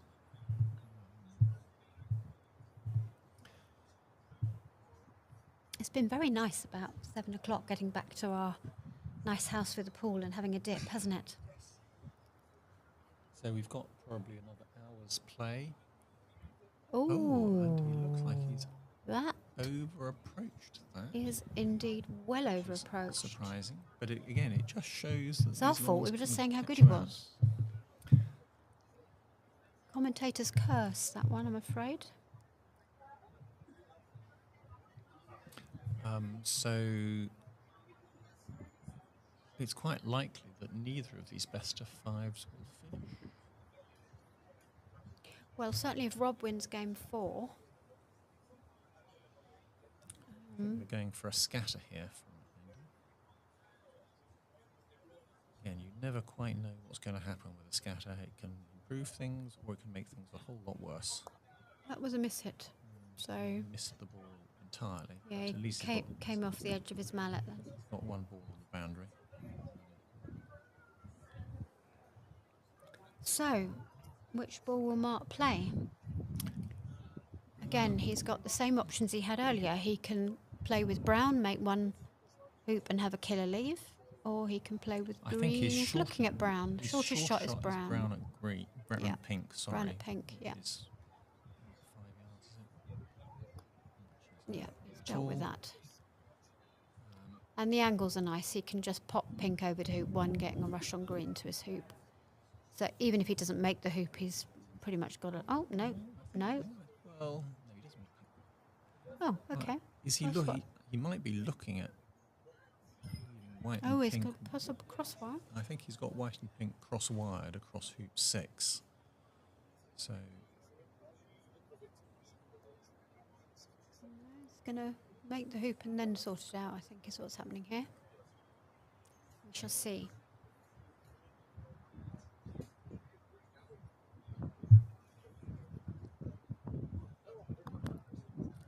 nice rush to 3 back. So I'm going to do something that we wouldn't normally do on a live stream, which is to give away somebody's age. But I know a lot of you listening have enjoyed listening to Andrew Gregory's commentary this week. And I'm sure you'll all join me in wishing him a very happy birthday today. Yes, I won't and actually give his age away. I'll just say it's his birthday today. it is. He's done a huge amount and commentary, Yeah. commentating, and keeping the world informed for all sorts of croquet events in recent years. Yeah.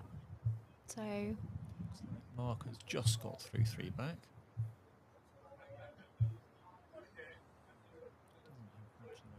Useful rush. It's hit it. yeah, North Croquet Croquet Club. I agree. We loved the way that they that Zach came out and congratulated. Stephen Forster came out and congratulated Oh, Zach, Zach afterwards. It was just really nice. Zach, actually. Stephen. Yeah, you all know what we mean. So what's Mark up to here? Elsa, that's a really good comment from Elsa Lines that fatigue can be affecting play. I cannot describe how hot it is out there, and you know, I've noticed it. I think we've all noticed it that at the end of a long day, you just feel absolutely exhausted. I had cramp one night, so I've now been eating packets of crisps as regularly as I can to try and make sure I've got enough salt in me. Any excuse. Any excuse, yeah. Especially after, well, anyway. So, So I haven't given anything away. Everyone knows that it's Andrew's 60th. his 60th. Yes. So interesting, yeah. So Mark will be 60 again. Also Mark 60 this year. December, I think. Yeah.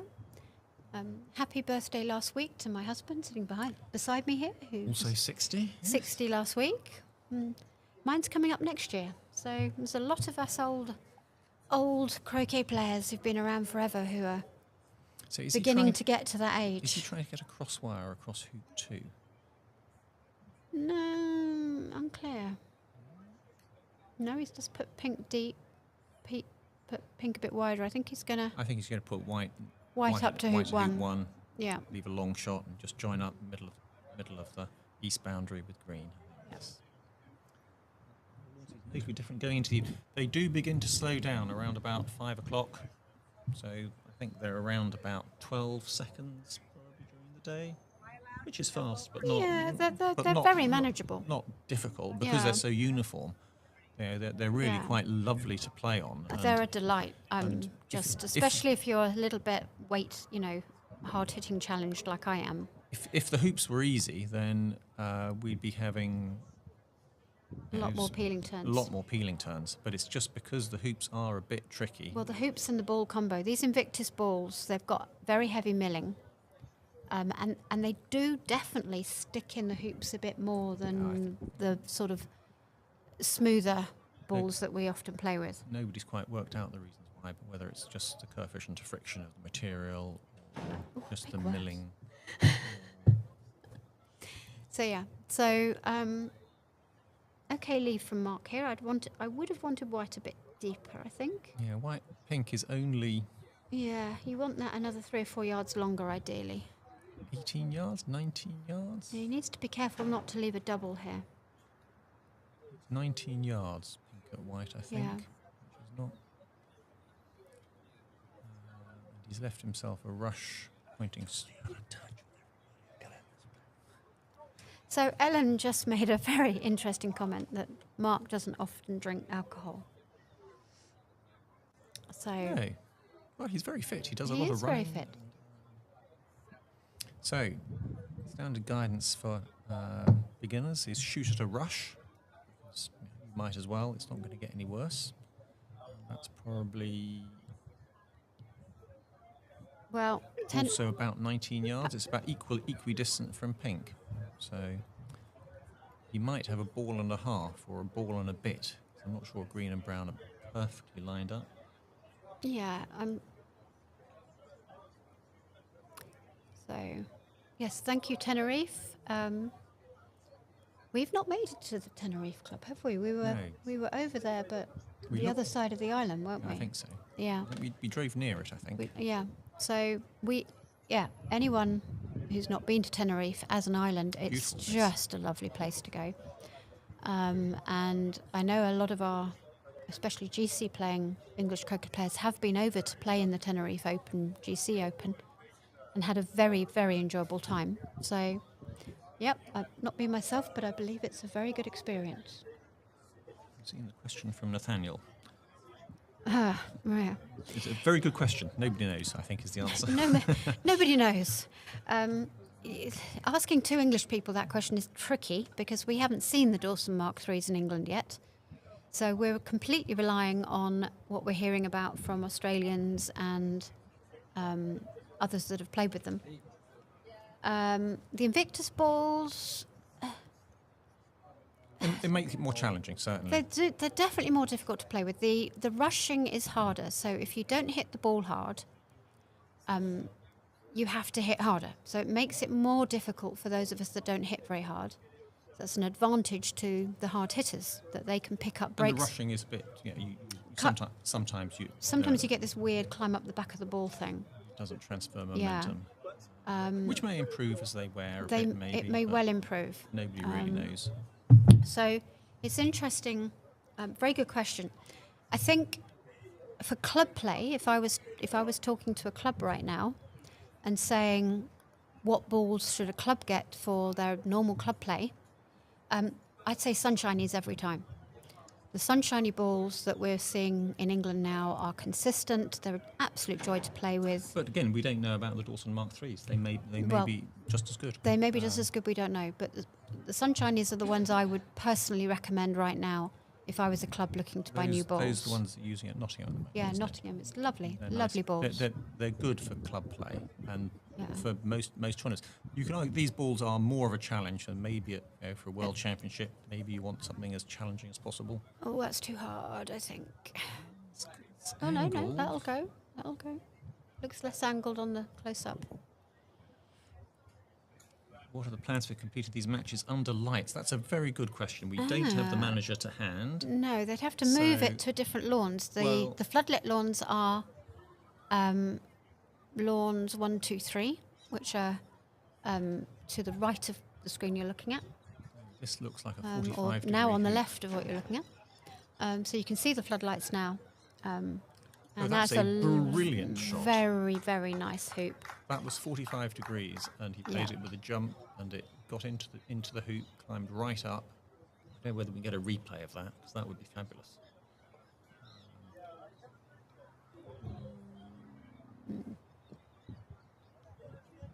No.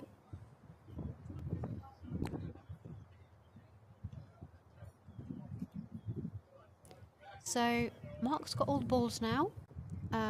So we were debating what the plans were if when we lose the light at around 6:45, which is Well, I don't know what time it's About- currently about an 6. hour. Yeah. So from the British perspective, we are now obviously hoping that Mark just nips off his TP. He's got all the balls. He's got Brown already in a very good place. So has everything. So Mark can finish this in he 20 minutes. just did he hit that? Yes, just snicked it. No, he missed it. What? Yeah, I thought he did. He just forgot to aim and just missed his 1 yarder at white. Just thought. So we were talking about people getting tired. Yeah, here comes the So Brown goes there, Yeah, and then we need the replay of the next shot. next shot. And I think How he long was it? I mean, it can't have been about more a than- yard and a half. I think he just forgot to aim.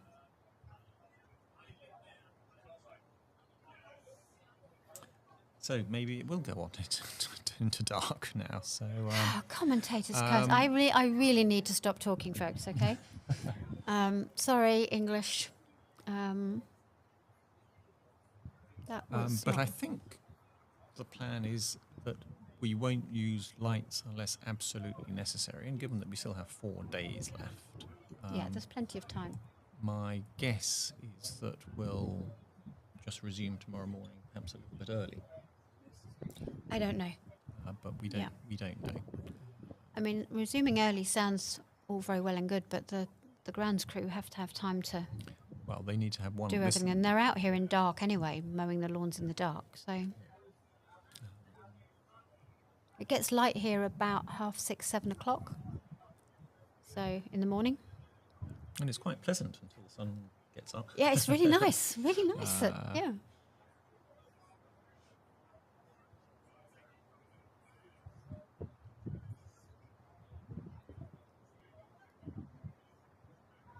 But I think I read somewhere in the players' notes that lights will only be used with both players' agreement. So you might give them the option of continuing. Yeah. Don't know. We haven't had an update on the Fulford Ben game for a while. So I'll have to. Ah, right. Fulford's on the lawn. That's all we know. But okay.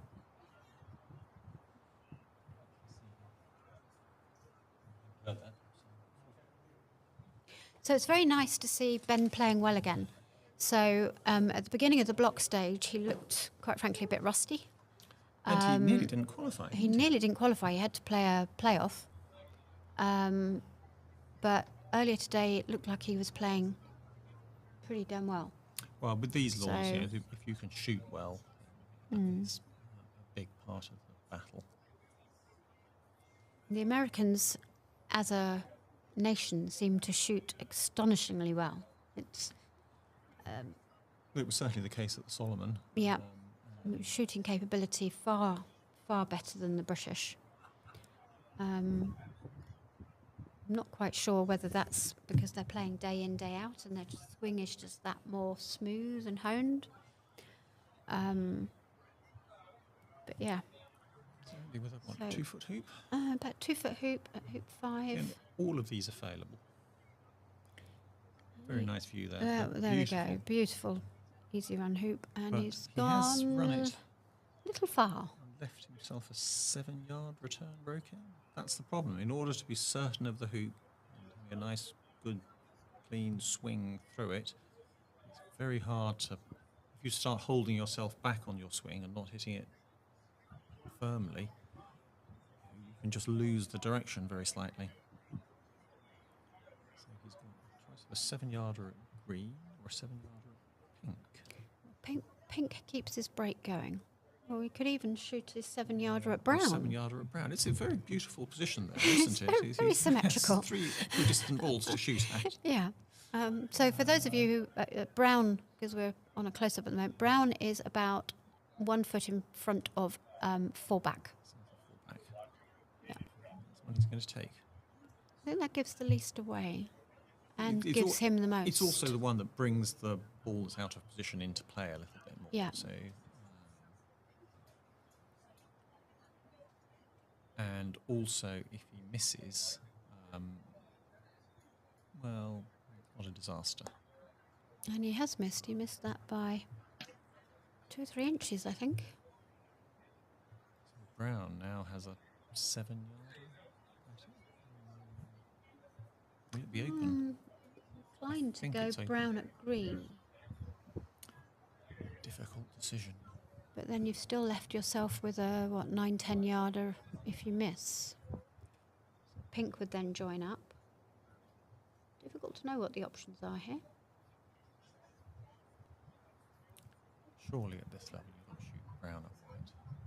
Maybe Well, it's the forward ball. Oh, brown can just run its hoop. and then pick Oh, up your shorter white. That's also interesting. I hadn't even thought of that. I wonder if Mark's even thought Mark of that. doesn't appear to be looking at that. Mark hasn't even looked at that. That's ridiculous. He's dead in front of it. Well, he'd still have a 5-yarder to hit. And, Okay. but that's interesting, isn't it? I wonder if he even thought about that. Yeah. Well, of course, he's conceding a lift then. Would But- be conceding a lift, but he'd only have a 5-yarder to hit. Yeah. So I think I'd have been running the hoop then. It was a 1 foot. I don't know. It was a 1 foot. It was only about. The fact that it was almost straight. conceding a lift, and he'd still have a 5-yarder to 6-yarder to hit. It would only been a yard closer, And a bit closer, and it would leave an easy break then. well, he's got an easy break anyway if he missed the shot he just took, which he didn't, of course. So academic discussion. Oh, a nice shot in the background of David McGee and his wife sitting down and watching. Dave has been one of the referees here this week. And of course, back in 2016, when the WCF World Championship was last here, he was a silver medalist, came second to Stephen Mulliner. So nice to see Dave here, not playing this time. He's hoping to come back to good form soon. And but doing a sterling work for us as one of the referees this week, David Maloof. Yes. Yeah. What did I say? Yes, I think Yeah. so. Yeah. Of course, his son Kyle is now rather good. Kyle Maloof has looked very impressive Was he this knocked out? week. Today, was he? I think he was. I think beaten by James. I think. yes, quite possibly. But Trying to Kyle remember. has actually looked quite impressive now. So, for the USCA McRobertson Shield team, last time Kyle played sixth, and he's improved, I think, since then. So strengthening their team still further. So you beat him in the bowl final at Birmingham. 2 years ago, yeah. 6th turn and 7th turn TPs or something. That was nice, wasn't it? Yeah. Yes, it was a good match. Back So when what- I could still play, I've forgotten. I seem to what's have forgotten Mark how up- to play what's this week. Mark up to here? Mark has he's having a leave, I think. He's playing with his forward ball. He's declined to make any hoops with his forward ball.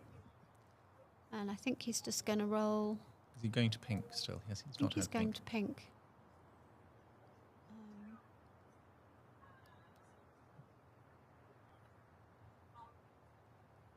Yep, he's just going to put pink somewhere near between hoop 4 and corner 4. Leave as long a shot as he possibly can.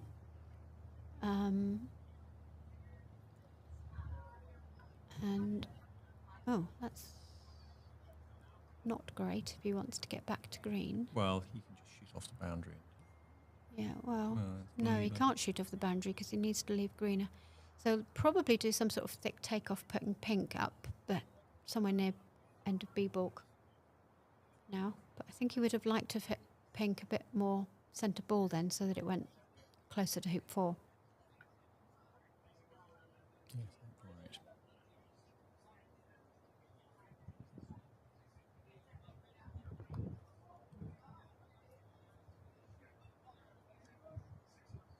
A bit more aggressive. Having it closer to hoop 1. Queens for hoop 2. Greens for hoop 2. Well spotted. Yes.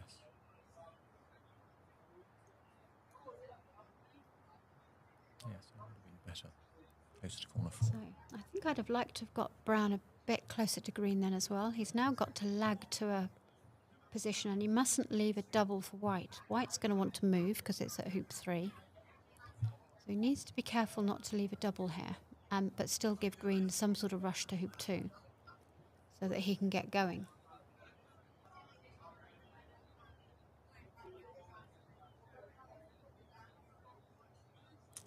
It's not a double. It's about a 20-degree cut to the hoop.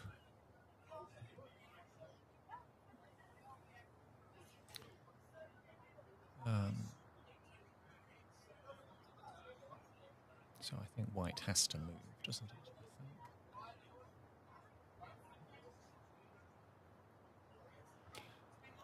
I'd be moving White, but he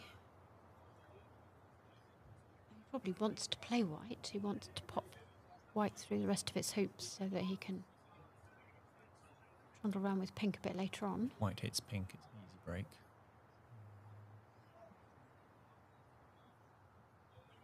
Yeah, see, I don't like where brown's gone. As suspected, to avoid leaving a double, brown's gone a bit far. So green's got a challenging little cut brush to hoop 2 now.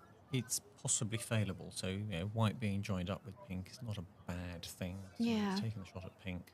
So it would only be 4 yards beyond it. So it puts pressure on green making hoop 2.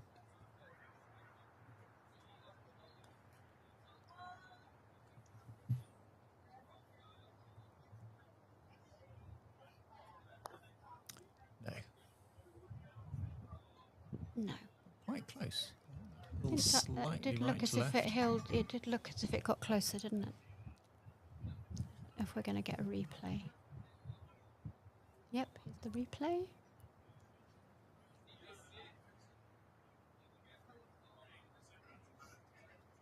So can Mark cut this to hoop 2?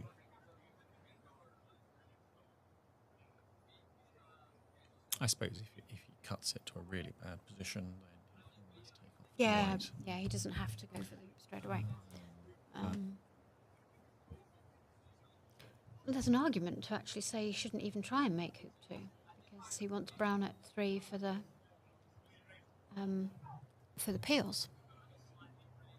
You could just split it to 4 back, go to white. Very. He'll be very aggressive at this time. I And think no, he's not considering given how difficult the hoops are, how close you need to be to the hoops to be sure of making them. Yeah.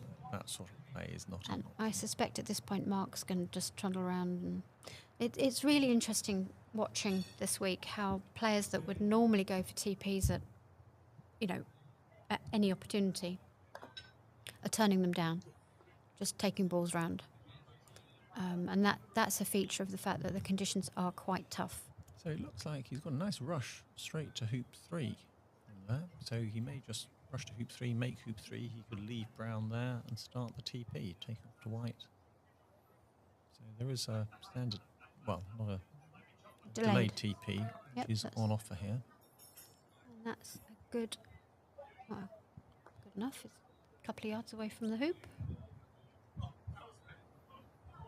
still under pressure because white and pink are joined up. So Keith just asked the same question, which I said. There we go. So? On the chat. Keith also suggested the line of play I did of sending brown to hoop 3, going to white. Oh, Mark. Is he on the I hoop? think he might be all right. He's not completely happy. No, that looks. Going to need watching. Let's see.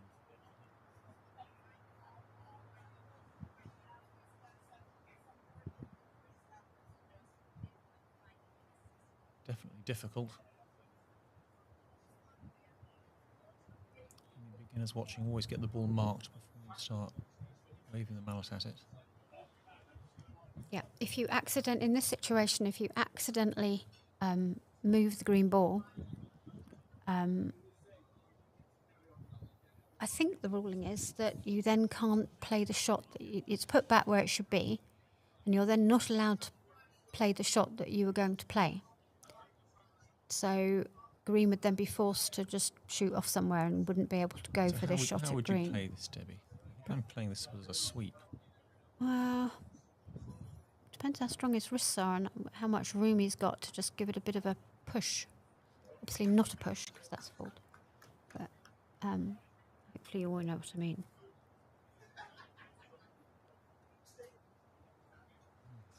So Keith has asked, given how things have been going, would Mark be well advised just to get to the peg? I think he would be very happy if he could I get to the think peg at at this stage. point, yeah. But I think the answer to that's probably yes at this point. I'm not sure this is going to go to the right of brown, isn't it? It looks like difficult to tell. It's got We do have quite a good view of this out the window. We're sitting up on the second floor of the clubhouse. It's going No. to the right. Oh dear. So, easy break for white from there, I think. going to start a break hoop 6. So astonishing, somebody easy, straightforward break there for Mark. And, Yeah. Well, I suppose he had to rush across. But he ended But up with an easy hoop. But it shows these hoops, Yeah, very unforgiving.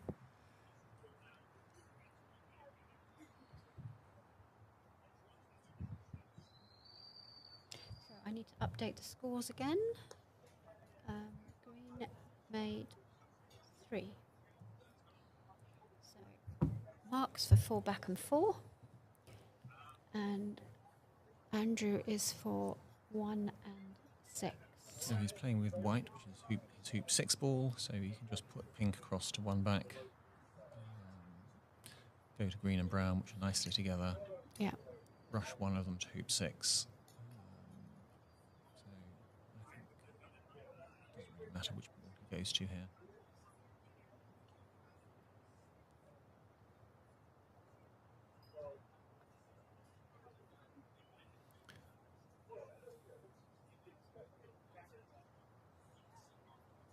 So pink is still for hoop 1, isn't it? Yes. So this is just going to be. This is going to be pegged down or moved to floodlit lawn. It's just going to make Before 4 it hoops. finishes, I think, tonight now. Should really, yeah. You can see how low the sun is getting in the sky by how much shadow there is now on that lawn.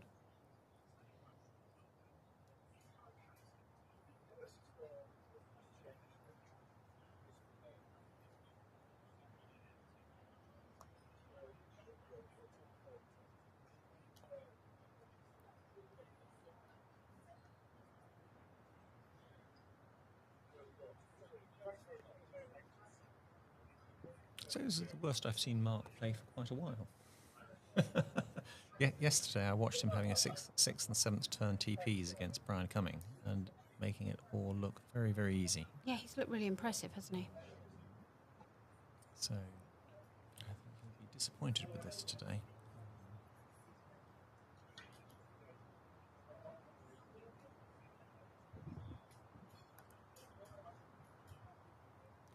Long way to go yet. Wait yet.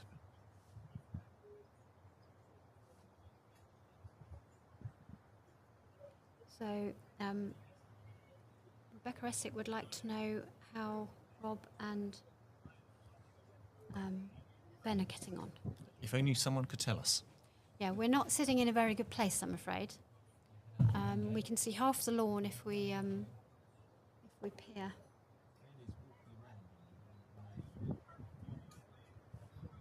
Does he look like he's considering a hit-in, or is he in a break?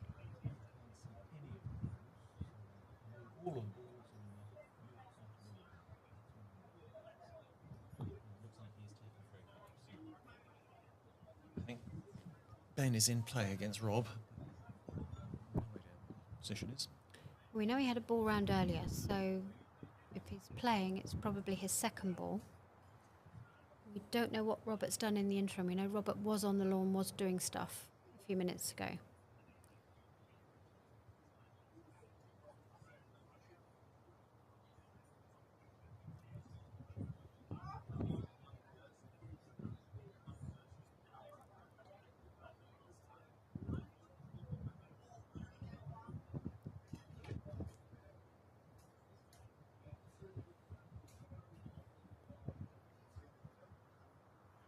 So what's Andrew up to here? He hasn't got a pioneer at 2 back No, yet. he hasn't so had I green yet, so he's just going to rush green back down to somewhere near the end of B-ball, isn't he? I think. These Invictus balls do actually play quite nice stop shots, so that is one of the things I do actually like about them. You can get really nice stop shots with them. So you need a bit less room at the boundaries than you did with the Dawsons, which... Or is that just because the lawns are quite fast here and we're not used to that? You can get better stop shots on fast lawns. Might be. Because I think with a slow lawn, because you having to hit the ball so hard. Yeah, it's more difficult. It's very difficult to actually Yeah. get a good stop shot. The amount it tends to go through, and because the lawns are so fast, I think you can actually get better stop. Ah, he's gone. He's gone. Obviously, he does think he has a good stop shot because he's gone much straighter behind pink than I was suggesting. Using a trimming mallet, or is that it's one of the older U-shaped. It's a bit like your mallet, isn't it? See, it's got the U-shaped. The U-shaped ends. ends. Pidcock, maybe.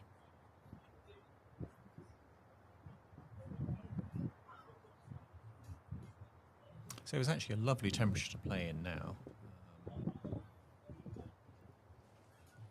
6:15 in the evening. Ah.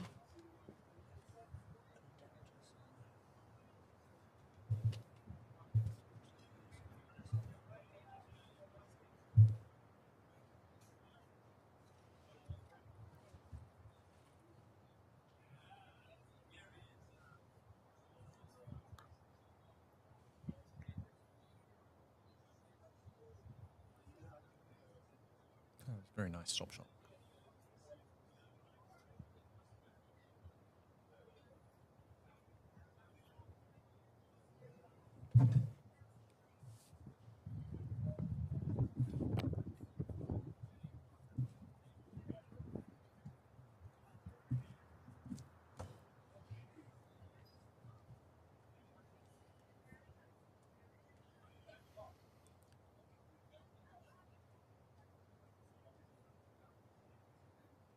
So Andrew, with it all completely under control, is making one back. Green waiting as a pioneer at 2 back. But again, even with complete control, and a hoop that was barely more than a foot long, he's felt the need to run it by 7 yards and give himself a 5-yard return roquet. That has been one of the features of this event, is that people are making sure of hoops and then just relying that they're going to hit return roquets. And the good players are doing it.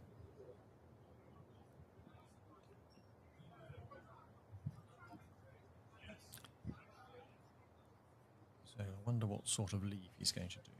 He could put pink to 3 back. But again, not ideal making the last hoop off your partner ball. So I think he might put pink down that way, but I suspect he'll also try to get brown there as well.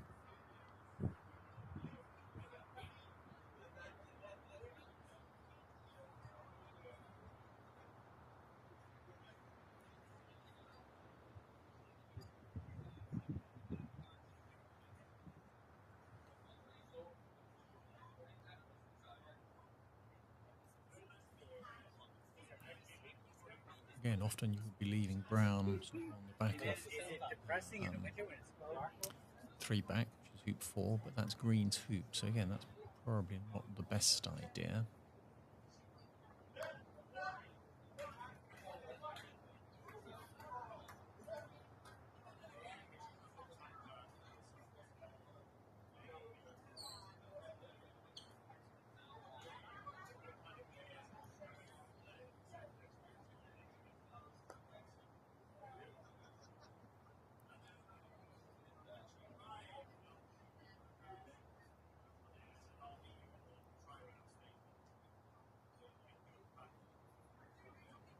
Sometimes it's just important to make sure you keep the break going. Not trying to do anything clever with brown, I don't think. Just taking off to green.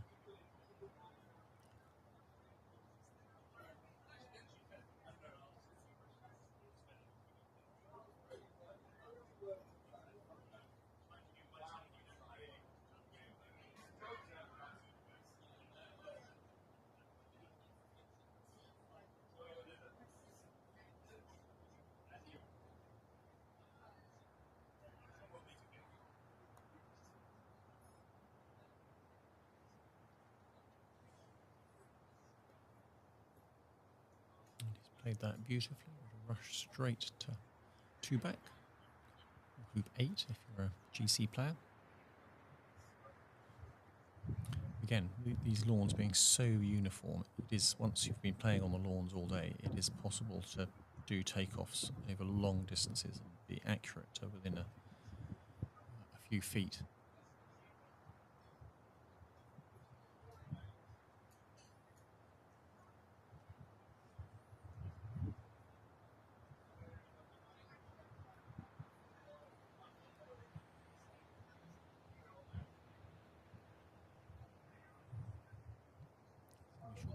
We should soon get some clue as to what sort of lead Andrew's thinking about.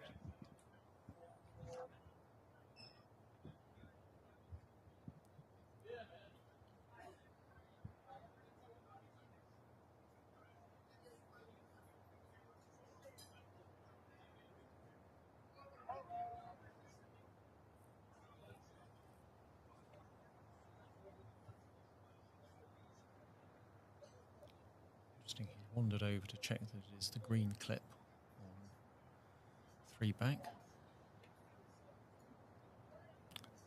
A little difficult to tell in the light.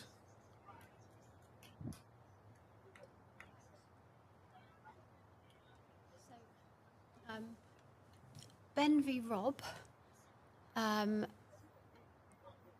Rob's white clip is on hoop 1. But I've just seen Ben running hoop 4 with his green ball. I couldn't see the brown ball on the lawn, but I only had 3/4 of the lawn to look at. It's not very useful.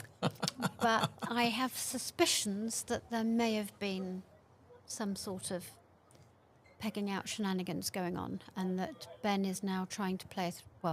He's basically got a 3-ball break, if that's the case. So I may have got that totally wrong, but yeah.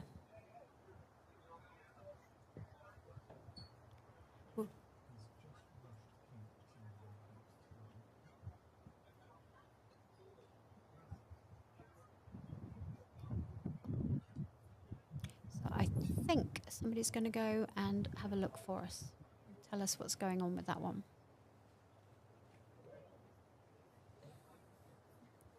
Meanwhile, I've been trying to work out what sort of leave Andy's going to do. He's put green near the peg, so this could well be some sort of spread. Although I don't really like doing a spread Well, with two balls. Well, off the same side. You need partner down there.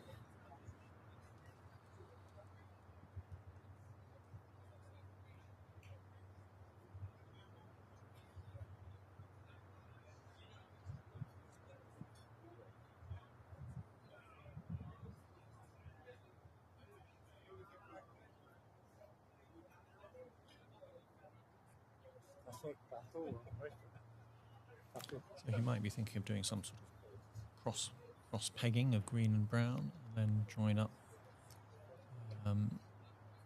somewhere near corner 2, perhaps.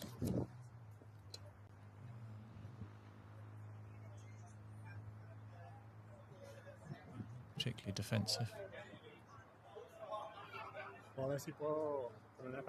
Right, all 4 balls are still on the lawn in the Ben Rothman versus Robert Fulford game.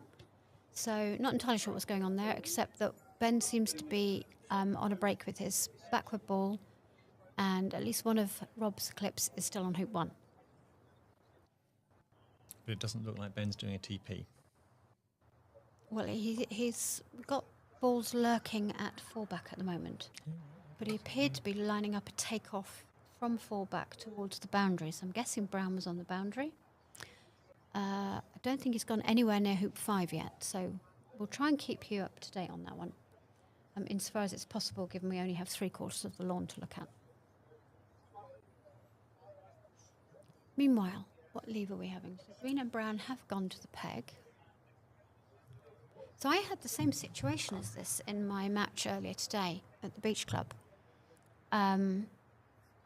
And it's really not nice, because you've got to run this club and get some sort of rush on pink to the boundary. Well, Because if you don't again, get a rush on pink to the boundary, it's really not nice. I want to be down there, though. Unless he's going to, well, I'd rather be in corner 2. yeah, he hasn't got many options at this point. Yeah, I think he has to.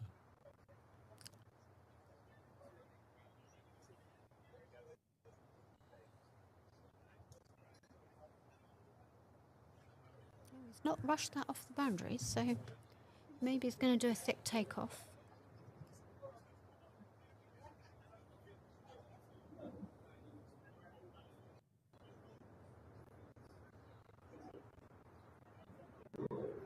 So he was going for pink at sort of 19-yard spot.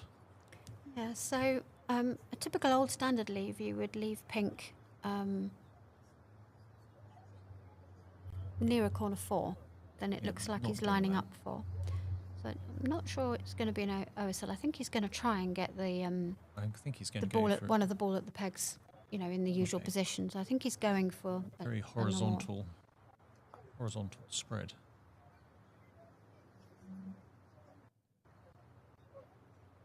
He's having a long think. We've now lost sunshine on all the lawns. It's going to start getting dark over Quite the next soon. 20 minutes. Yeah.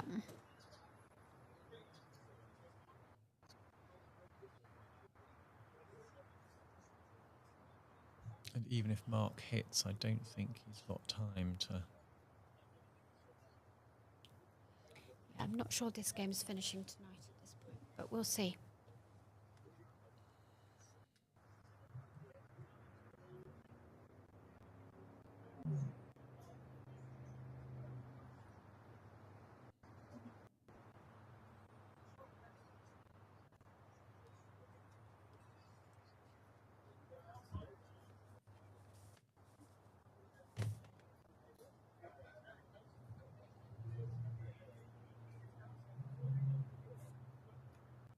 Can you see what Ben's up to? Ben is running a 1.5-yard angled hoop 5.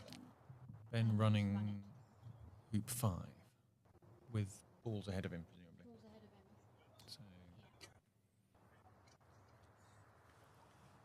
So this is looking. Oh, so he's just going to put green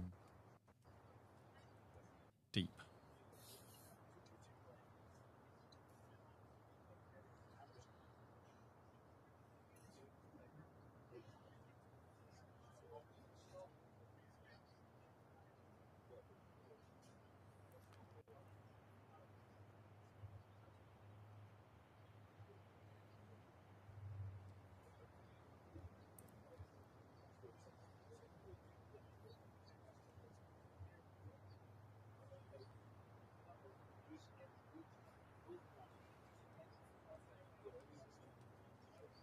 So green just go over towards the west boundary, isn't it? I think. He's going to put brown up against the peg. Let's see what else he can do.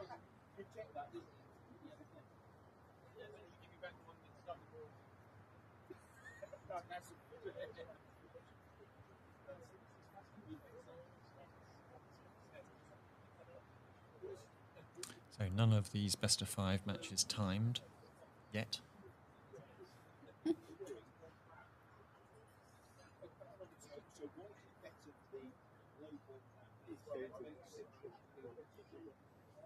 Again, started at 8:30 this morning. Well, I think 8:30 for 15 minutes practice, so they actually started at 8:45. So how many hours that is.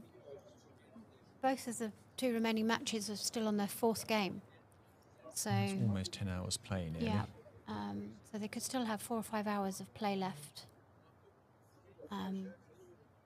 Tomorrow, eating into tomorrow's time for tomorrow's best of 5 matches.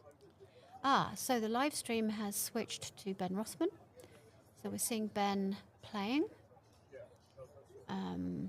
That's where green went after running hoop 5. He's now hitting his return roquet on white. And pink looks somewhere near. 4 back, but he's going to be making 6 off of Peely. So once he's hit white, white's going to go to 1 back. He'll make hoop 6, and he may try Are we and. assuming he's had 1 peel? No, I don't think he has.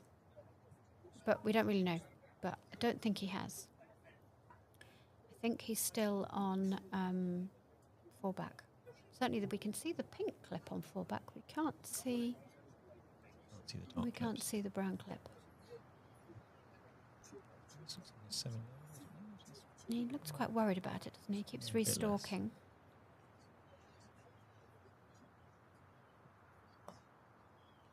Centre ball.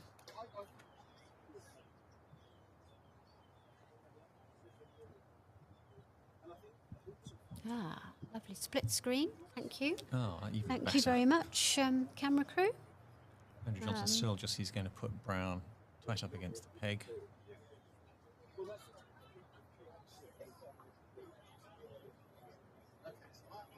And the lovely thing about these lawns is that the balls don't fall off to the side. Yeah, so you can actually poke something at the peg and it will go there. Quite nice. It really has been lovely playing here this week, hasn't it? Beautiful conditions. Yeah. Andrew will be lagging back to pink.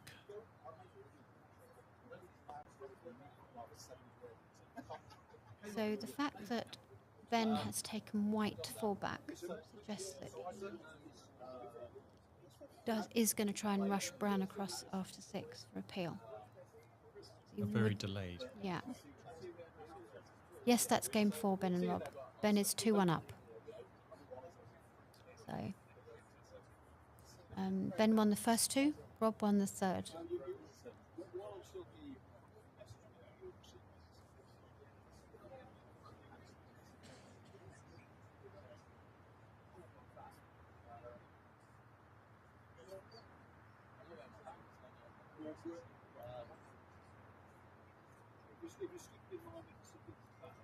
So Andy has left himself a 5-yard rush pointing somewhere across the lawn towards green.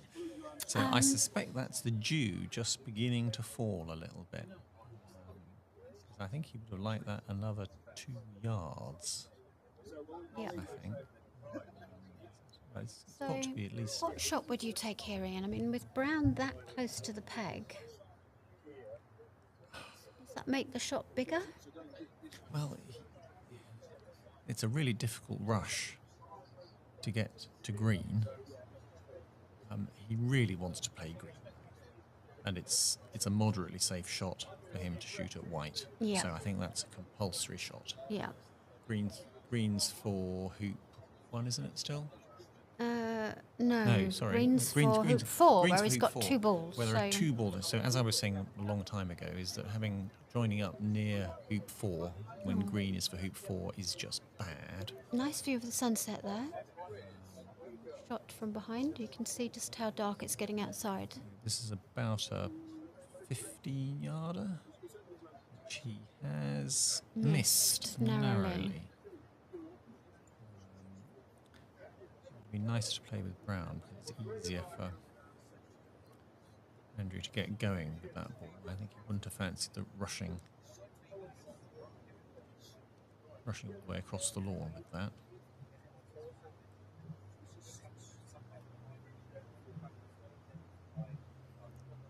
Still not trivial. He can't go at this too gently. So.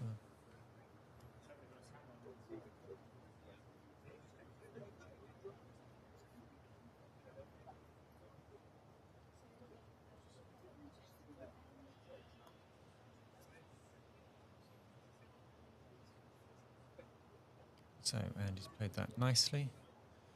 And in theory, if he gets a rush to hoop 1, he's got all the balls. Well, green is still on a boundary, but there should be a good chance for TP here. He might have to... Okay, so we are going to, the Lineses are signing off. We're going to hand over to Trevor Bassett and Marcus Evans, who are going to come and talk you through the last bit of this evening's play. So thank you very much, everyone. You didn't done the score, have you? I haven't done the score for a while, no.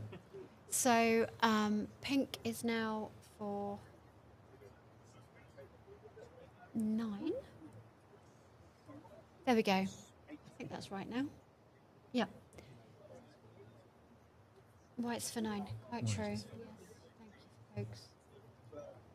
There we go. So we'll leave you to enjoy Andy's TP. And What can possibly go wrong? what can possibly go wrong? So They might run out yeah. of daylight, is I think probably, particularly with Andy.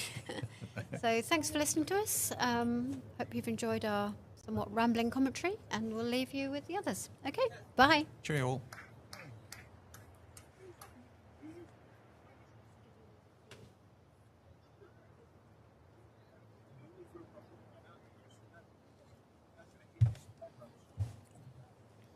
Good evening, everyone. Great to be back again as we watch Andy approaching Hoop 1 on what he hopes will be possibly a winning triple peel in the fourth game, which must be said is a bit of a manager's nightmare because daylight, as you probably, well, you may not see because the cameras these days are very good at getting all the available light, but dusk is starting to fall, isn't it, Trev? That's correct, Marcus. Welcome. Yes, at best we're looking at about half an hour of daylight left, so I would guess Andy's break would take all of that. And the rest, I'd imagine, yes. And yeah, half an hour. In half an hour, they will be pretty well playing in the dark. So it'll be very interesting to see how long the sort of cameras can keep up with that. As I say, it looks lighter on the screen than it does in person at the moment. So how long they can keep that up will be very interesting. So he's got a bit of a... It's not a perfect position yet, is it, Trav? Because he's got the green ball about level with hoop 6, but all the way over on the east boundary line at the moment. So he's... I'm not sure if he's going to play a roll shot to it now or if he's going to go to white by hoop 2. What do you think? Yeah, either way, it's a decent size roll. I'm probably... It depends how you're feeling, I suppose, but I'm probably favouring white at this point in time just because it's got a bit more room from the boundary. A bit more natural too. We often load hoop 3 going to 2 after hoop 1. So that's right. It's a standard shot, isn't it? And he's played it, I think, pretty well. He almost has got hampered by hoop 2, but I think he's okay. So, yeah, it's white was a good pioneer, wasn't it? It was a good spot. correct. Yeah, it makes the triple a little bit harder. Not going to green first, but I guess you need to establish the break. Yeah, so what's your play here, Trev, then, for... he'll obviously be looking to rush white somewhere after hoop 2. Where ideally do you think he'd like to rush it to?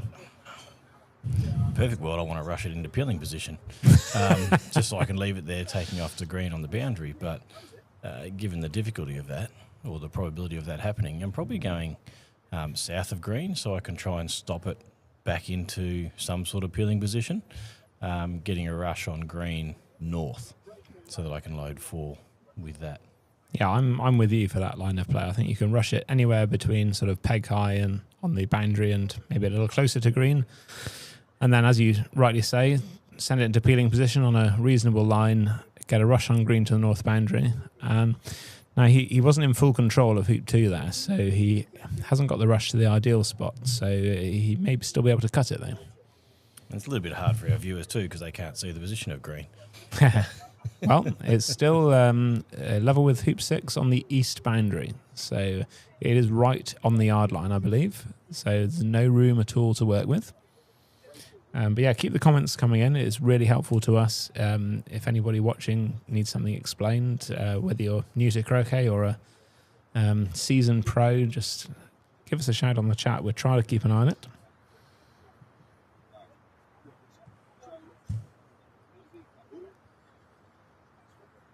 And we've already got a question we can't answer from Nathaniel. Well, I say we can't answer. I can't answer. When does the hour change in the USA? So Florida, like the UK, has daylight saving time.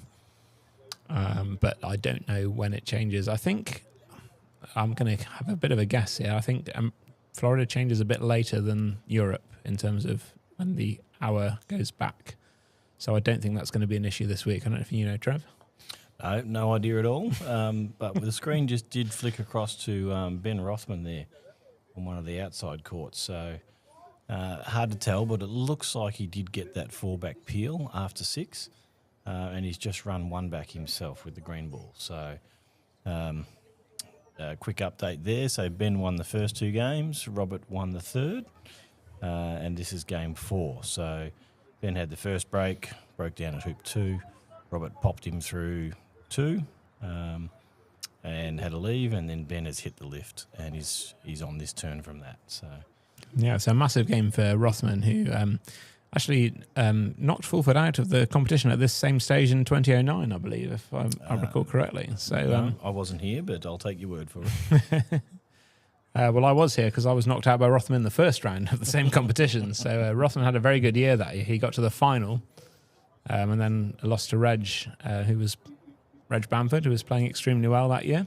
Anyway, back to Andy. He's left his partner ball down by hoop 4, which makes standard triple impossible. So he's obviously decided to focus on getting a good break set up, and maybe he'll come back and have a look at some peels later. Yeah, and it'll be interesting as the conditions are changing. So we were talking earlier that the sun's gone now, so there's a bit of a breeze out there. I'm still sure it's quite warm if we come out of the air conditioner. But yeah, this has been the ideal time of day to actually be playing for those that are still playing at this time of day. They've commented it being quite nice. So there might be a bit more hold on the grass.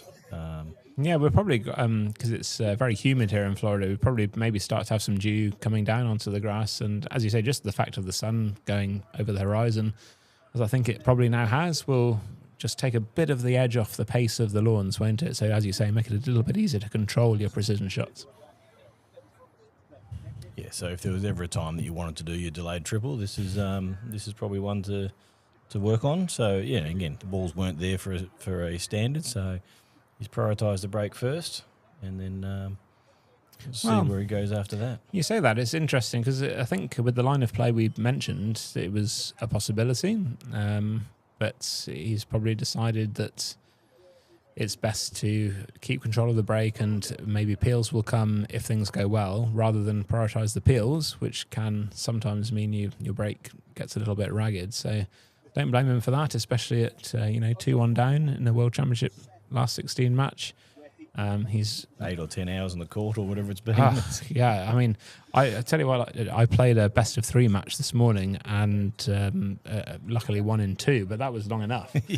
This is in the bowl, the consolation event, not the main event, and yeah, that felt like it was 4 hours on court, sweating in the sunshine, and that was long enough. These guys have been at it all day, so you can't underestimate the toll that takes on your physical and mental state, can you? No, correct, and it's not just today; it's day in, day out. So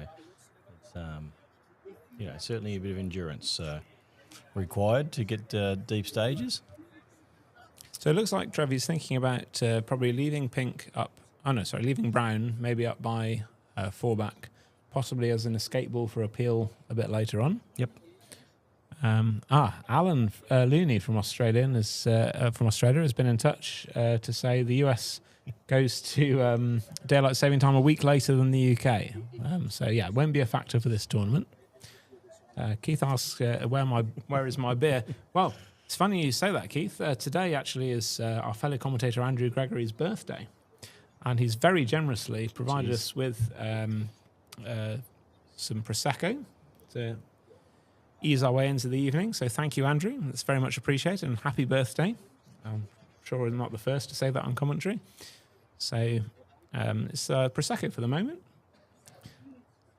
In the meantime, Andrew is really sort of racing the light now, because we've got a bit of cloud around. No real threat of rain, but certainly clouds over the horizon, which is going to make the dusk fall a bit quicker than it might otherwise. And again, at the moment you see quite an interesting comparison actually between it's just gone off, but there was a split screen there showing Ben Rothman's game, which is some sort of webcam, whereas Andrew's game is being covered by what I assume is the sort of more expensive, higher quality cameras, and you can really see the difference in the light, because Andrew's game looks like it's being played in sort of mid-afternoon. 3 hours ago. Yeah, because it really, as I said, gets the light in, whereas Ben's game on the other court shows you more of the real light conditions, and yeah, I think it's going to be too dark to play within just a few minutes. So, so Ben, on the other game there, Ben was taking a very aggressive death roll down to 2 back, trying to peel Penalt from, it looked like some yards. So but he's no doubt keen to get that game finished so that he would then win the match 3-1 if he closes out that game, and then he would be all set to play the quarterfinal tomorrow. And of course, if he doesn't win that game, and it's sort of getting down to maybe the last turn in both matches, that if Ben doesn't finish that, I don't know what the manager's plans are, but he may have to come back early tomorrow, or in any rate, it will delay the start of the quarterfinals. So that's something the manager will have planned for and dealt with. And I must say, actually, at this point, the management team at this event has been fantastic. I think I said this when I was on before, but it's worth saying again that Jeff Sue and his team of assistants have been wonderful, I think, this tournament. Would you agree, Trev? Yeah, no, absolutely. Absolutely. It's quite an effort to manage so many people, and we don't have as many courts as we have people. So, you're always juggling late starts, and the communication's been fantastic. Yeah, absolutely. The communication's been absolutely key. It's best I've remembered it from a World Championship, thanks to the modern technology of things like WhatsApp and the wonderful Croquet scores, for which we thank our friend Tim Murphy. Just back to the game quickly, Marcus. We've Andy's come through 4, and he's elected to load partner back to 4-back for peeling. If you don't get a rush out of 4, do you like to roll back up to 4-back and readjust brown perhaps, or are you happy just to load the white up and prioritise pink on the green? Yeah, perhaps? Really good question. I think first of all it depends a little bit on where your hoop 5 pioneer is, which is green in this case. I think if you run hoop 4 without the rush you wanted, and you feel like you're in a spot where you can play a natural croquet stroke, sending white up the lawn and getting where you want on the green, I would probably play that. Equally, if green is in a less good position, I think I would just prioritise making sure I get on green to make hoop 5, because that's really the crucial thing, as always. But there are some situations where maybe, if I had a really good pioneer at hoop 5, I might try and rush white up the lawn. Yep. Use brown as my distant pivot, if you like. Yeah, I guess take off back to green. Yeah, and I guess the advantage he had this time was he was able to position brown when he was at 3, because he had green as the escape ball at that point in time. So he's already got brown where he wants it. It's in a no pretty good need position for him to come back for it and readjust it. Brown's in a pretty good position. I don't know if it's ideal, because it's, for me, maybe it's fine if you can rush white after this next stroke, if you can rush white into the perfect position, but it maybe just gives you slightly fewer peeling options if you don't get the perfect rush on white, would you say? Yeah, agreed. And the thing with me is that rush out of 5. When you're doing a delayed triple, that rush out of 5 is awfully important. So again, depending on where that pioneer is, whether you want that, when you come out of 4 and you just load the white up, you can sort of focus on the green a bit better and give yourself a best chance of getting that forward rush. Yeah, and he's actually played a stroke he'll be disappointed with after hoop 5 there, because he's overhit both balls. So not only has pink gone too far on white to rush it to perfect peeling position, you can't see at the moment, but green has gone too far as a 1-back pioneer. It's almost halfway towards the corner between hoop 2 and the corner of the court. Not quite that bad, but that's not where you ideally want it. I'm sure you'll have heard people on commentary say, in most cases, you want to keep your pioneers within the rectangle of the 4 corner hoops. And he's, just overhit that. I guess maybe he was deceived by the darkness falling, thinking the lawn had got a bit slower than it was. Still, he has a chance at the peel. Yeah, and Brown's in a good spot so that he can just go straight at this. He doesn't have to worry about pull or anything like that, which no doubt you've heard.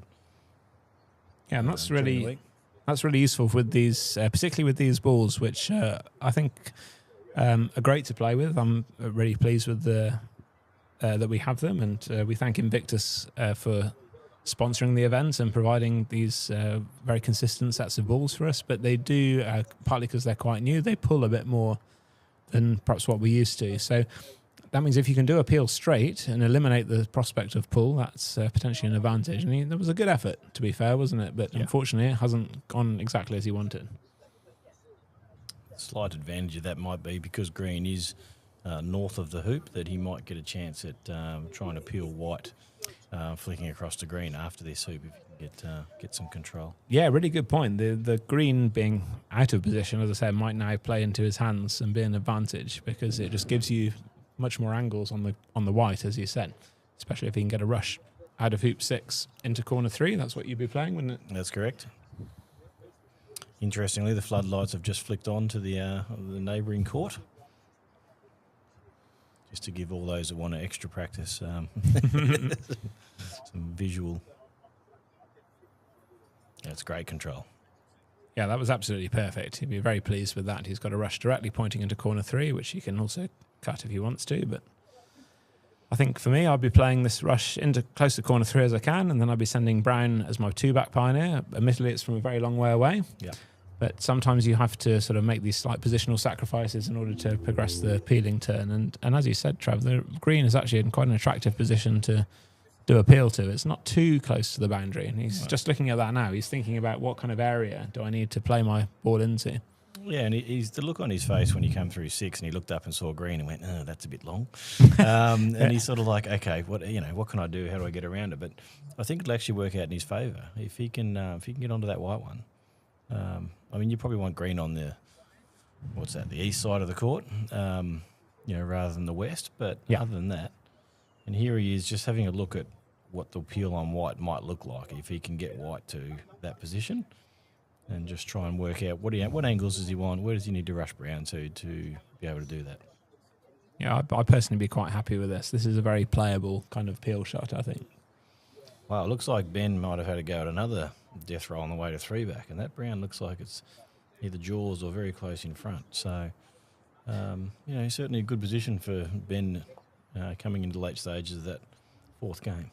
Yeah, if you're Ben in that position, you'd be very happy with that, I think, against 6 times champion Robert Fulford. It might be worth just focusing on that one just for a little bit to see, because we'll keep you updated on Andy as well. For probably the one thing that he'd be disappointed with is not getting that forward rush out of 3-back. Yeah, and in fact, he's trying to Roquet Brown from here. Yeah. So this is, I'd normally say it's not a guarantee, but one advantage of when you've been playing all day is that this kind of shot, you're kind of more grooved into hitting it straight, aren't you? But yeah, we'll try and keep you updated on that. We can't actually see it from our commentary position, so we'll focus on Andy and Mark for now, which is equally important. So great rush out of 6. He's got pretty close to the corner, as we discussed. That should give him enough room to load 2-back and pull up just short of white so that he can tap that in front and potentially have a peel attempt on the way to green. One interesting thing I found this week, Travis, because I don't often get to play on courts that are as fast as this in terms of the speed and how you can hit it quite gently. Yep. And I don't know if you've found this, but it makes a difference to the ratios of your croquet strokes. So like normally, I find getting a good ratio on a stop shot is quite difficult. But on these lawns, I'm having to put more roll on the backward ball to get the same ratio because the forward ball just keeps on rolling. Have you found the same? Yeah, I think it's partly the balls. As well as the pace of the lawn.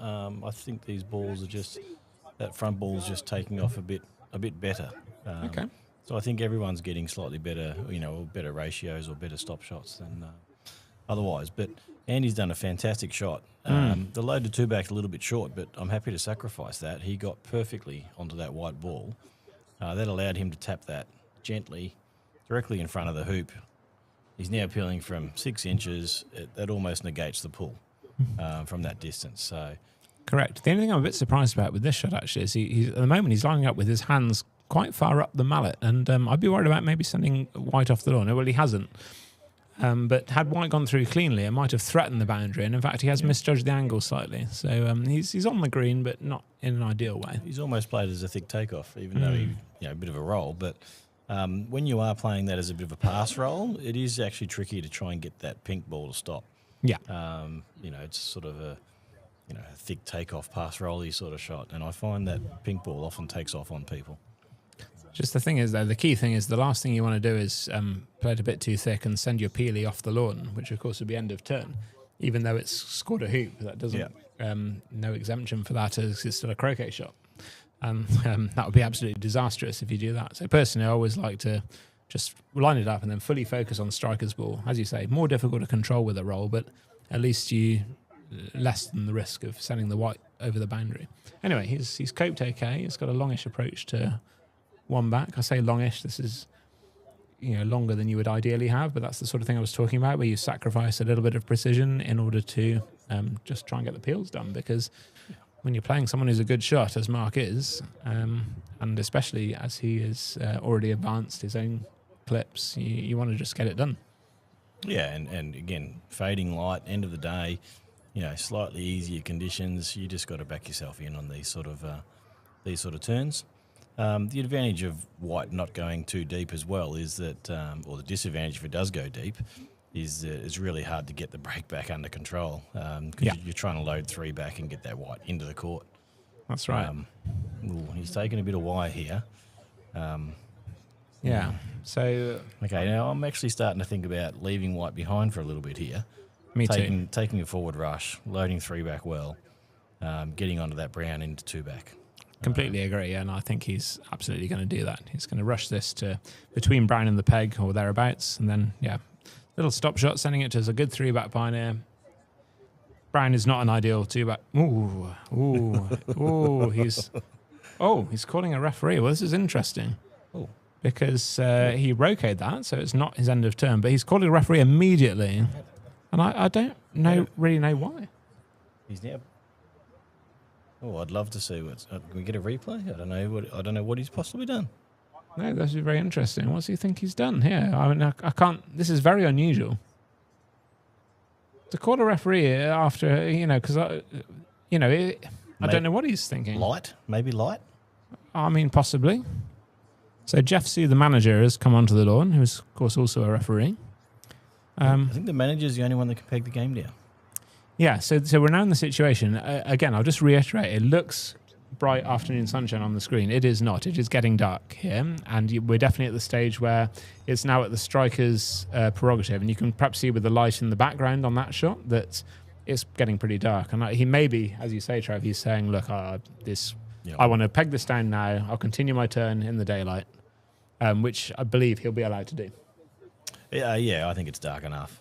He's obviously saying that I'm struggling, and that's why that shot was nowhere near as accurate as it has been all day. Could well be. I mean, personally, if it was me, I'd always, normally I prefer to finish a turn if I'm in good touch, and especially if it's a turn where I might win a game. Yeah. But also, equally, you don't want to be in a situation where you're facing a difficult shot. First up. Yeah. When it's, you don't want to peg down when you've got a difficult shot to play.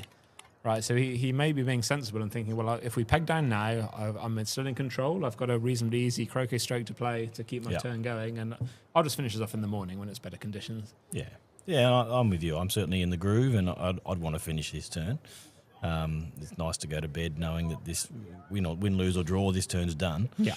Rather than coming out first thing going, right, I'm faced with a decent roll. Well, he looks like he might actually be continuing. So maybe he was just wanting to ask the manager what the rules were on that point. When can I peg it down? Yeah. This is actually similar conditions to what I've been practicing for this event, because in the UK it gets darker even earlier at this time of year than it does here in Florida. So time you get home from work, this is what you live with. Pretty much, yeah. Or I've been trying to go early in the morning, but then you can't get there early enough before work. So in the evening's a little bit better for the dew to come. At least you haven't got that to contend with, but I suspect that's what happened there. He was just asking. The downside of that is he just lost two more minutes of daylight. Yeah, he did. Yeah. But if I were you, Trev, I'd still be thinking straight away. He's gone back to the manager. He has, hasn't he? Yeah. But I'd be thinking, if I were you, I'd be thinking, I could just finish this turn. If he makes 2 back with a rush back to near white, it's what we call a delayed double peel to finish his triple. But he's handing over the clips. I think we're done for the day. I think we might be, which is probably a sensible decision. As I say, it's incredible the difference between looking at the screen and looking out of the window of how much light there actually is. Yeah, and it's getting pretty dark out there. You can clearly see the light shining on the floodlit courts, which you can just see just on the background of that shot to your left there. That's a floodlit court. Even then, it doesn't fully capture the difference between normal daylight and what the camera is showing you.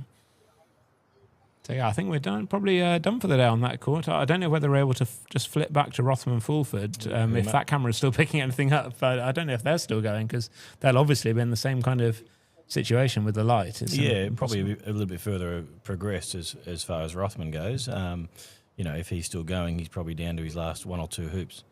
And again, he's probably keen to get it done, and then he can sleep well. Yeah, exactly. Know that you're in the quarterfinals. So, so this is done done for the day now. Chris Clark, the referee of the tournament, is coming on to sort out the pegging down. Pegging down, for those who don't know, is where you mark the positions of all the balls. You take note of the clips. You just make sure everything is recorded, and then they will take all those away, put them away, and then replace them in the exact same positions tomorrow morning. The interesting thing will be when they try and make a start in the morning, because the normal start time here has been 8:30. Sunrise is, I think, probably about 7:15, 7:30. So whether the manager asks them to come early in the morning so they don't hold up the tournament too much, I don't know. That's his decision. I suspect he might ask them to come early if the court will be ready and prepared. Which, by the way, it's been fantastic, hasn't it? The amount of effort by club employees, volunteers, members has been tremendous. In fact, we can already see work going on to remove the stop. I was going to call them stop boards, but they're not boards. The tubes that we talked about earlier on commentary. They're being moved out of the way, ready for mowing the grass. So just a quick update. Looks like Ben Rothman is lining up a rover peel. So he's looks like there's a little bit of angle, but can't tell the distance from up here. But yeah, he looks like he's very close to finishing that one out. So. Wow, and that will win the match for him 3-1 against Sulphur, which would be a massive result for Rothman, who is clearly one of the contenders for this event, but he doesn't play as much as he used to. So he's, perhaps not quite as on his absolute top form as he could be. So he would be incredibly delighted to win that one. So keep us updated on that if you can, Trev. That's fantastic. I'll poke my head out the window, but so just like as we talk about the ground stuff. So I'm not sure if it's been mentioned on commentary before or not, but the hoops are being moved at most at the least every second day. So no one has ever played on a hoop that's been in the same spot for 3 days, which is amazing on such a large venue and so many days of competition. So quite a lot of movement and a lot of effort to reset so many hoops. It's an incredible effort, and I say that because I've done this at my club. Moving hoops around is not easy. It takes a lot of effort every single day, and to do that is phenomenal. Well, I'm getting a big thumbs up from Trev, who's just popped off to see where Rothman's doing. And what's the latest, Trev? Looks like he successfully completed that peel and he's lining up a 6-foot peg out. So I would expect in the next 30 seconds we get a large round of applause from those left on the veranda. I wonder if you'll hear it on the microphone, because I think it'll be a big cheer for the home player, Rothman. Looks like a lot of us have left, but there was a massive roar earlier on today when Stephen Forster hit the last Croquet scores line of 25 all in Game 5. And, that was incredible. We had a good crowd here at the time. Didn't matter what nationality were, they all appreciated the tight finish, the excitement of that, going to 5, interchanging between the innings, good play. And the final Croquet just set the house alight. So that was definitely the match of the round, wasn't it? Of the last 16, that was extremely entertaining to watch, and 4 triples up until that point. Well, high quality. And even in that game, Stephen did 3 peels, and he had to rush peel rover, but it was another 3 peels and a 12-yard peg out attempt. So 15 peels for the match. It was a good quality game. Yeah, there's in fact there's every chance that'll be the best match of the tournament, because sometimes as you go later on in the event, people start to just get a bit tense with the pressure, and sometimes you don't get the absolute best quality in the later rounds. Sometimes you do, but not always. So it'll be very interesting to see that. But just before we go, I'll just say that I think this is, as well as being a fantastic venue and an event and everything, it's probably, I would say, Trevor, the most open World Championship I think there's ever been in terms of the number of people who are genuine contenders to win it.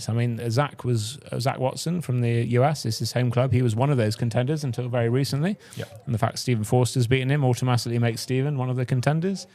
I've heard it on commentary before that I think Chris Clark was saying this morning that he hasn't seen it as open to field as this. You'd have to agree. You can't pick a winner right now. No. So Rob Fulford would have been one of the favourites. He's just been bundled out. Zach Watson, he's just gone. It's certainly an open field.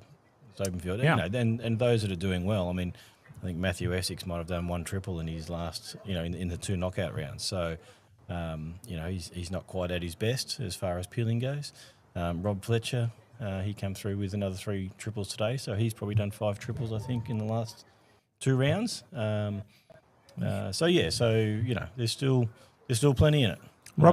Robbie Fletcher's an interesting one because, I've hardly seen him for the whole tournament. He's kept a very low profile, but he's been extremely efficient at winning the games he needs to win. 3 triples is been a bit of a rarity in these matches because the conditions are just the right level of challenge. So, and he's the world number 1. So, of course, he, I guess, probably from here has to be the favourite, but he's made mistakes as well. So, you from this point onwards, any of it's going to be 9 players still left in, isn't it? If Rothman has won, we've got 7 confirmed quarterfinalists and then 1 on the screen that you're watching where they're going to have to finish that one tomorrow. Any of those 9 players has a realistic chance of becoming the champion, and I think it's fantastic. Yeah, and look, I think Ben Rothman, after a slow start, I think he finished with 4 triples in his block play, and I think he's tripled every win in the knockout as well. So the game he lost today, he did the first peel, and Robert finished it off for him, as in double peeled him out. But I think the other 3 world triples as well. So, from a triple point of view, I think Ben and Robert are leading the show of those that are still left. But that can change overnight.